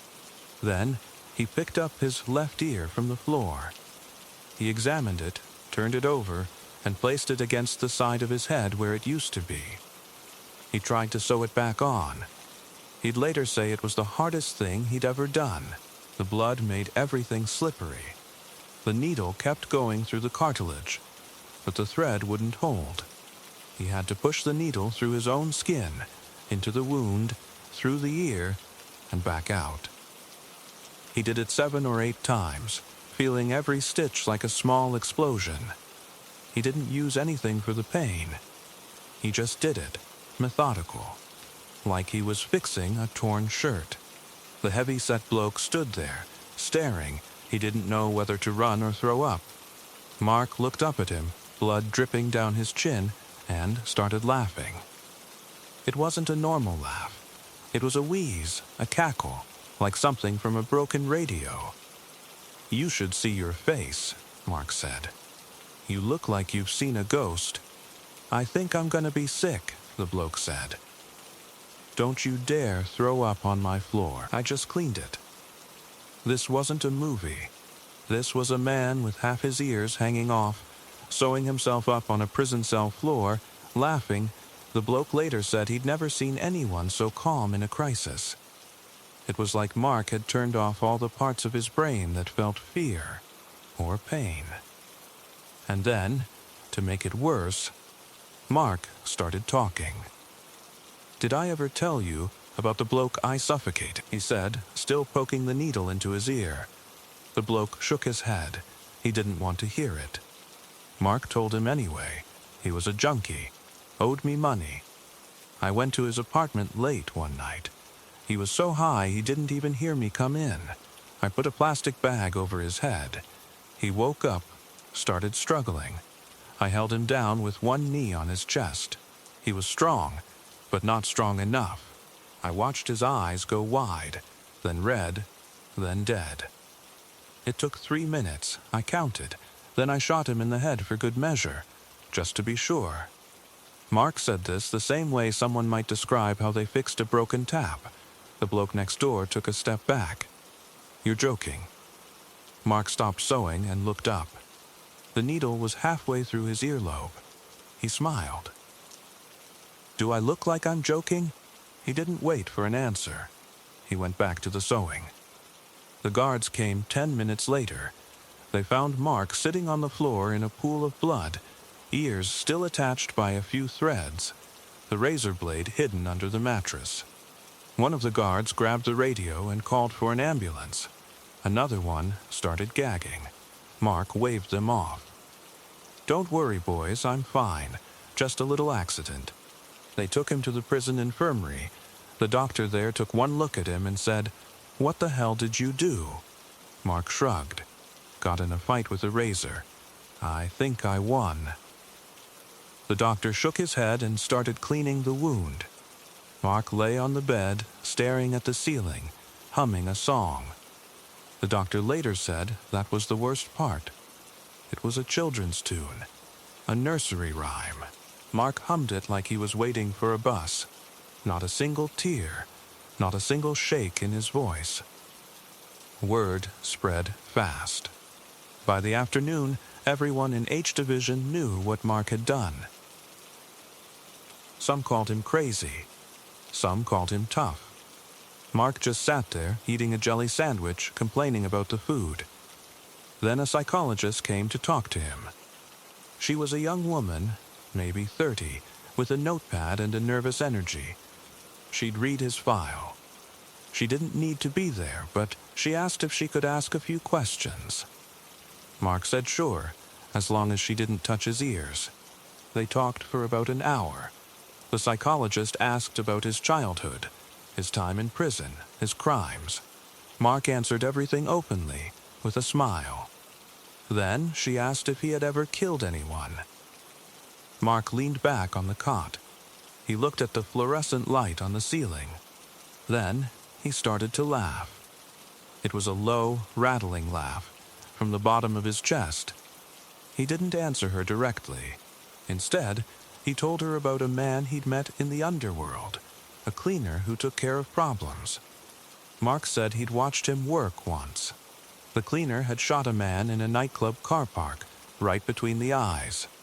The man dropped like a sack of potatoes, and the cleaner just walked away, never looked back. Mark described the sound the body made when it hit the concrete. A soft, wet thwack. He said he couldn't stop thinking about that sound. It made him laugh. The psychologist asked what was funny about it.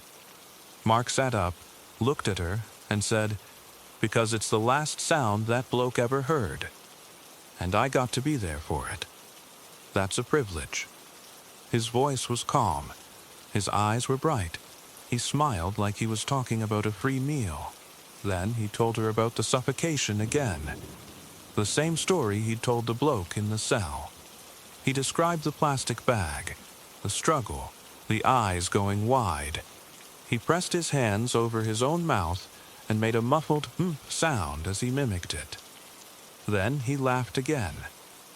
Not a laugh of madness, a laugh of pure enjoyment. The psychologist wrote something in her notepad. Her hand was shaking. She asked if he felt any regret. Mark looked at her, genuinely confused. Regret for what? He owed me money. He was a junkie. He was nothing. I did the world a favor. The psychologist left the room after that. Mark called after her, "Don't forget to write that down." That night, Mark was moved to the psych ward. He got a single cell with a clean mattress. He sat on the bed, touching his ears. They were bandaged, sewn back on properly. They would heal, but they'd never look the same. Mark didn't care. He'd gotten what he wanted. The guards would later say he was the politest prisoner in the psych ward. He never caused trouble.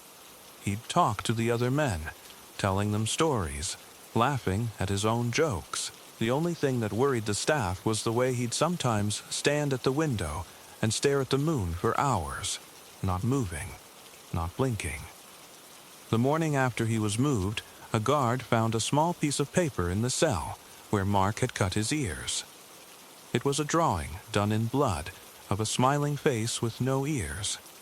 Underneath, in shaky letters, it said, "This is me, and I'm not finished." The guard took it to the chief, who dropped it in the bin and said, "He's attention-seeking. Ignore it." But the guard didn't ignore it. He fished it out of the bin, folded it carefully, and put it in his locker. Years later, Mark Brandon Reed died in 2013. The guard saw it on the news. He went to the locker, took out the drawing, and looked at it for a long time. The paper was brown and cracked. The blood had turned to rust. But the face was still smiling. The guard put it back and closed the door. He didn't say anything to anyone about it. But sometimes, in the middle of the night, he'd wake up and see that smiling, earless face in the dark. And he'd hear Mark's laugh.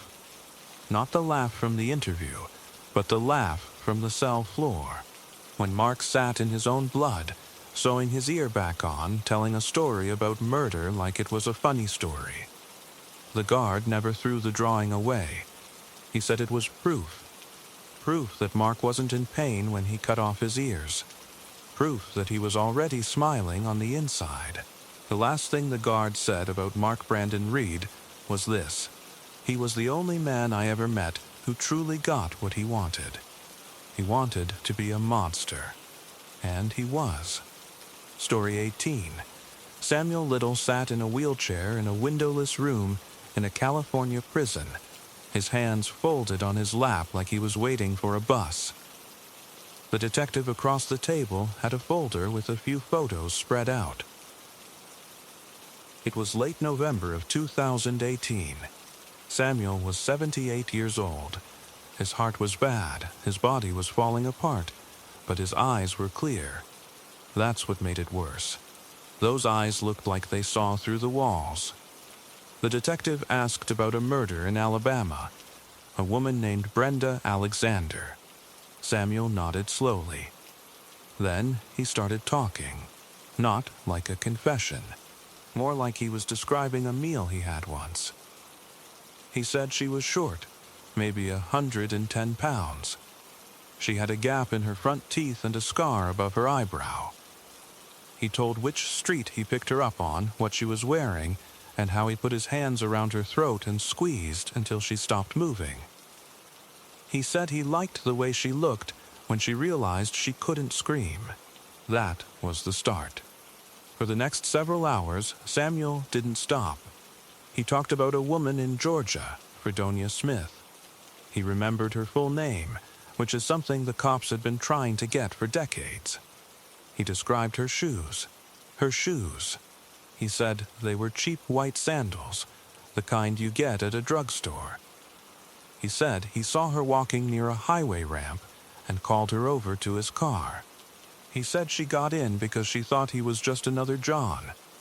That's what he called them. Johns, he didn't call the women victims. He called them customers or women who did what they did. The detective had a tape recorder running. Samuel didn't care. He leaned his head back and started humming something, then said, "You know, I never hit them. I never used a knife or a gun. I used this." And he held up his hands. They were big hands, long fingers. He said I could make them go to sleep real slow. That was the thing. It wasn't about hurting them. It was about having them completely under me. That's the only time I ever felt quiet inside. He was born in 1940 in Reynolds, Georgia. His mother was a prostitute. She left him with relatives, and he grew up feeling like a piece of furniture that got moved around. He didn't say that with sadness. He said it like a fact. He told the detective he started getting in trouble young. Theft, assault, fighting. He had over 100 arrests by the time he was in his 40s, but nothing that stuck for long. He was a drifter. He went from state to state. He used different names. He knew how to talk to women, especially women who were on the edge. He said they could sense he wasn't like the other men. He didn't want sex. He wanted something else. In 1982, he was arrested in Pascagoula, Mississippi, for the murder of a woman named Melinda Rose Lepre. He said he remembered her because she fought back. She scratched his arms, but the grand jury didn't indict him. He got out. He said he knew that was his moment. He realized he could get away with it. He told the detective, "After that, I never worried again. I knew the system was a joke." Then there was Florida. Patricia Mount. He was acquitted. He said the jury probably thought he was just a nice black man with a job. He said that to the detective, not with anger, but with a smile. He said, "I used to cry in court." Made them feel sorry for me. He didn't say it with remorse. He said it like a trick that worked. In 1984, he attacked 2 women in San Diego. They survived. He said he made a mistake, he got interrupted. He only served 2.5 years. After he got out, he moved to Los Angeles. He said he killed at least 10 more women there. He didn't say their names because he didn't know all of them. He just called them the ones in the Allies. He told the detective that he liked Los Angeles because nobody cared about women who disappeared. They were just drug addicts, runaways, prostitutes. They didn't have families that pushed. They didn't make the news. He stopped talking for a while around noon. The detective ordered food, a sandwich, some coffee. Samuel ate slowly, chewing with his mouth open. He talked about his mother, who was also a sex worker. He said she abandoned him when he was a kid, and he never forgave her. He didn't say that feeling led to the murders. He said, "I just did what I did because I wanted to." He said he wasn't crazy. He wasn't sick. He just liked it. The detective asked about the Dana. Samuel got quiet. He said, "I always thought I was too smart for that. I never left anything. No skin, no hair, no fluids, just my hands." But in September of 2012, police in Louisville, Kentucky arrested him on a drug charge. It was routine. They took his na. That Dena linked him to 3 strangulations from the 80s. Linda Alfrey, Guadalupe Duarte Apodaca, and Audrey Nelson Everett. Samuel said he knew those names. He said he remembered their faces. He said, "I was surprised they found me. But I wasn't scared. I figured I'd do a little time and die in peace." He was wrong. In 2014, he was convicted and sentenced to life in California. He said that was fine. He was tired. He said jail was the only place he ever felt safe because there were no women around. But then, something changed. In November of 2018, he decided to talk. The detective wanted to know why. Samuel shrugged. He said, "Because nobody ever asked." He said all those years the cops asked him about 1 murder, maybe 2, but they never asked about the rest. So he kept them in his head, like photographs. He said he could see each woman perfectly, even the ones from 40 years ago. He remembered their weights, their heights, the way their teeth looked, the color of their toenail polish. He remembered what they said before he killed them. Please don't. He remembered the sound their bodies made when they hit the ground. He spent the rest of the day drawing. He used a pencil and a piece of paper. He drew women, not naked women, just portraits. He drew their faces with a strange tenderness, like an artist who loved his subject. He labeled each drawing with a name or a place. Some of them didn't have names. He wrote unknown, Alabama, 1978, or Fort Lauderdale, maybe 1981. He told the detective, "I'm going to give you all of them. I want people to know I existed." The detective asked if he was sorry. Samuel stopped drawing. He looked up. He said, "Sorry for what? They were already dead inside. I just helped them along." He said that without a single flicker of emotion. He went back to the drawing. By late afternoon, he had confessed to 93 murders across at least 14 states. He said there might be more, but he was tired. The detective asked about a woman in Mississippi, a case that had been closed with a man on death row. Samuel said, "That wasn't him. That was me." That man was later exonerated. Samuel said it like he was correcting a waiter who brought the wrong order. As the sun went down, the room got darker. No one turned on the light. Samuel leaned back and closed his eyes. He said, There was one woman in Macon, Georgia. She was young. She had a scar on her wrist. I drew her maybe 5 times. I never knew her name. He waited for a moment. Then he said, "She's still out there, somewhere. Nobody ever found her.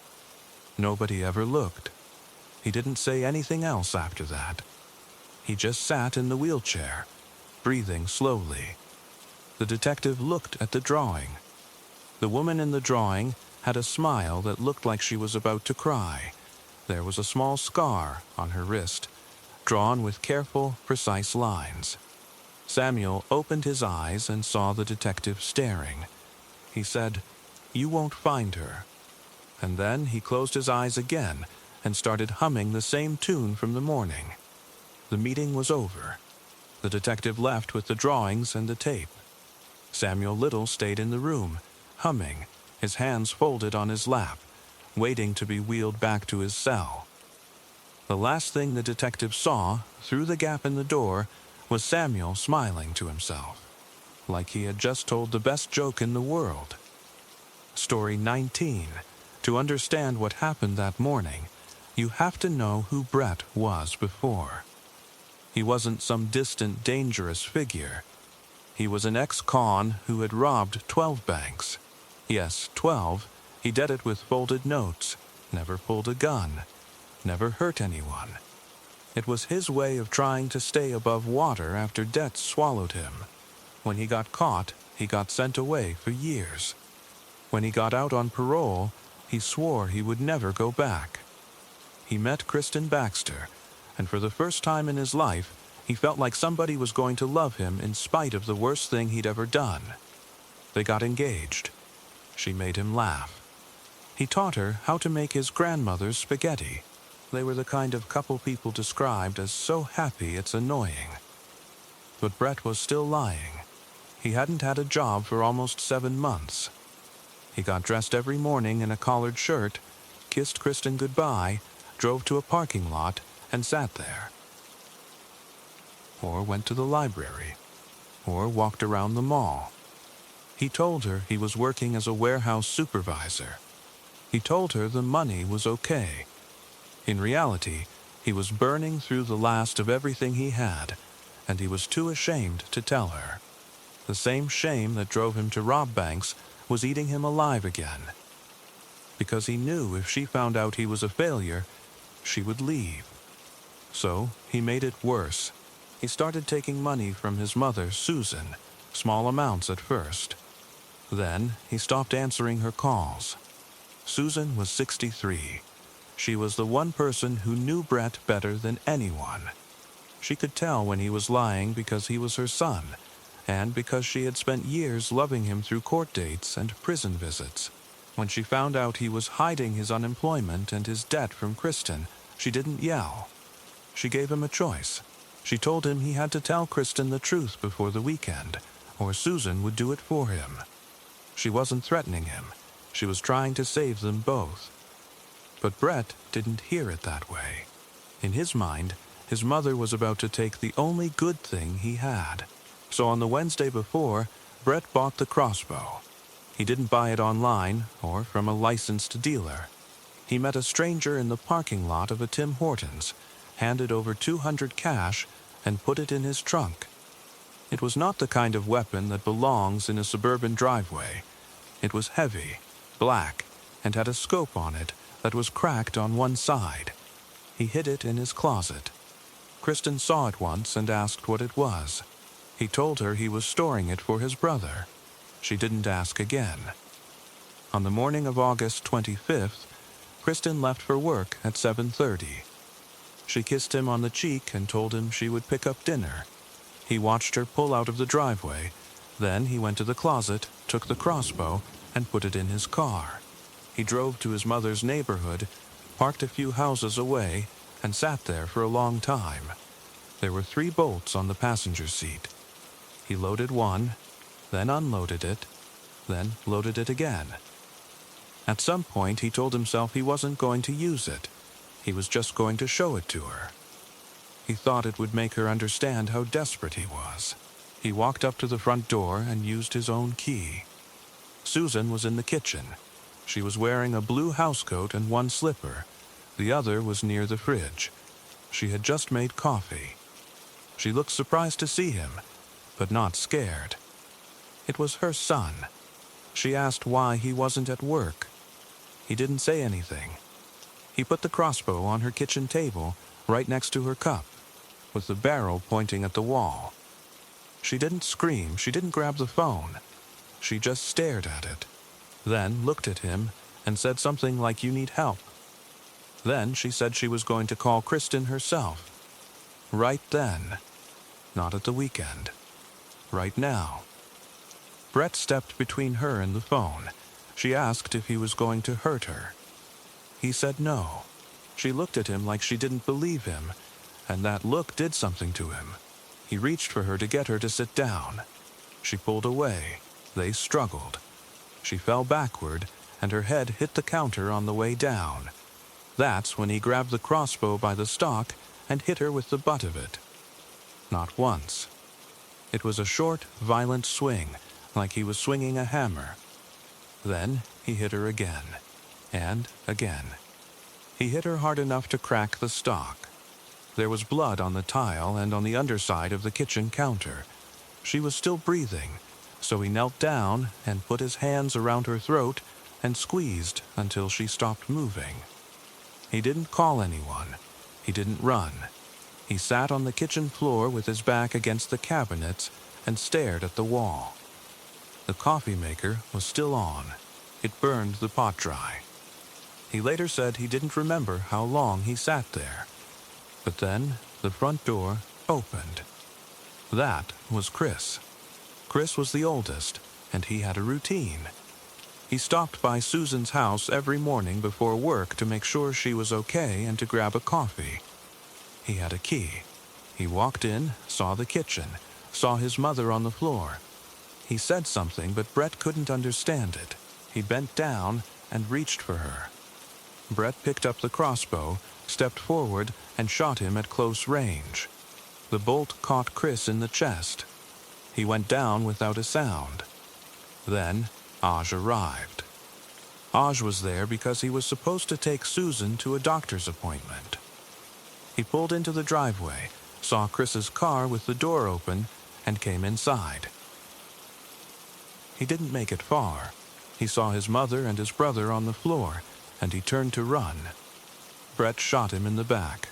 The bolt went into his upper shoulder area, and Ash stumbled but didn't stop. He ran out the front door across the lawn and collapsed on the porch of the house across the street. An elderly woman was sitting there with a phone in her lap. Ash told her his brother did it. He told her the name. She called 911. Brett didn't follow him. He was trying to reload the crossbow, and his hands were shaking so bad he dropped the bolt. That's when Leland turned the corner. Leland was another brother, the youngest. He had been close by, on his way to help Susan with something in the backyard. He saw Ash on the neighbor's porch, covered in blood. He jumped out of his truck and ran to the house. He was screaming. Brett met him at the front door and swung the crossbow like a club. He hit Leland in the face. He hit him again. Leland went down on the front steps, and Brett kept swinging. He hit him until he heard a siren coming down the street. Then he stopped. He set the crossbow down on the porch step, kicked the loose bolt under a bush, and sat down. He waited. The first police officer on the scene found Brett Ryan sitting on his mother's porch with his hands on his knees. He was calm. The officer screamed at him to show his hands, and Brett just put them out. When they grabbed him, he didn't resist. He didn't say anything. The officer later said it was the most unsettling thing he had ever seen. The quiet, the stillness, and the fact that Brett looked almost relieved. Inside the house, Susan and Chris were dead.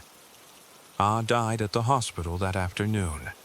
He had managed to stay conscious long enough to tell them who did it. Leland survived. He survived with a broken jaw, a fractured skull, and a bleed on the brain. He would spend weeks in the hospital and months in a wheelchair. He lost his mother, his brothers, and the life he had before.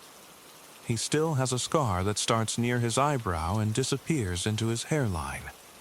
Brett was arrested and taken to the station. He asked for a cigarette. He asked if Kristen had been contacted. He did not ask about his brothers. When police told him Chris was dead, he nodded. When they told him Aj had died, he nodded again. When they told him Leland was still alive, he didn't say anything. He just looked down at the table. There is no way to make sense of that morning. Brett had once volunteered at a children's hospital. He had worn a red vest and smiled for photos with little kids. He had a record of bank robberies, but no violence. No one who knew him thought he was capable of this. But he was. In less than an hour, he turned his own family into a crime scene because he couldn't face the truth about his own life. He couldn't let his mother tell Kristen that he was a liar, that he was broke, that he was failing again. Instead of losing his pride, he lost everything else. The evidence showed he had 3 bolts in his car. He used 2. There was one left, still in his bag when police searched it. He never fired the last bolt. Nobody knows if he saved it for himself or if he just didn't have the time. Brett pleaded guilty. He received 3 life sentences. In court, he never looked at Kristen. She sat in the front row and stared at the back of his head, waiting for him to turn around. He never did. Leland was there, sitting in the back with family, staring at his brother like he was looking at a stranger. The most disturbing part is that Brett was not insane. He was not overpowered by some sexual predator or a childhood demon. He was a man who robbed banks because he was in debt. And when his mother tried to make him be honest, he killed her with a crossbow to keep a secret that was already coming out. He killed his brother Chris simply for being there. He shot Aj in the back for trying to run. He beat Leland until the stock cracked because Leland was running to help. On the way to the coroner's office, investigators found Susan's phone in her kitchen. It had 1 outgoing call. It was to Kristen's cell phone, but the call had not gone through. It was still in her hand when Brett grabbed the crossbow.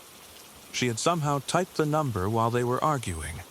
The log showed the call lasted 0 seconds. She never got through. That's the detail that haunts people. She almost reached Kristen. If she had, maybe Brett would have stopped. Maybe none of it would have happened. But the call never connected, and the phone fell on the floor next to her coffee cup. For the rest of her life, Kristen Baxter would wonder what Susan was going to say. She would replay that moment over and over. But she would never know, because Brett took that answer with him when he walked into the prison in handcuffs, and he never gave it back to anyone. Story 20. The day never ends for her. That's what people don't understand. They think one day goes by and then another comes. But there are some days that just keep happening inside you, over and over, with no break.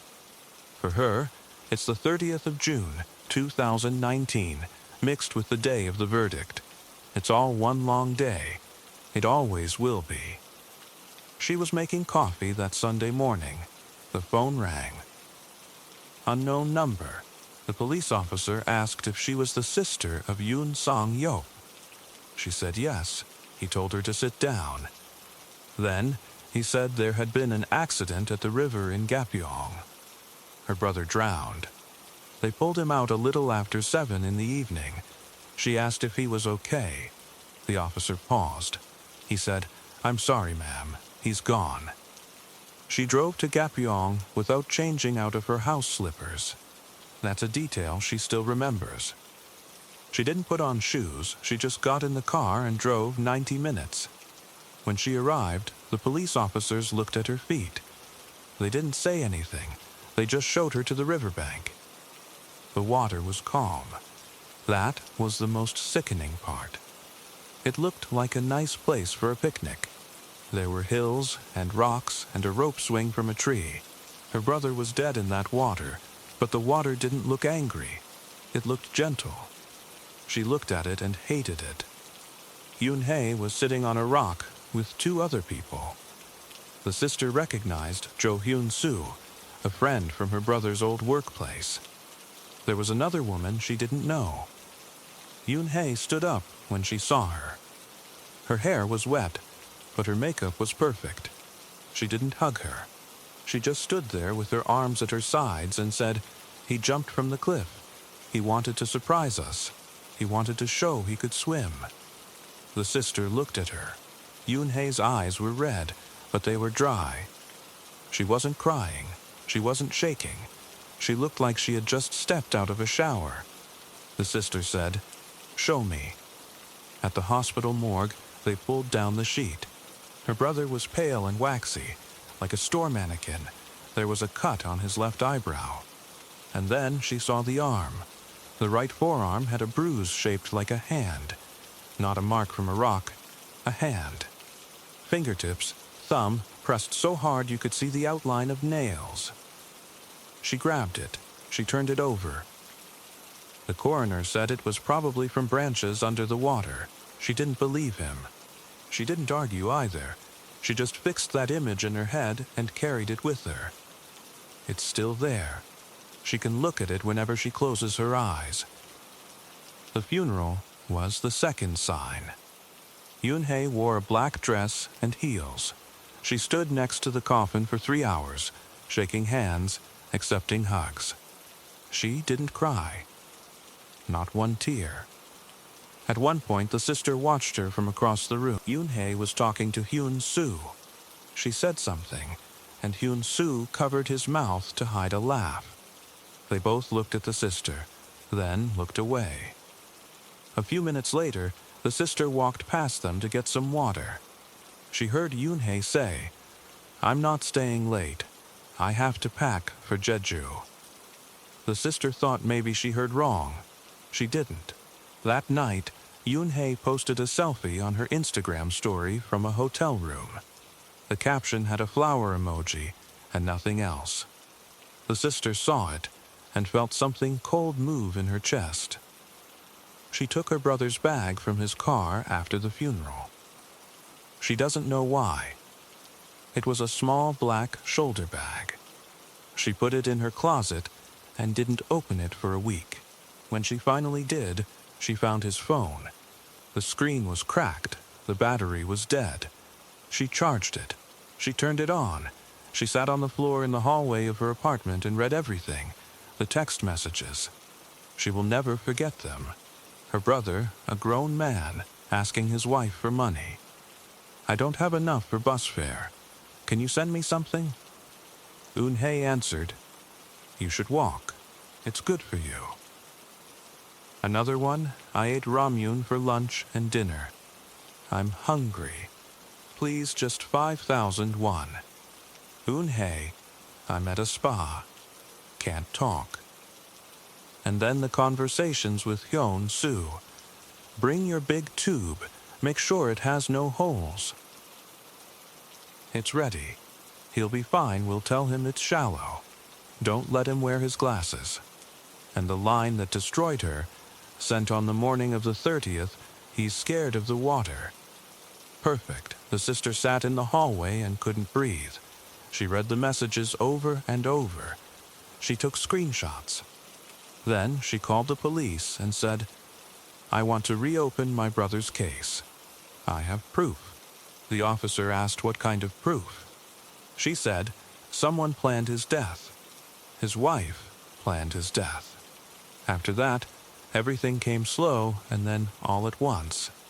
The insurance policies. 4 of them taken out in the 6 months before he died. The total, 800 million won. The sister remembered seeing insurance envelopes on her brother's kitchen table. He said it was for their future. He signed because Yoon-hae told him to. He didn't even read the beneficiary line. The poison. Pufferfish toxin. The sister remembered the hospital visits. Her brother was sick all the time, weak, dizzy, his mouth tingling. She had taken him to the emergency room once because his tongue went numb and his hands wouldn't work. The doctor said it was a viral syndrome. They sent him home with painkillers.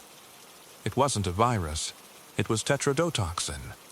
His wife was feeding it to him in small doses, testing his body, testing what she could get away with. The money. He had filed for bankruptcy. He couldn't afford bus fare. He was starving, while Yoon-hae was smiling in a white Mercedes and carrying designer bags. The sister remembered Yoon-hae's internship at a PR company. She bragged about it for 2 years. It never existed. She was never hired there. She was spending Sang-yeop's money and telling him she was supporting him. And the relationship with Yoon-soo. It wasn't a secret. It was an open affair. But the most disturbing part was the role he played. The prosecutor used the word pimp in court. There were messages about Yoon-hae meeting other men for business meetings and Yoon-soo arranging them. They were using each other. And they were both using Sang-yeop as an ATM and then as a corpse. The video evidence broke the sister.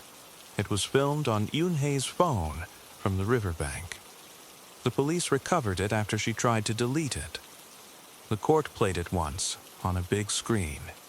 The sister watched her brother sitting on a black inner tube, gripping the sides, his legs kicking. He was smiling, but it was that nervous smile he had when he was trying to be brave. He said, "Stop, I'm serious. I can't swim." Yoon-soo's voice came from the water, "Don't be a baby." Then the Jaws theme started playing. The sister heard it through the court speakers. It was the slow, rising tune. Her brother stopped smiling. He said, "Please, not funny." "Stop." Yoon-hae's voice from the camera, "Swim away, fish." Yoon-soo pushed the tube. It flipped. Her brother went under. He came up sputtering, grabbing for the tube. Yoon-soo pushed it away. Her brother said, "Okay, I'm done. I'm going back to the shore." And Yoon-soo said, "Just 1 more minute. Let's do the cliff thing after." That was the plan. The cliff thing. The cliff jump was captured on a second camera, also on Yoon-hae's phone. Her brother stood at the edge of a cliff 5 meters above the water. His hands were shaking. He said, "I can't, Yoon-hae. I'm afraid." And Yoon-hae from behind the camera said, "If you do it, I'll forgive you." He said, "Forgive me for what?"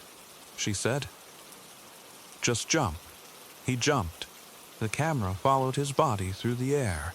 It looked like he was trying to swallow a scream. He hit the water. He didn't come up. The video went black for a second. Then Yoon-soo shouted, "He's not coming up." Silence. Then Yoon-hae said, "Oh my God. Oh my God." But her voice was flat, like she was reading from a script. The sister has watched that video exactly once. She had to. She needed to see, but she doesn't sleep anymore. She sees the moment between the jump and the water. She sees his face. He looked confused, not scared.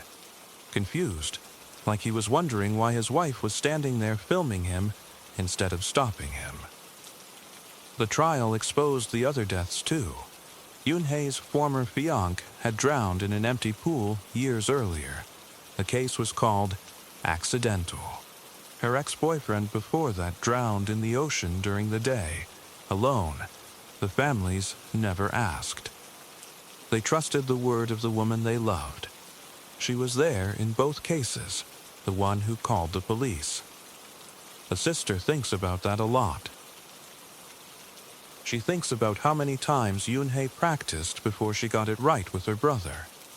When the judge read the sentence, life imprisonment, the sister didn't feel anything. She looked at Yoon-hae, who was standing between 2 guards, and Yoon-hae was looking straight at her. The courtroom was loud, but the 2 of them were locked onto each other. Then Yoon-hae asked to say something to the victim's family.